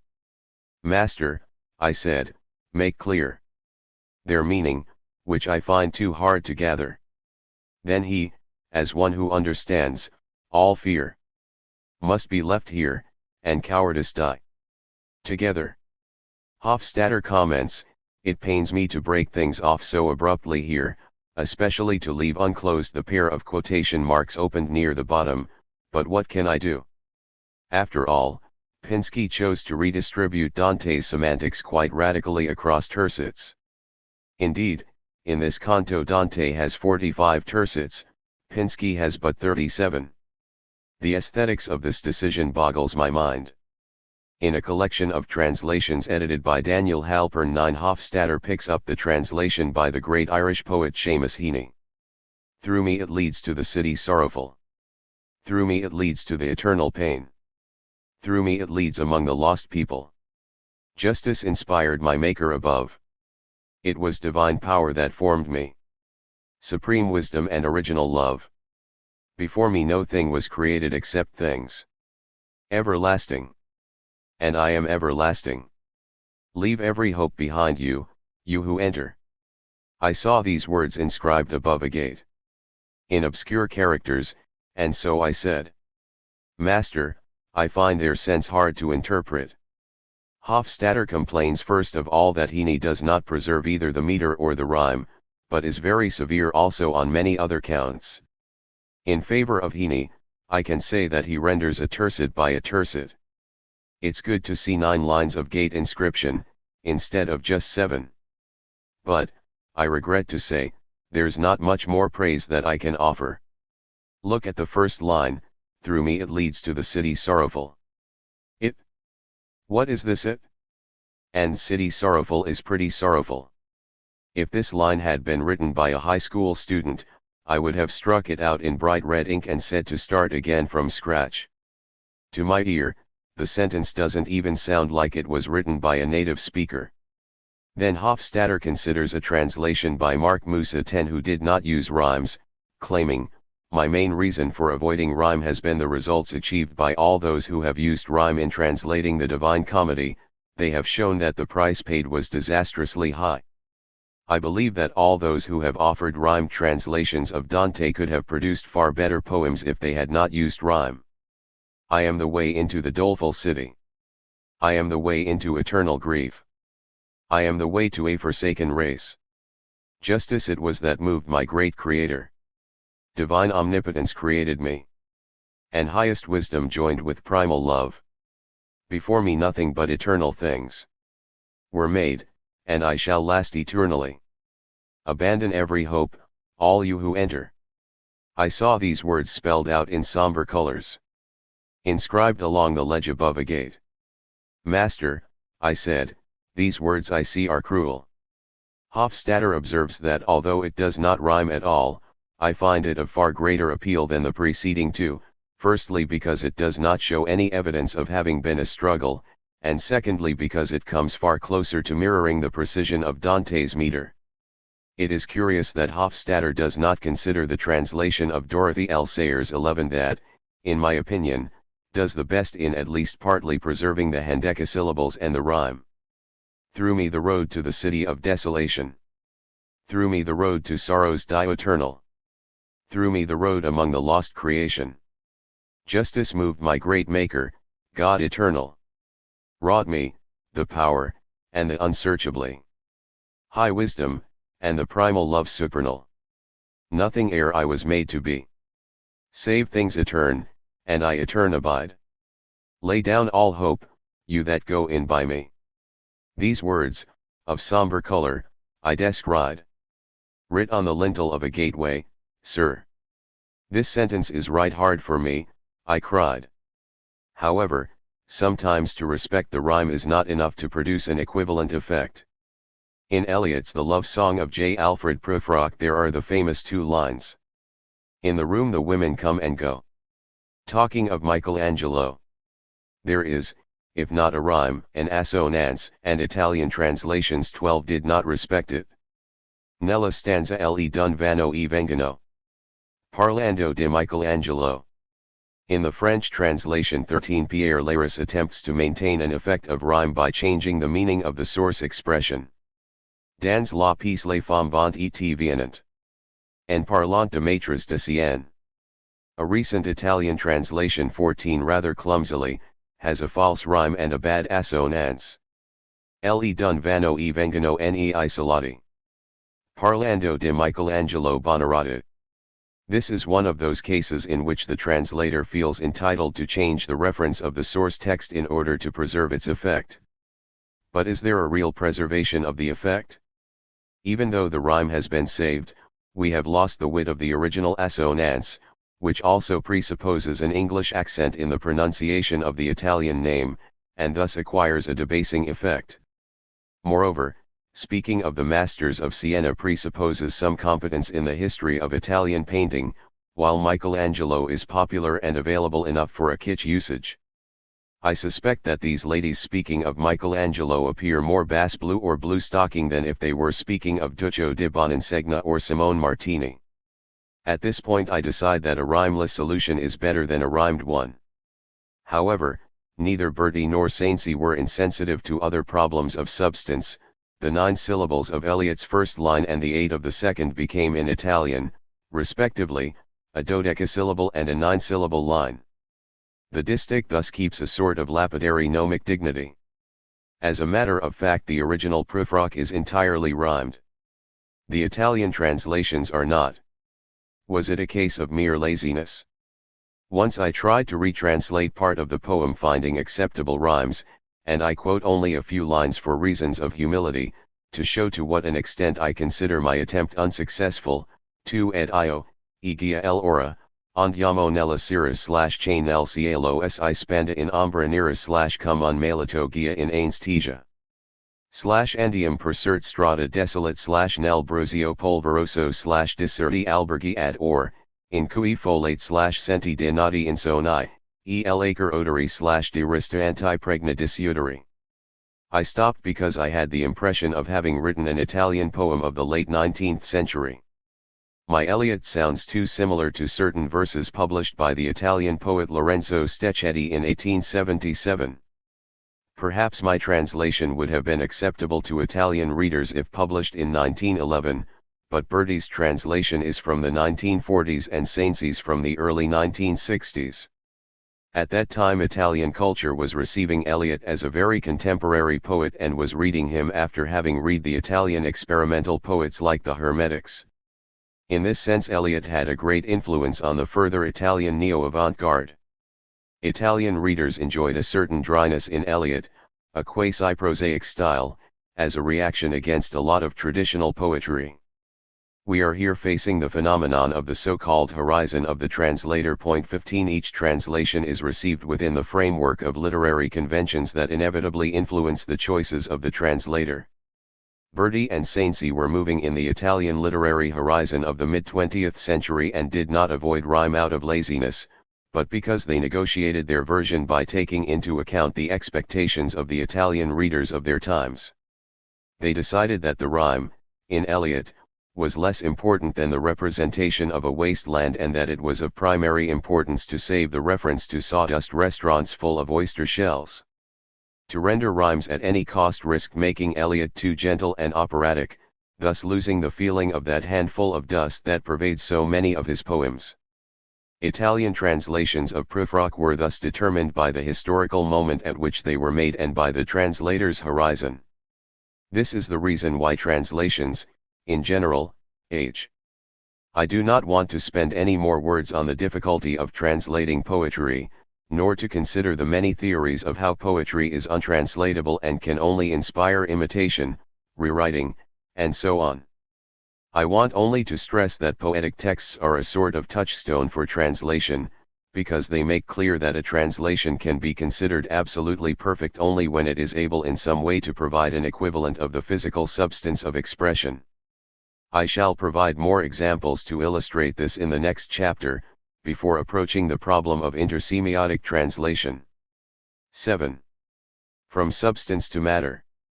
Let me return to my personal experiences as a translator of Nerval's Sylvie, to further our discussion of the role of substance in texts aiming at an aesthetic effect.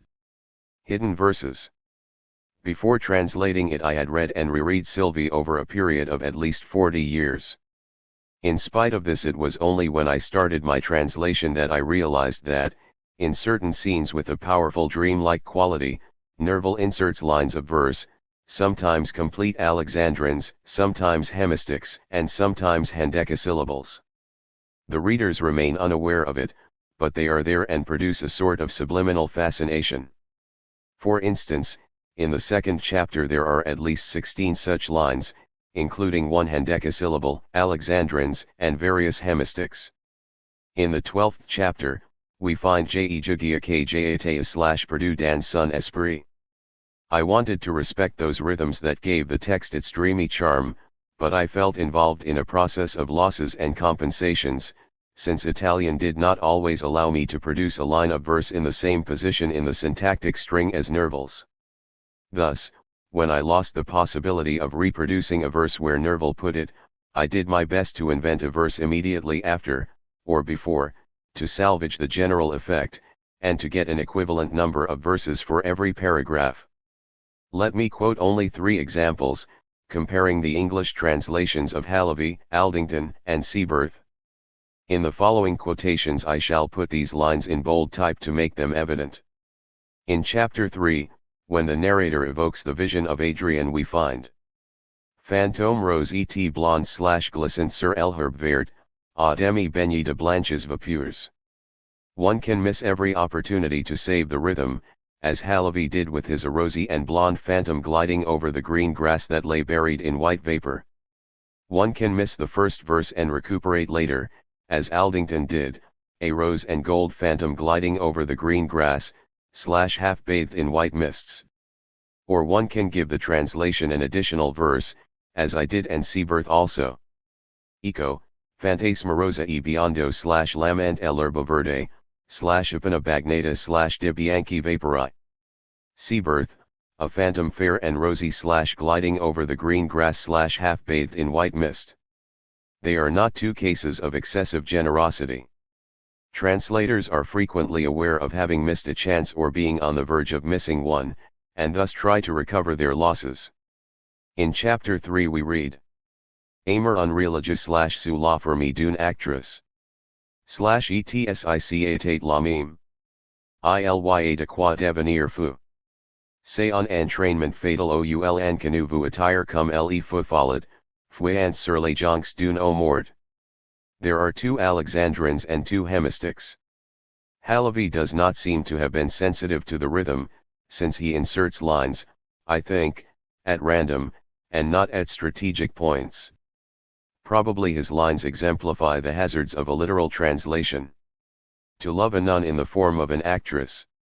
And suppose it was one and the same. It was enough to drive one mad. It is a fatal attraction when the unknown leads you on, like the will-o'-the-wisp that hovers over the rushes of a standing pool.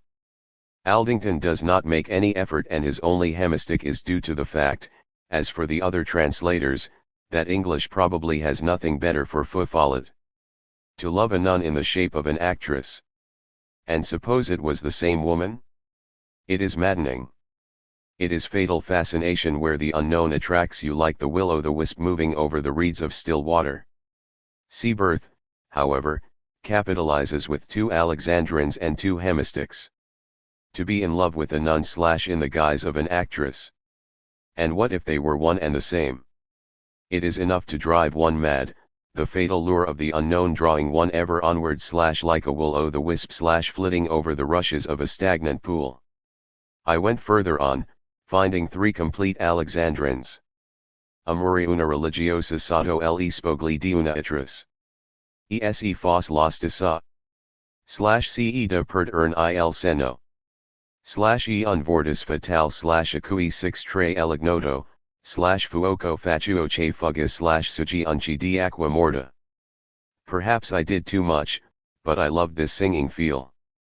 But Seaberth took his revenge in chapter 14, where we find these splendid closing lines. Tel sunt lachemirs /qui charmant et ignorant /o matin de la vie. Jaisa de la fixer sans beaucoup d'ordre, mais bien de quiers me comprendront. Les illusions tument l'un après l'autre, comme les écorces d'un fruit, et le fruit, c'est l'expérience. Ça va estimer, l'important quelque chose d'acre qui fortifie. Nerval conceals in the text 2 alexandrins, a hendecasyllable and 2 more hemistichs. Translations follow, and Seaberth does his best to put the verses more or less where Nerval put them.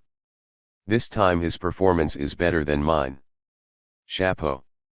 Such are the charms that fascinated and beguile us in the morning of life. I have tried to depict them without much order, but many hearts will understand me. Illusions fall, like leaves, one after another, and the kernel that is left when they are stripped off is experience. The taste is bitter, but it has an acid flavor that acts as a tonic. Such are the delusions which charm and lead us astray in the morning of life. I have tried to set them down in no particular order, but there are many hearts which will understand me. Illusions fall one by one, like the husks of a fruit, and the fruit is experience. Its taste is bitter, yet there is something sharp about it which is tonic. Such are the chimeras that beguile and misguide us in the morning of life. I have tried to set them down without much order, but many hearts will understand me. Illusions fall away one after another like the husks of a fruit, and that fruit is experience. It is bitter to the taste, but there is fortitude to be found in gall. Tali sun l'ichamir che ameliano e sconvolgano all alba della vita. Ho cercato di fissarl senza battere all'ordine, ma molti cuori mi comprendrano. Le illusioni cadano l'una dopo l'altra, cum scores di un frutto, il frutto e l'esperienza. Il suo sapore e amaro, e tuttavia esso ha qualcosa di aspro che tonifica. Which translation is more faithful to Nerval's intention? I suggest the reader speak them aloud and decide which one sings better, but reject those where the lines are too perceptible. Substance in poetic translations. A translation must preserve the textual rhythm. But that is not enough. As I have said in the previous chapters, many substances of expression are displayed on the expression plane and many of them are not specifically linguistic. Meter is so independent from the structure of a given language that the same metric scheme can migrate from one language to another. One of my favorite of Montale's poems is Addio, Fiscanelbio, Seni, Toss. E sport Eli Abbassithi, el ora. Force. Gli automai hanno region, cum appaano. Di corridoi, mirati. Presti anche tu alla fuoca. Litania del tuo rapido questorida. E fedele cadenza di carioca? There are 2 translations of it, one in English by Catherine Jackson 1 and the other in French by Patrice d'Irville Angelini 2. Goodbyes, whistles in the dark, nods, coughing. And train windows down. It's time. Perhaps. The robots are right. How they lean. From the corridors, walled in. And do you too lend, to the dim litany of your express train, this constant, fearful cadenza of a carioca? Adieus, sifflets dans l'ombre, signes, tu. Et vitra firms. C'est lourd. Put être. Les automates ontils raison. Comme de couloirs. Il apparissent murs. Toi aussi, prêts tu à la sourde. Litanie de ton rapide set of furieux. Et fidèle cadence de carioca? A short comparison with the original tells us that in both translations the meter is not respected.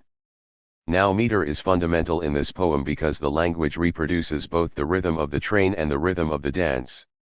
I do not think that it is impossible to reproduce such a double rhythm in another language, and I apologize for feeling obliged to quote a personal experience. I played many times with lipograms. I also made monovocalic or one-vowel poems. Thus I tried to reproduce Montale's poem first as lipograms avoiding a, e, I, o and u, then as 5 monovocalic poems. Point 3. My problem was certainly not to translate the poem, but to save, with my pseudo-paraphrase, the real thing. And the real thing was that in the poem there are 5 hendecasyllables, of which 2 are proparoxytone, and 2 7-syllable verses. The first 4 verses are without rhyme and the last 3 with rhyme. In the first part of the poem there are automi, robots, and the last verse mentions a dance. My problem was to save all these features in every version, obviously by substituting the robots each time with a different mechanical entity and by finding for every lipogram a different dance. I reproduce here only the entire version of the A lipogram, for the other ones only the 4 last tercets. Kinchdi, Fiske, Bio, Seni, Toss. E sport Eli Rinciasi. E tempo. Force. Sun nel giusto I robot. Come si vedano. Nei corridoi, reclusi. Odi per tu il severo. Sussulto del diretto conquestorido. Ossessivo ritorno di un bolero. Dona per tu, su, prova. Al litaner di un rapido l'improvido. Ostinato ritmer di bossa nova. Du force alla macumba. Che danza questo treno la tremenda. Ed ottosa cadenza di una rumba. Presti anche tu, chissà. Al litaner dei rapidi questa rita. Cadenza di un dement cha cha cha. Non senti force, asira. La litania del rapido nell'orido. Ancheger la civo di habanero. Salta magra la gamba. Canta la frata strata, pazza aranxa. Acetonata di asma l'altra samba. Del t present. L'effervescens fred, le tremend. Demens mes diabet mirne. S, ridi, insisti. Sibyllin de sinistri ispidi brividi. Misti ritmi sipati, tristi twist. Colgo sol du so. Fosco locomotor, con moto roco. Mormoro el ostragoto rock and roll. Ruhr, Turku. Timbuktu. Fu sol bus, sol curus di un vudu. Un murmur di un blue Zulu. Point 4. My question is the following: if it was possible to respect the real thing by using a crippled Italian, would it not have been possible to do the same with another language? I do not have an answer because I never tried to translate Montale into French or English, but I suspect that it is possible. If the translators did not do that, it was probably because they were more interested in the semantic side of their job than in the substantial aspects of the poem. I think that playing with lipograms is a good way to understand what the real thing of a poem is. Let us look at another of Montale's poems. Spesso il male di vivere ho incontrato. Era il rivo strazzato che gorgaglia. Era l'incartacci arsi della foglia. Rier sa, era il cavallo stramazzato. Bene non seppi, fuori del prodigio. Cheschi ud la divina indifferenza. Era la statua nella sonnolenza. Del Maricchio, e la nuvola, il falco, alto levito. This poem certainly has a semantic content, which can more easily be turned into a paraphrase than that of the previous poem. But the elements that show up in the poem, the rivulet, the leaf, the dead horse, become epiphanies of the evil of living also because of the harshness of the adjectives and of the verbs the poet uses, such as strazzato or gorgaglia. Moreover, while the first 8 verses are hendecasyllables, the last one has 14 syllables, and this, with the aerial perspective of the cloud and of that hawk, as symbols of a non-terrestrial happiness, contributes to counteracting the feeling of evil, the last verse flies towards the skies, so to speak. I tried 5 lipogrammatic variations of this poem, 5 by respecting those essential characteristics. Once again I quote only the first variation, and for the rest I cite only the last 2 lines.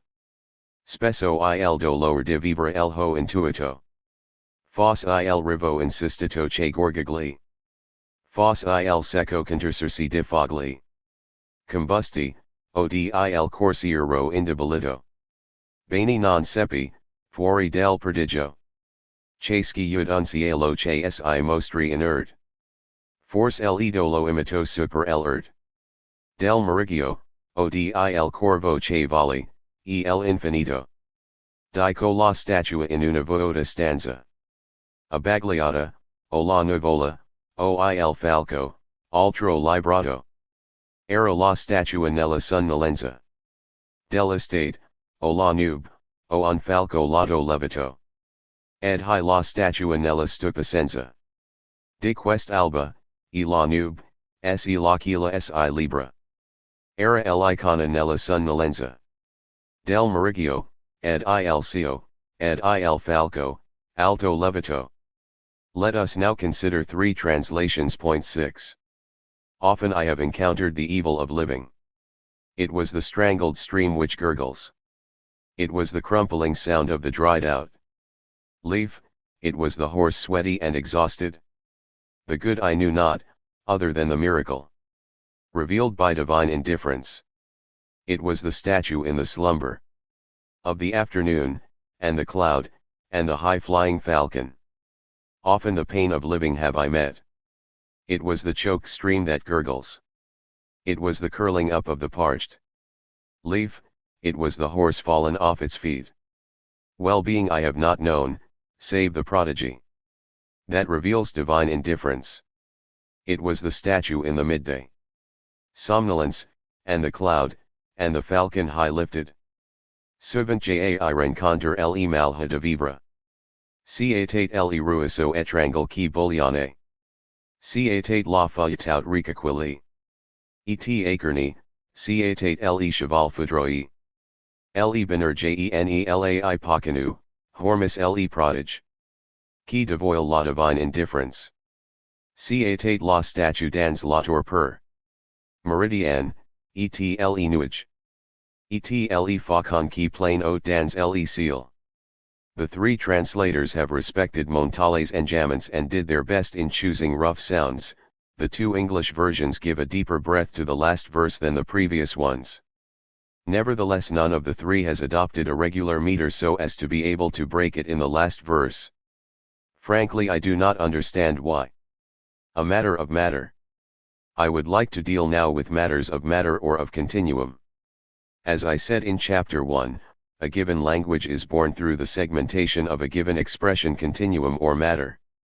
Taking the continuum into consideration can help us better to understand the differences between translation proper and the many kinds of so-called intersemiotic translation, that I have decided to consider as cases of interpretation but not as cases of translation. There are cases in which, in order to make the meaning of a word or of a sentence clear, we use an interpreton expressed in a different semiotic system. Think for instance what happens when I explain the sense of a verbal utterance by Ausenzion, that is, when we use an object to translate the meaning of a verbal expression, or the inverse, as when a child points his or her finger towards a car and I say that it is a car.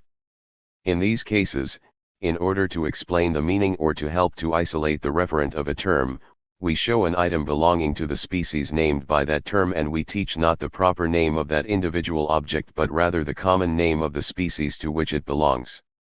If I ask what is a baobab, and someone shows me a baobab or the image of a baobab, I set up a cognitive scheme which allows me to recognize other baobabs in the future, even though partially different from the individual that has been shown to me. In all the above cases, certainly, the new expression aims at interpreting a previous expression, but in different circumstances the same device could interpret different expressions. For instance, if I show someone a detergent box, I can use it to better interpret a request like please buy me a box of the detergent so and so, or in order to explain the meaning of the word detergent, or even to provide an example of what I mean by parallelepiped. If we use the term to translate in a metaphorical sense, many interpretations are forms of translation. In passing from certain semiotic systems to others, these forms of interpretation act as though they were interpretations by synonymy, with the same limits and strictures that hold for verbal synonymy. But other cases would hardly be defined as translations, not even in a metaphorical sense. If one wants to explain the verbal expression Beethoven's Fifth Symphony in C minor, one can undergo the effort of showing the real musical object. But usually one can solfa the beginning of that symphony. Likewise, if somebody asks me what composition has just been broadcast on the radio, I can say it is Beethoven's Fifth Symphony in C minor. A sufficient interpretation could also be to answer that this is one of Beethoven's symphonies. Anyway, what characterizes all those interpretations is the fact that the interpreton belongs to a different semiotic system from the interpretandum, and that their difference is due to the fact that their substance is produced by the segmentation of a different continuum or matter. If I recite Hamlet in Italian, I change the form and the substance of the expression, but I remain within the boundaries of the same continuum or matter. If on the contrary I represent Hamlet killing Polonius in a painting, I have changed the expression matter. Differences in continuum or matter are fundamental in a semiotic theory. Think for instance of the various debates on the presumed omnipotence or affability of verbal language.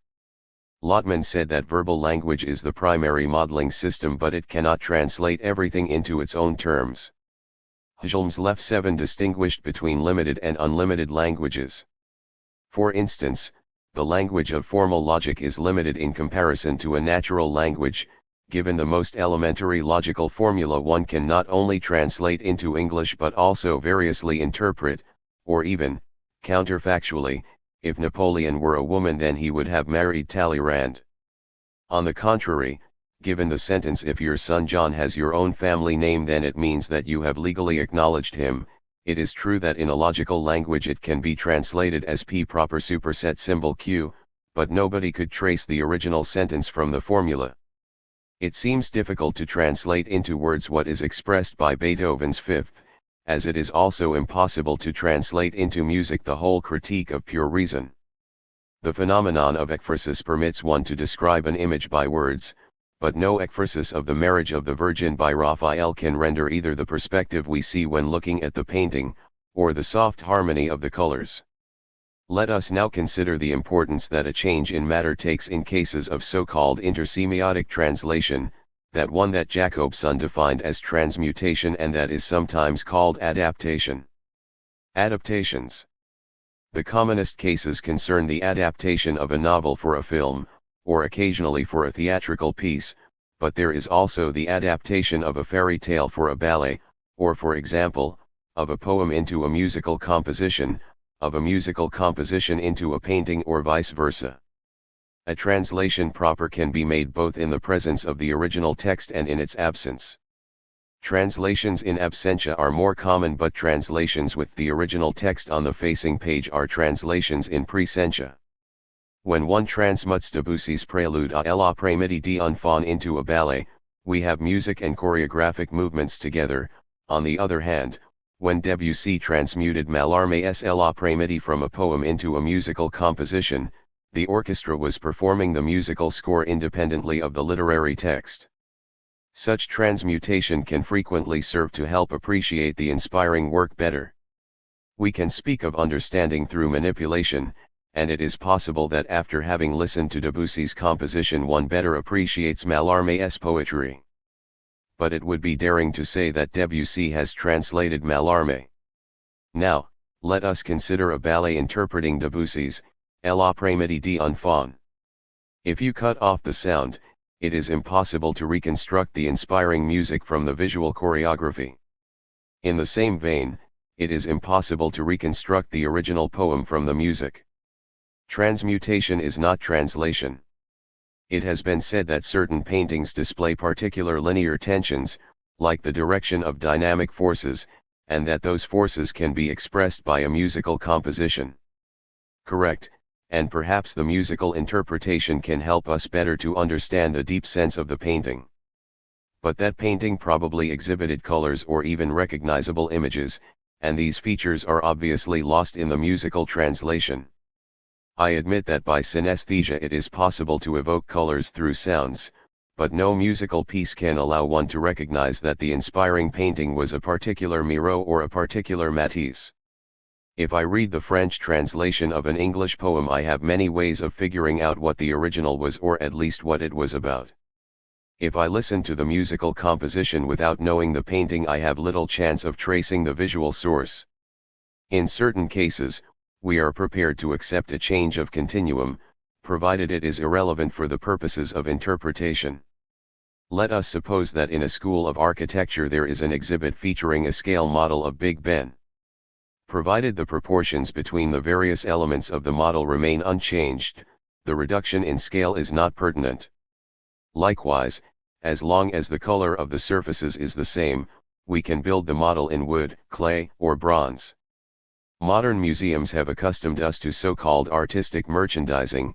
They sell scale model reproductions of famous works of art, be they the Venus de Milo or the head of Queen Nefertiti. However, if enjoyed for aesthetic reasons, such reproductions are obviously disappointing, because not only the real dimensions but also the tactile consistency of the original object are a part of the aesthetic enjoyment. Adaptations say too much. When changing the continuum, a phenomenon occurs that casts the idea of portraying a transmutation as a translation proper in doubt.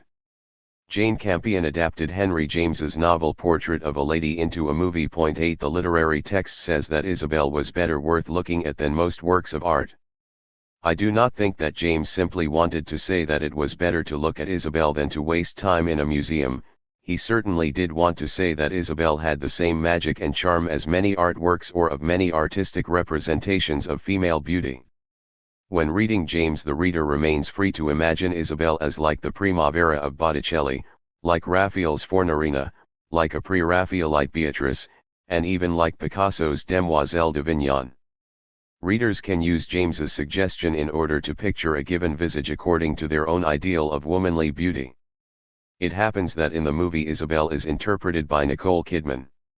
I personally like this actress, undoubtedly very beautiful, but I think that the movie would arouse different feelings if Isabel had the countenance of Greta Garbo or the Rubenesque features of Mae West. Thus the director has made the choice for me, and as a spectator I am less free than as a reader. In the passage from one continuum to another we are forced to render explicit, and thus to emphasize, certain aspects of the content that a translation would have left indeterminate. I have already quoted Augusto Monterroso, who wrote the shortest tale in Western literature. Cuando despertó, el dinosaurio todavía estaba allí. If one had to translate it into another language it would be easy to retrieve the Spanish text from the English 1.9. Now, let us think of a movie director who wants to translate this tale into a film. Apart from the fact that the movie would have to show the protagonist as male or female, the director cannot simply show a sleeping person who, when he/she awakes, sees a dinosaur. He would thus lose the sense of that todavía. At this point the director would realize that this short tale suggests at least two different stories. A person is awake, close to a dinosaur. In order to avoid such a disturbing experience he/she falls asleep, and on waking sees that the monster is still there. A person is awake, without dinosaurs around, he/she falls asleep, dreams of a dinosaur, and on waking realizes that the dinosaur from his/her dreams is still there. It goes without saying that the second reading is, in both a surrealistic and Kafkaesque mode, wittier than the first one.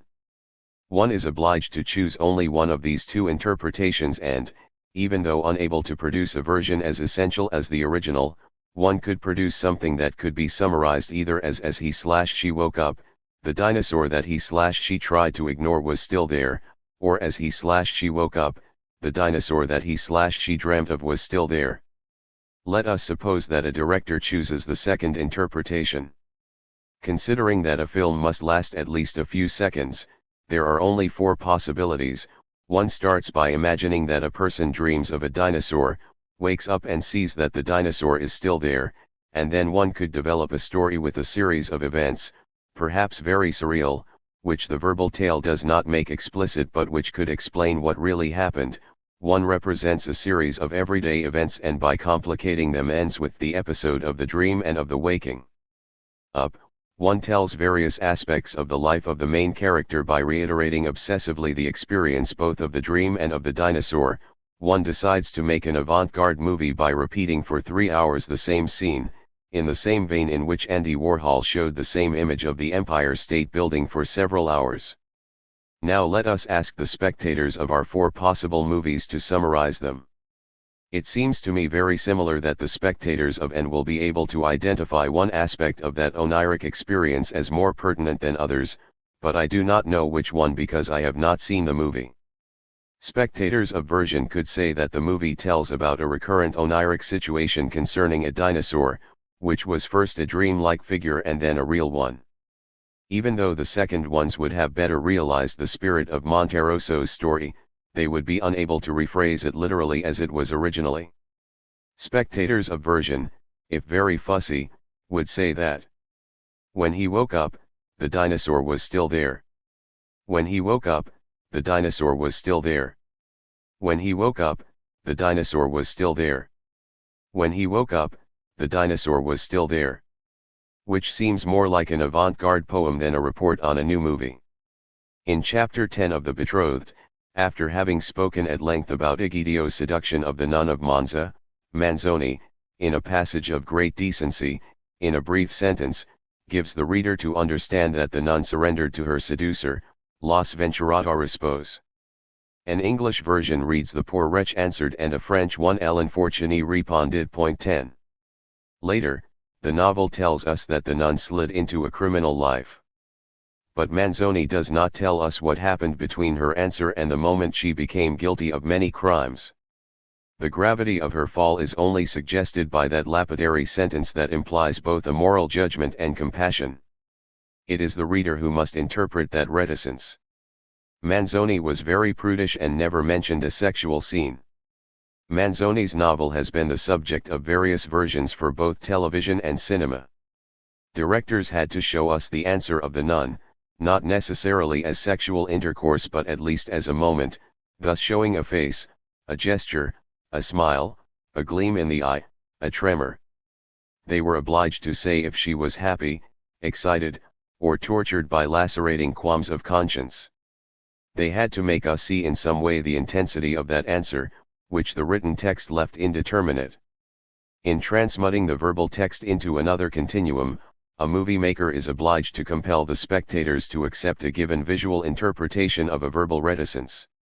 In the shift from continuum to continuum, the interpretation is mediated by somebody who acts as a gatekeeper, reducing freedom of the addressee.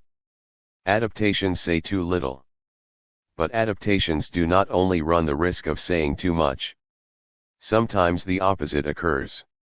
The Mozarabic illuminators who made those marvelous manuscripts called the Beatty, illustrating the commentary to the Book of Revelation by Beatus de Libana, were supposed to illustrate the various pages of St. John's book. Apparently they had great difficulty in rendering this passage from chapter 4. A throne was set in heaven, and one sat on the throne. And he that sat was to look upon like a jasper and a sardine stone, and there was a rainbow round about the throne, in sight like unto an emerald. And round about the throne were 24 seats, and upon the seats I saw 24 elders sitting, clothed in white raiment, and they had on their heads crowns of gold. And out of the throne proceeded lightnings and thunderings and voices, and there were 7 lamps of fire burning before the throne, which are the 7 spirits of God. And before the throne there was a sea of glass like unto crystal, and in the midst of the throne, and round about the throne, were 4 beasts full of eyes before and behind. A prime instance of hypotypesis, indeed. Now, hypotypesis uses words in order to encourage the addressee to build up a visual representation. But this demands the cooperation of the reader. The big difficulty experienced by Mozarabic artists was to represent the 4 strange creatures standing in the midst of the throne, and round about the throne, or, as the Latin Vulgata, the only version they knew, said, super thronum et circa thronum. How can these four creatures sit on or upon and around the throne at the same time? Moreover, St. John's vision came from the vision of Ezekiel, and the illuminators knew that text. It says, "And I looked, and, behold, a whirlwind came out of the north, a great cloud, and a fire enfolding itself, and a brightness was about it, and out of the midst thereof as the color of amber, out of the midst of the fire. Also out of the midst thereof came the likeness of four living creatures. And this was their appearance, they had the likeness of a man. And every one had four faces, and every one had four wings. And their feet were straight feet, and the sole of their feet was like the sole of a calf's foot, and they sparkled like the color of burnished brass. And they had the hands of a man under their wings on their four sides, and they four had their faces and their wings.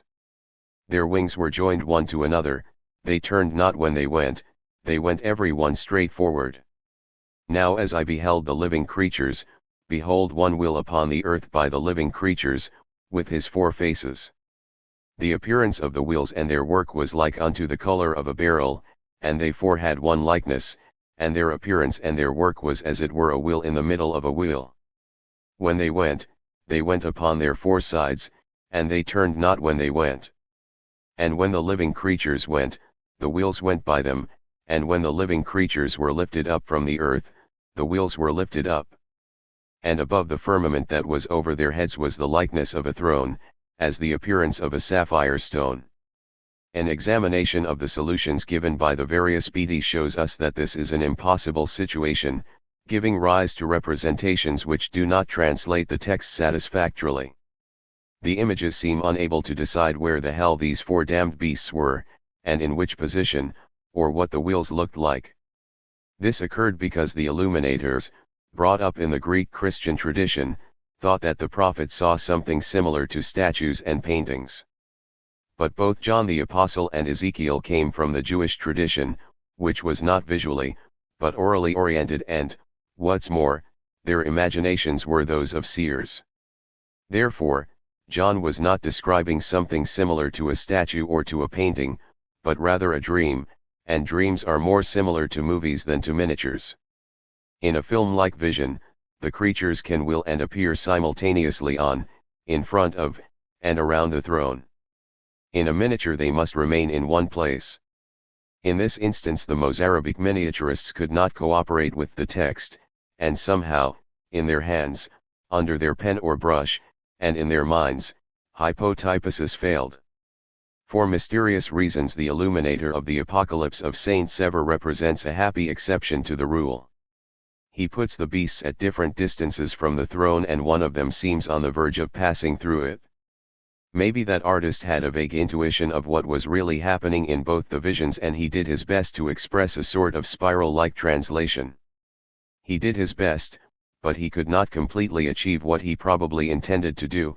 The change in the expression continuum froze his intuition. As Solworth once said, pictures can't say ain't, but I would add that pictures frequently cannot say I am moving this or that way. Probably a futurist painter like Botchani could have succeeded in doing so, but Mozarabic illuminators couldn't. There are things one can do with a movie but not with a painting. The verbal text suggested more than its visual transmutation, and the change of continuum humiliated the vision. Who is speaking in Pinocchio? Pinocchio by Carlo Collodi begins with "Si era una volta. Un Dirano subito I miei piccoli letteri. No ragazzi, avid sbagliato. Si era una volta un pezzo di legno." An early English translation by M. A. Murray reads, "There was once upon a time a king," my little readers will instantly exclaim. No, children, you are wrong. There was once upon a time a piece of wood. It is correct. But let's see what happens with the French translation 11. Il était une fois. Unroi, direz-vous. Pas du tout, mes chers petits lecteurs. Il était une fois. Un morceau de bois. In this translation il était une fois is introduced by a dash as if a dramatis persona, that is, one of the characters of the novel, were speaking. Thus the reader is led to believe that the second line represents a conversational turn, and that some kids are reacting to the first speaker. At this point, even the dire-vous seems to be pronounced by the kids. On the contrary, the one who is speaking at the beginning is the narrator. Thus even the second line does not represent a conversation taking place between characters, but rather a sort of metafictional device, by which the voice of the narrator evokes his ideal readers, attributing to them a mistake and immediately after disenchanting them, saying that his own is a different and unheard of tale. Then, after that metafictional warning, the story starts. The strategy of Collodi is very subtle, because it is doubtful whether he really conceived of his story as a simple tale for kids, and there are a considerable number of adult interpretations of Pinocchio as a very complex allegory. However, that French translation, by a simple misuse of dashes, eliminates any possible more sophisticated reading. In a way we can say that Murray's version over-interprets Collodi's intention, by eliminating the last dash, but reinforces the meta-narrative device. Now let us come to the filmic adaptation of Pinocchio by Walt Disney. Collodi's devotees can say that Disney changed the story to some extent, that Cricket is not longer a severe pedagogue but rather a nice vaudeville character and so on, but these are not relevant objections. The real problem is that Disney did not dare to put the voice of the narrator at the beginning, and if he had done so he would have had problems in evoking the voice of the kids. So they gave the floor directly to Jiminy Cricket, who is at the same time the narrator of the story and one of its characters. Thus there is no more metafictional strategy, and a tale that was narrated in the third person by an uncommitted voice becomes a tale narrated in the first person by one of the dramatis personae. Pinocchio as a movie has lost any wink to its possible adult spectators. Deathblow in Venice. One of the most blatant cinematic misinterpretations of a book is the movie by Luchino Visconti, Death in Venice, drawn from Thomas Mann's novella. I myself have argued that when Visconti transformed The Leopard of Tomasi de Lampedusa into a movie, he successfully helped his spectators to understand the deep sense of the novel. Not so with Death in Venice. Mann's main character, Gustav Aschenbach, is a 50-year-old writer. He comes from a high bourgeois family of austere state servants, he is a historian and an art critic, and he shares with many German intellectuals of his generation a neoclassical love for pure, Platonic, ideal beauty. Having a classical temperament, he is immediately faced with the romantic and decadent nature of Venice. When first setting eyes on the adolescent Tadzio, who will later become the object of his love and lust, he admires him as something similar to Greek statues of the Golden Period, as a pure perfection of form. Aschenbach's remarks are always referring to his classical culture to the extent that many visions of the sea remind him of figures in Hellenic mythology. The tragedy of Aschenbach, when he realizes that he physically desires Tadzio, consists in discovering that his purely Platonic sense of beauty was step by step becoming a carnal passion. In the background, there is an implicit criticism of the aesthetic ideals of neoclassical art historians à la Winckelmann, whose sincere and spiritualist artistic taste was in fact the sublimation of homosexual drives. That's the tragedy of Aschenbach. He cannot accept the revelation that his aesthetic ideals were disguising a more terrestrial excitement, and at the same time he cannot resist his carnal tumult. Death in Venice tells the story of a victory of Dionysus against Apollo. What happens with the movie? Visconti probably found that it was difficult to represent the aesthetic ideals of the old man visually, probably he was misled by that name, Gustav, which evoked Gustav Mahler. Aschenbach therefore became a musician. It is true that in a few flashbacks we follow a dialogue between him and his friend, but these are mere words. Spectators are fascinated by the sound, and the sound is provided by the music of Mahler, which becomes the real manifestation of the inner feelings of the protagonist. Aschenbach speaks as if he were Bach, but we hear Mahler. Mann's Aschenbach is a mature and old-fashioned gentleman, and this makes his slow transformation more tragic and unacceptable for him, while Visconti's Aschenbach looks younger, fragile, psychologically tortured, already ill, ready to identify himself with a dilapidated Venice morbid in its refined social rites. Moreover, Mans Aschenbach comes from a bourgeois family and received his Von very late, as an award for merit, while Visconti's Aschenbach appears immediately as a Gustav von Aschenbach, and as such is already marked by the symptoms of a decadent nobility and looks more similar to Huysmans de Science than to a severe scholar. He is already as voluptuous and condemned to death as Venice.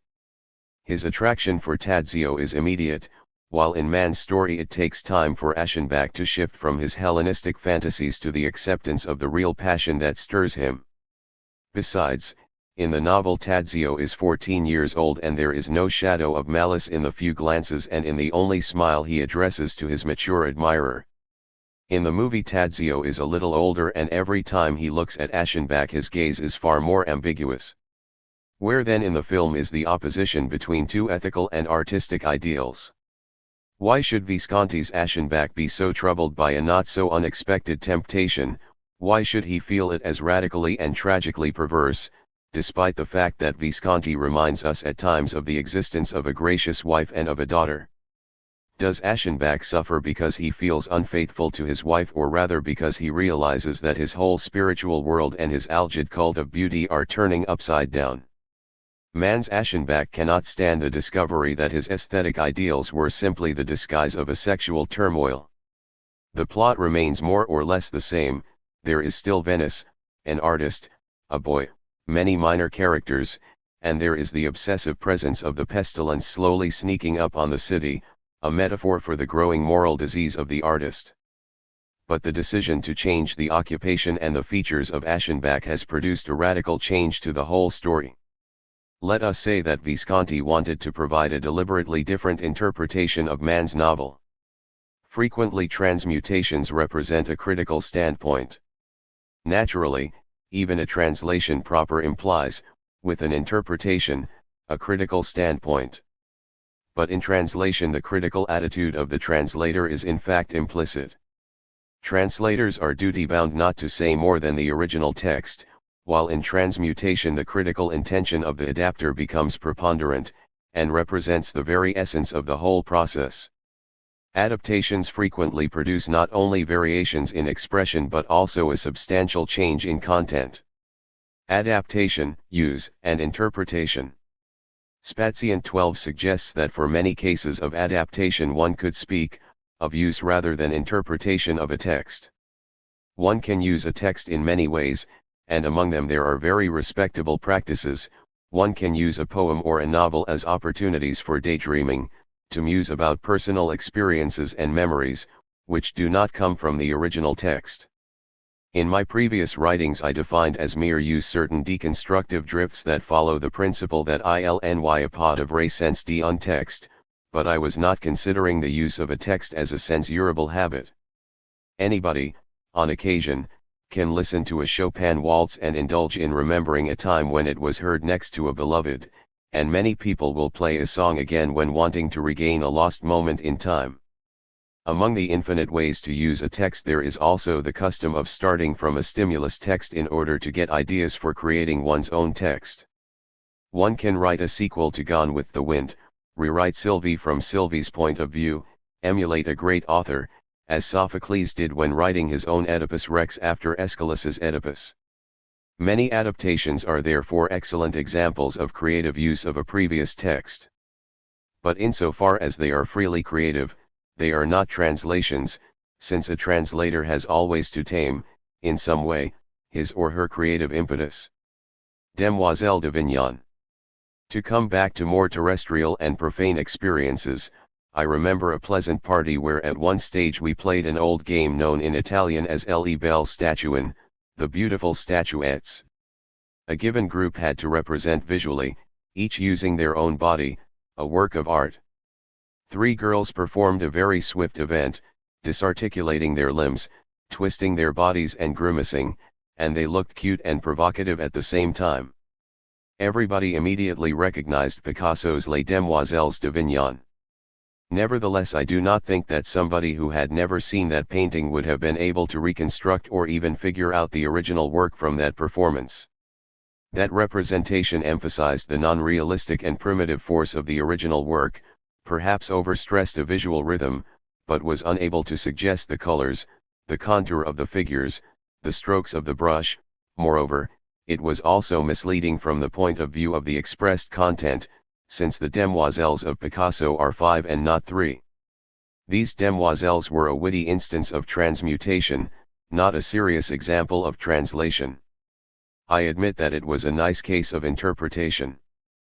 But as I have tried to demonstrate, the universe of interpretations is massively larger and more multifarious than the territory of transmutation. Notes. 1. I Mottetti by Eugenio Montale, Tr. Catherine Jackson. 2. Poems Coisus, Tr. Patrice d'Irville Angelini. 3. Undici dans per Montale, in il secondo diario minimo, pages 278-81. 4. Obviously I knew that a blue is not a dance, but try to find another dance by using only the U. 5. In vocali. 6. I found the first English one on an internet site that, as usual, does not provide any bibliographical reference. The last two are respectively from the Bones of Cuttlefish, Tr. Antonino Mazza and Montale traduit par Pierre van Bever. 7. The Basic Structure of Language, 1947. In Essays Linguistiques 2, Travaux du Cercle Linguistique de Copenhague, pages 119-56. 8. Cf.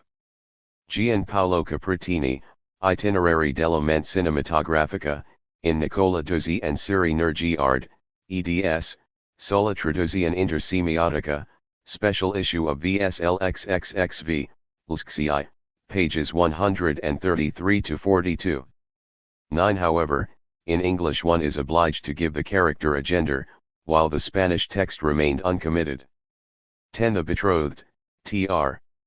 Bruce Penman, Les Fiancés, Tr. Ibrica. 11. Les Aventuras de Pinocchio, Tr. Nicolas Cazalis. 12. Lucio Spaziante, El Hora della Ricreazione, in Duzzi and Nergiard, eds, pages 235-50. 8. A conclusion on perfect language and colors.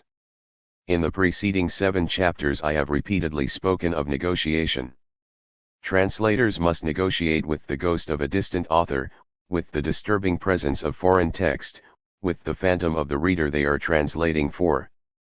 Translation is a negotiation to such an extent that translators must also negotiate with publishers, because a translation may be more or less domesticated or foreignized according to the context in which the book is published, or the age of its expected readers. Can one avoid negotiating and rely on a sort of golden rule which acts as a parameter in order to accept or reject a translation as the most faithful one? Yes. We can refuse negotiation as a vicious habit if we can refer to a perfect language. Perfect languages. What was the exact nature of the gift of tongues received by the apostles? Reading St. Paul, it seems that the gift was that of glossolalia, that is, the ability to express oneself in an ecstatic language that everybody can understand as if it were his own native speech. Reading the Acts of the Apostles chapter 2, however, we discover that at Pentecost a loud roar was heard from the skies, and that upon each of the apostles a tongue of flame descended, and they started to speak in other languages. In this case, the gift was not glossolalia but xenoglossia, that is, polyglottism, or, failing that, at least a sort of mystic service of simultaneous translation. The question of which interpretation to accept is not really a joking matter. There is a major difference between the two accounts. In the first hypothesis, the apostles would have been restored to the conditions before Babel, when all mankind spoke but a single holy dialect. In the second hypothesis, the apostles were granted the gift of momentarily reversing the defeat of Babel, and of no longer finding in the multiplicity of tongues a wound that must, at whatever cost, be healed, but rather the possibility of a new alliance and of a new concord. Between the 10th and the 11th centuries, there was an Arab writer, Ibn Hazm, who told the myth of Babel in a different way. In the beginning there existed a single language given by God, a language thanks to which Adam was able to understand the quiddity of things. It was a language that provided a name for everything, be it substance or accident. But if in a language an abundance of homonyms can produce equivocation, since a single word can be variously interpreted as referring to different things and concepts according to the circumstance of utterance, an abundance of synonyms would not jeopardize the perfection of a language. It is possible to name the same thing in different ways, provided we do so in an adequate way. Thus for Ibn Hazm the original language was so rich in synonyms that it included every possible language. The Confusio did not depend on the invention of new languages, but on the fragmentation of a unique tongue that existed ab initio and in which all the others were already contained. It is for this reason that all men are still able to understand the revelation of the Quran, in whatever language it is expressed. God made the Quranic verses in Arabic so that they might be understood by His chosen people, not because the Arabic language enjoyed any particular privilege. In any language men may discover the spirit, the breath, the perfume, and the traces of the original multilingualism. The intuition that the problem of translation itself presupposed a perfect language is already present in Walter Benjamin, since it is impossible to reproduce all the linguistic meanings of the source language in a target language. One is forced to place one's faith on the convergence of all languages. In each language taken as a whole, there is a self-identical thing that is meant, a thing that, nevertheless, is accessible to none of these languages taken individually, but only to that totality of all their intentions taken as reciprocal and complementary, a totality that we call pure language. This Reinsprach is not a real language. If we think of the mystic and Kabbalistic sources that were the inspiration for Benjamin's thinking, we begin to sense the impending ghost of sacred languages, of something more akin to the secret genius of Pentecostal languages than to the ideal of the a priori languages.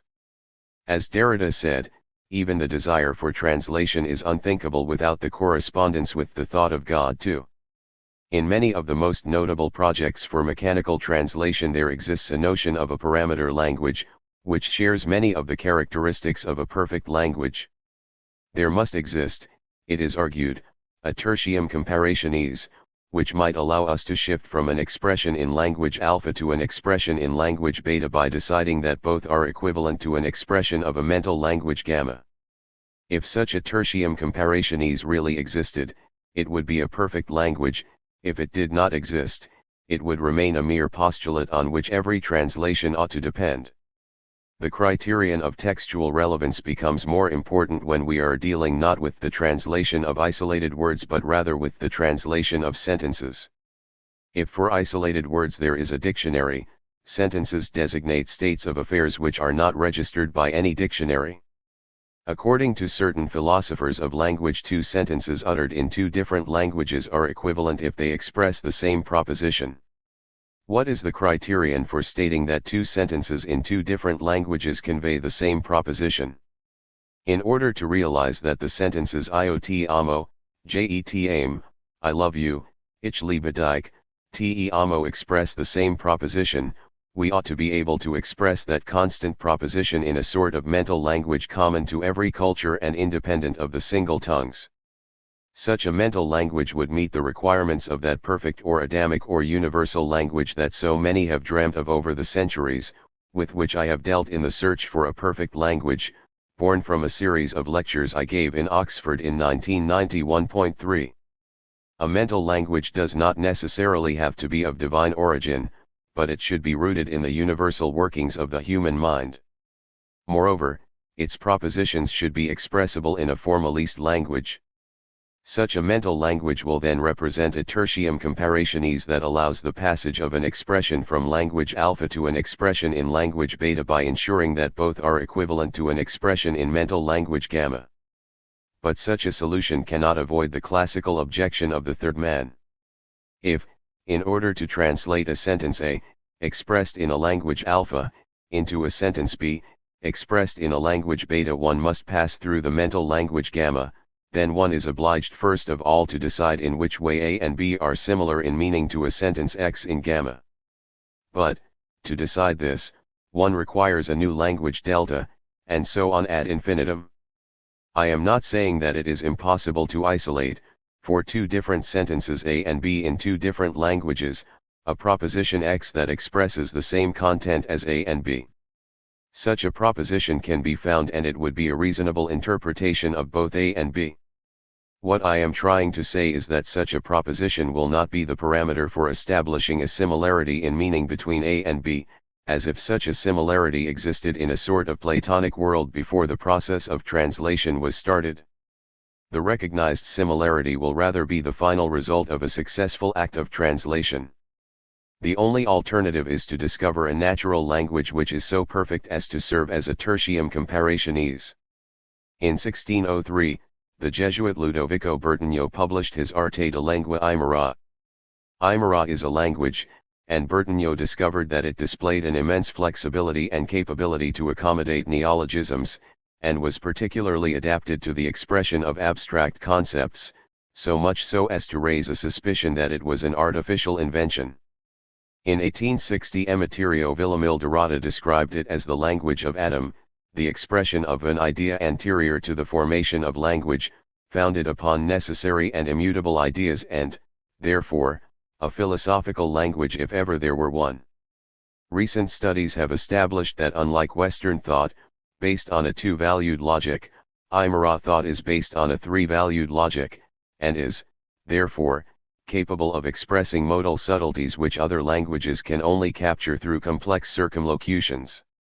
Thus, to finish, there have been proposals to use Aymara to resolve all problems of computer translation. Unfortunately, owing to its algorithmic nature, the syntax of Aymara would greatly facilitate the translation of any other idiom into its own terms, but not the other way around. Thus, because of its perfection, Aymara can render every thought expressed in other mutually untranslatable languages, but the price of this is that once the perfect language has resolved these thoughts into its own terms, they cannot be translated back into our natural native idioms. Point 4. One way out of this dilemma is to assume, as certain authors have recently done, that translation is a matter to be resolved entirely within the destination language, according to the context. This means that it is within the framework of the target language that all the semantic and syntactic problems posed by the source text must be resolved. This is a solution that takes us outside the problem of perfect languages, or of a tertium comparationis, for it implies that we need to understand expressions formed according to the genius of the source language and to invent a satisfying paraphrase according to the genius of the target language. Yet how are we to establish what the criteria of satisfaction should be? These were theoretical difficulties that Humboldt had already foreseen. If no word in a language exactly corresponds to a word in another one, translation would be impossible. At most, translation is an activity, in no way regulated, through which we are able to understand what our own language was unable to say. Yet if translation implied no more than this, it would be subject to a curious contradiction. The possibility of a relation between two languages, alpha and beta, only occurs when alpha is closed in a full realization of itself, assuming that it has understood beta, of which nothing can be any longer said, for all that beta had to say is by now said by alpha. Comparison. It has been repeatedly said that, in order to interpret our actual world, we are moving within the framework of a semiotic system that society, history, education have organized for us. It has been said that we are defined by our language, and in this sense Barthes once said that language is radically fascist. If this is true, then any translation of a text coming from another language and another culture would be impossible. To repeat Quine, one cannot express in a jungle language a sentence such as neutrinos lack mass. However, the experiences we have analyzed up to now have shown us that, to a certain extent, it is possible to translate. If different linguistic systems still look mutually incommensurable, they remain mutually comparable. Linguists and semioticians have been blackmailed for years by the idea that Eskimos have many different names to identify what we call snow, according to its physical state, but eventually it has become evident that they are not at all prisoners of their own language and understand perfectly well that when we say snow we speak of something similar to the different things they name individually. I pointed out in my first essay that Italians do not make any lexical distinction between grandson and nephew, and call both nipote, but they clearly have in their minds the difference between the son of their son or daughter, and the son of their brother or sister. A French person uses the same word, glacé, to refer to both ice and ice cream, but French people do not put ice cream cubes in their scotch, nor even in their Pernod. Thus, rather than a powerful meta-language, we might elaborate a comparative tool, not itself a language, which might be expressed in any language, and which might, furthermore, allow us to compare any two linguistic structures that seemed, in themselves, incommensurable. This instrument or procedure would be able to function in the same way and for the same reason that any natural language is able to translate its own terms into others by an interpretative principle. According to Peirce, any natural language can serve as a meta-language for itself. See for instance a table created by Nita 5 that displays the semantic differences in a number of verbs of motion. We can regard this table as an example of an attempt to illustrate, in English, as well as by other semiotic means, what a certain class of English terms mean. Naturally, the interpretative principle demands that the English speaker also interpret the meaning of limb, as indeed any other term appearing in the interpretation of the verbal expression. The 18th century philosopher and linguist Di Gerando observed that in order to analyze even an apparently primitive term such as to walk there will be an infinite regression. It has been said that it is easier to define the word infarct than the verb to be. However, Nita's table can be used by anybody who has assumed that terms such as limbs or contact are primitives. Translation proceeds according to the same principle, and once again we are faced with negotiation processes. If one wished, for example, to translate Nita's table from English into Italian, we would probably start by substituting for the English verbs, Italian terms that are practically synonymous: correre for to run, camminare for to walk, danzer for to dance, and strisciere for to crawl. As soon as we got the verb to hop, we would have to pause. There is no direct synonym in Italian for an activity that the Italian-English dictionary might define as jumping on one leg only. Nor is there an adequate Italian synonym for the verb to skip. Italian has various terms, such as saltellare, ballonzolare, and saltarellare. These can approximately render to skip, but they can also translate as to frisk, to hop, or to trip, and thus do not uniquely specify the sort of alternate hop-shuffle step movement specified by the English to skip. Even though Italian lacks a term which adequately conveys the meaning of to skip, the rest of the terms in the table, limb, order of contact, number of limbs, are all definable, if not necessarily by Italian synonyms, at least by means of references to contexts and circumstances. Even in English, we have to conjecture that, in this table, the term contact must be understood as contact with the surface the movement takes place upon rather than contact with another limb. To either define or translate, we thus do not need a fully fledged meta-language at our disposition. We assume that all languages have some notion that corresponds to the term limb, because all humans have a similar anatomy. Furthermore, all cultures probably have ways of distinguishing hands from arms, palms from fingers, and, on fingers, the first joint from the second, and the second from the third, and this assumption would be no less true even in a culture such as Father Mersenne imagined, in which every individual pore, every convolute of a thumbprint had its own individual name.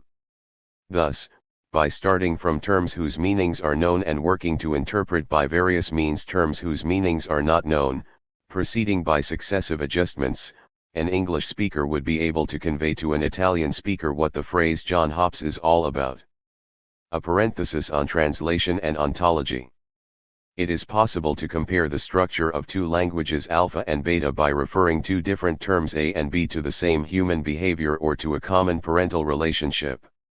Despite the fact that the French bois covers a semantic space different from the one covered by the Italian bosco, we are able to detect whether a French speaker is speaking of a collection of trees or of the material used to make a chair, and so on. Such remarks suggest two possible ontological solutions. There are universal ways of segmenting the continuum of human experience even though our languages sometimes blur them. In the continuum of our experience there is a hard core of being, not something tangible and solid, as if it were a kernel that, by biting into it, we might one day reveal, but rather some lines of resistance, by virtue of which, for instance, we can speak in every language of crawling, hopping, or jumping human beings but not, and in no case, of flying humans. If so, and irrespective of the solution, we should say that, even though no perfect language can univocally express these universal phenomena, it would be with them that languages should be confronted. It is curious to remark that, while so many philosophical discussions have cast doubt on the very possibility of translation, since each language represents an incommensurable structure, it is precisely the empirical evidence of translation that challenges the philosophical assertions about the dependence of worldviews on language. Thus translation reproposes to philosophy its everlasting question, namely, whether there is a way in which things go, independently of the way our languages make them go. I do not feel compelled to deal now with such a tremendous question because I did it in Kant and the Platypus. But as far as the more modest problem of translation is concerned, we can simply and prudently remark that a comparison between two linguistic systems allows us to solve many conundrums when we are concerned with terms and sentences that concern physical events or actions depending on the structure of our body. But we have seen that one finds more difficulties in comparing the German Sehnsucht with an English equivalent, that gemütlich can be only imperfectly translated as cozy, and more vaguely as the Italian accogliente, and that even a common English expression such as I love you is used in contexts in which Italians would not use ti amo. We can say the same apropos concepts such as freedom, justice, friendship, dignity, God, death, crime, and so on. Semiotics, philosophy, and cultural anthropology can discuss such discrepancies for years, but a translator has continually to face them, here and now and every day. In doing so, translators avoid ontological problems, they simply compare languages and negotiate solutions that do not offend common sense. Translators simply behave like polyglots, because in some way they already know that in the target language a given thing is expressed so and so. They follow their instinct, as does every fluent bilingual person. Thus, in order to stick to my purpose of not theorizing too much, I would like to conclude by dealing with certain cases in which we do not speak of trees, ways of jumping, death, love or life, but rather of something that we are convinced we know very well, colors. Colors. There is a text which had me puzzled for a long time. It's the discussion on colors that takes place in chapter 26 of the second book of Noctes Actici by Aulus Gellius. 6 To deal with colors in the context of a text from the 2nd century AD is a very difficult endeavor. We are facing linguistic terms for colors, but we do not know to what chromatic effects these words refer. We know much about Roman sculpture and architecture, but very little about Roman painting. The colors we see today in Pompeii are not the colors the Pompeians saw, even if the pigments are the same, the chromatic responses are not. In the 19th century, Gladstone suggested that Greeks were unable to distinguish blue from yellow. Goethe and many others assumed that Latin speakers did not distinguish blue from green. I have also found somewhere that Egyptians used blue in their paintings but had no linguistic term to designate it. Gellius is reporting a conversation he had with Fronto, a poet and grammarian, and Favorinus, a philosopher. Favorinus remarked that eyes are able to isolate more colors than words can name. Red and green, he said, have only two names but many species. Rufus is a name, but what a difference between the red of blood, the red of purple, the red of saffron, and the red of gold. They are all variants of red, but, in order to define them, Latin can only make recourse to adjectives derived from the names of objects, thus calling the red of fire flammeus, the red of blood sanguineus, the red of saffron croceus, the red of gold aureus. Greek has more names, Favorinus says, but Fronto replies that Latin, too, has many color terms and that, in order to designate russus and rubor, one can also use fulvus, flavus, rubigus, poenicers, rutilus, luteus, and spadix, all definitions of red aut aquens eum quasi incendens aut cum color viridi miscentes aut nigro infuscantes aut virenti sensum albo illuminans. Now if one looks at the whole history of Latin literature, one notices that Virgil and other authors associated fulvus not only with the lion's mane, with sand, wolves, gold, and eagles, but also with jasper. Flavy, in Virgil, is the hair of the blonde Dido, as well as olive leaves, and the Tiber River, because of the yellow-gray mud polluting its waters, was commonly called flavus. The other terms all refer to various gradations of red, from pale rose to dark red. Notice, for instance, that luteus, which Fronto defines as diluted red, is used to refer to egg yolk by Pliny and to poppies by Catullus. In order to add more precision, Fronto says that fulvus is a mixture of red and green, while flavus is a mixture of green, red and white. Fronto then quotes another example from Virgil where a horse is glaucous. Now glaucous in Latin tradition stands for greenish, light green, blue-green, and gray-blue. Virgil uses this adjective also for willow trees and for sea lettuce, as well as for waters. Fronto says that Virgil could also have used for the same purpose ceruleus. This term is usually associated with the sea, skies, the eyes of Minerva, watermelons, and cucumbers, while Juvenal employs it to describe some sort of rye bread. Things get no better with virides, since in Latin one can find virides associated with grass, skies, parrots, sea, trees. I have suggested that Latin did not clearly distinguish blue from green, but Favorinus gives us the impression that Latin users did not even distinguish blue-green from red, since he quotes Ennius, who describes the sea as ceruleus and marble as flavus. Favorinus agrees with this, since, he says, Fronto had previously described flavus as a mixture of green and white. But one should remember that, as a matter of fact, Fronto had said that flavus was green, white and red, and a few lines before he had classified flavus among various gradations of red. Let me exclude any explanation in terms of color blindness. Too easy. Gellius and his friends were erudite, they were not describing their own perceptions, they were elaborating upon literary texts coming from different centuries. Can one say that they were considering cases of poetic invention where, by a provocative use of language, fresh and uncommon impressions are vividly depicted? If that were the case, we would expect from them more excitation, more marvel, and more appreciation for these stylistic tours de force. On the contrary, they propose all these cases as examples of ordinary language. Unable as they were to tell literature from daily life, they proposed these cases as though they were examples of ordinary language. The way of distinguishing, segmenting, organizing colors varies from culture to culture. Even though some transcultural constants have been isolated, it seems rather difficult to translate color terms from languages which are distant in terms of centuries or of space. If one uses the term color to mean the pigmentation of substances in the environment, one has not said anything about chromatic perception. There is a difference between pigments as chromatic reality and our perceptual response as chromatic effect. The chromatic effect, it seems, depends on many factors: the nature of surfaces, light, contrast between objects, previous knowledge, and so on. Daltonism represents a social enigma, difficult to solve, purely for linguistic reasons. To think that color terms are simply denoting differences suggested by the visible spectrum is like thinking that genealogical relationships presuppose a unique kinship structure which is the same for every culture. Instead, in colors as in parenthood, terms are defined by their oppositions to and differences from other terms, and all of them are defined by a system.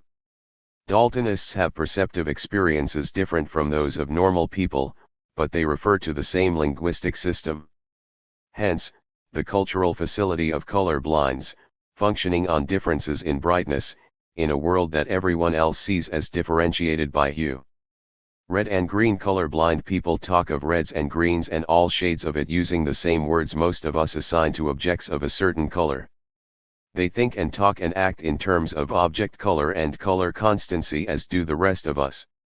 They call leaves green, roses red. Variations in saturation and brilliance of their yellow give them an amazing variety of impressions. While we learn to rely on differences of hue, their minds get trained in evaluating brilliance. Most of the red and green blind do not know of their defect and think we see things in the same shades they do. They have no reason for sensing any conflict. If there is an argument, they find us fussy, not themselves defective. They heard us call the leaves green, and whatever shade leaves have for them they call green. 7.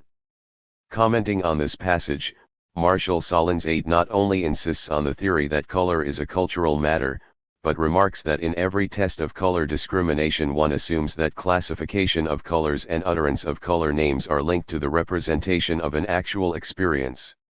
On the contrary, when one utters a color term, one is not directly pointing to a state of the world, but is rather connecting or correlating that term with a cultural unit, a concept due to a given segmentation of the chromatic continuum. The utterance of the term is determined, obviously, by a given sensation, but the transformation of the sensory stimuli into a percept is in some way determined by the semiotic relationship between the linguistic expression and the content culturally correlated to it. To what sense experience does one refer to when uttering the name of a color? The Optical Society of America classifies between 7.5 and 10 million colors which can theoretically be discriminated. A trained artist can discriminate and name a great many hues, which the pigment industry supplies and designates with numbers. But the Farnsworth-Munsell test, which includes 100 hues, demonstrates that the average discrimination rate is highly unsatisfactory. Not only do the majority of subjects have no linguistic means with which to categorize these 100 hues, but approximately 68% of the population make a total error score of between 20 and 100 on the first test, which involves rearranging these hues on a continuous gradation scale. The largest collection of English color names runs to over 3,000 entries, but only 8 of these commonly occur. Thus average chromatic competence is better represented by the 7 colors of the rainbow, with their corresponding wavelengths in millimicrons. This table could represent a sort of chromatic metalanguage which guarantees the translation between natural languages, a sort of international jargon, according to which everybody could make clear to what portion of the chromatic spectrum they are referring. 800 to 650 red. 640 to 590 orange. 580 to 550 yellow. 540 to 490 green. 480 to 460 blue. 450 to 440 indigo. 430 to 390 violet. Unfortunately, such a metalanguage does not help us to understand what Gellius and his companions wanted to say. This segmentation corresponds to our common experience, but probably not to the experience of Latin speakers. I think that Russian speakers segment the range of wavelengths we call blue into different portions, Golubaj and Sini. Hindus consider red and orange a unified pertinent unit. According to Conklin 9, the Hananu of the Philippines have a peculiar opposition between a public restricted code and a more or less individual, elaborate one. They distinguish 2 levels of chromatic contrast. Let us disregard the second level, which seems to be a case of many elaborate codes differing between males and females and even between individuals. The first level is represented by 4 unequal parts, mutually exclusive. The boundaries separating these categories cannot be set in absolute terms, and the focal points within the 4 parts correspond more or less, in our spectral terms, to black, white, orange, red and leaf green. In general terms, maybe RU includes the range usually covered for us by black, violet, indigo, blue, dark green, gray, and deep shades of other colors. Malagdi covers the spectral space of white and very light tints of other colors. Marrera corresponds to maroon, red, orange, yellow, and mixtures in which these tints predominate. Malatu is light green and mixtures of green, yellow, and light brown. Clearly, such a segmentation of the chromatic continuum depends on symbolic, i.e. cultural principles, as well as on the material needs of the Hanano community. First, there is an opposition between light and dark, then another one between dryness and wetness or freshness and succulence, which is relevant for plants. Thus a shiny, wet, brown-colored section of newly cut bamboo is Malatu and not Marrera. On the other hand, parts of dried-out or matured plants such as kinds of yellow bamboo are Marrera. A third opposition, which seems to divide the two aforementioned ones transversely, is that of deep, unfading, indelible substances, against pale, weak, faded, bleached substances, so that we see an opposition between on one side Malagdi and Malatu and on the other side maybe Ru and Marera. Let us now try to organize the Hanano system in order to make it comparable with our spectral one. Such a reconstruction represents a complex system of oppositions and reciprocal border lines. Geopolitically speaking, a national territory is a negative concept. It is the class of all the points which are not included in the territory of the surrounding nations. In every system, whether geopolitical, chromatic or lexical, units are not defined in themselves but in terms of opposition and position in relation to other units. There can be no units without a system. The space of Malatu is determined by its, so to speak, northern boundaries with Marera, and its southern boundaries with maybe Ru. It is by considering this scheme that we can try to solve Aulus Gellius's puzzle. Let us simply complicate our previous diagram by inserting into it a hypothesis on the organization of colors such as the one suggested by Gellius. In this second diagram I consider not only the difference between different cultures, but also possible structural shifts within the same culture through the ages. Rome, in the 2nd century AD, was a very crowded crossroads of many cultures. The empire controlled Europe from Spain to the Rhine, from England to North Africa and the Middle East. All these cultures, with their own chromatic sensitivities, were present in the Roman crucible. Gellius was trying to put together the codes of at least 2 centuries of Latin literature and, at the same time, of different non-Latin cultures. He must have been considering diverse and possibly contrasting cultural segmentations of the chromatic field. This would explain the contradictions in his analysis and the chromatic uneasiness felt by the modern reader. His color show is not a coherent one. We seem to be watching a flickering TV screen, with something wrong in the electronic circuits, where tints mix up and the same phase shifts, in the space of a few seconds, from yellow to orange or green. Determined by cultural information, Gellius could not trust his personal perceptions, if indeed he had any, and appears eager to see gold as red as fire, and saffron as yellow as the greenish shade of a blue horse. We do not know, and we shall never know, how Gellius really perceived his Umwelt. Unfortunately, our only evidence of what he saw and thought is what he said. I suspect that he was a prisoner of his cultural mishmash. Conclusions. This historical episode demonstrates that, there are different segmentations of the spectral continuum. A universal language of colors does not exist. In spite of this, it is not impossible to translate from one system to another. By comparing different ways of segmenting the continuum, one can guess what the non-European natives or our European ancestors meant by a given color name. To set up a table like this means to become able to speak many languages at a time. Certainly, in order to elaborate on this table, we have been obliged to choose a parameter, in this case the scientific division of the spectrum. In this sense we have shown a certain ethnocentrism, but we have done the only thing one can do when elaborating a translation manual, that is, to start from what we know in order to understand what we do not know as yet. Point 10. If however we have more or less succeeded in understanding the Hanano system, we feel more perplexed apropos our conjectures about the poetic segmentation or segmentations Gellius was thinking of. If we assume that the reconstruction of the Hanano system is correct, we would be able to use different Hanano terms to tell a fresh apricot from a dry one.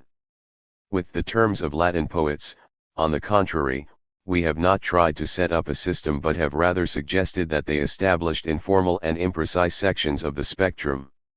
In other words, the column of Latin poetry suggests that Latin poets were less sensitive to clear-cut spectral oppositions or gradations, and more sensitive to light mixtures of spectrally distant hues.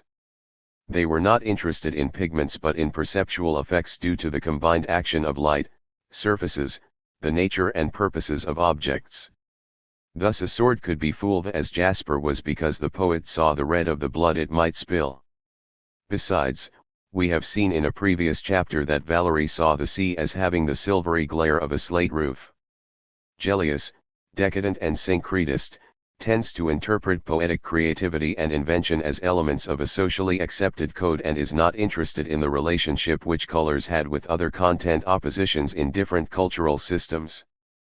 But it seems evident that in every example in which Gellius quoted the poet, he tried to neutralize, so to speak, his everyday chromatic reactivity, in order to see and to show an unfamiliar universe of tints, in the sense of Das Fremd, or of the Ostranija effect advocated by Russian formalists. Those poetic discourses invited us to see the continuum of our experience as if it were never segmented, or as if our customary segmentation had to be radically changed. He was asking us to reconsider a horse, the sea, or cucumbers in order to realize that perhaps they had no shades in common, irrespective of the chromatic province where our color codes have situated them. I think that a translator of these poets, in order to say what it means for a sword to be fulva, needs recourse, more than to a dictionary, to a table like my last figure. Only thus can one decide how to translate, in a given context, such terms as rutilus, luteus, or spadix. If I look for spadix in a Latin dictionary, I'll find that it is a bay horse, but also that, botanically speaking, it is a frond torn from a palm tree. A dictionary is at most a starting point. The real problem is to develop the ability to see the world as the poet saw it, and this will be the final effect of an interpretation of a text. After that, the choice of the right term can be either target-oriented or source-oriented, and we shall choose spandex, to oblige our reader to feel das Fremd, which will oblige the reader to think of an archaic chromatic universe. Once again, it will be a matter of negotiation between the translator, the reader, and the original author, whose unique voice should remain in the text. This is what I have tried to say, more or less, in the course of this book. Faithfulness is not a method which results in an acceptable translation. It is the decision to believe that translation is possible, it is our engagement in isolating what is for us the deep sense of a text, and it is the goodwill that prods us to negotiate the best solution for every line. Among the synonyms of faithfulness the word exactitude does not exist. Instead there is loyalty, devotion, allegiance, piety.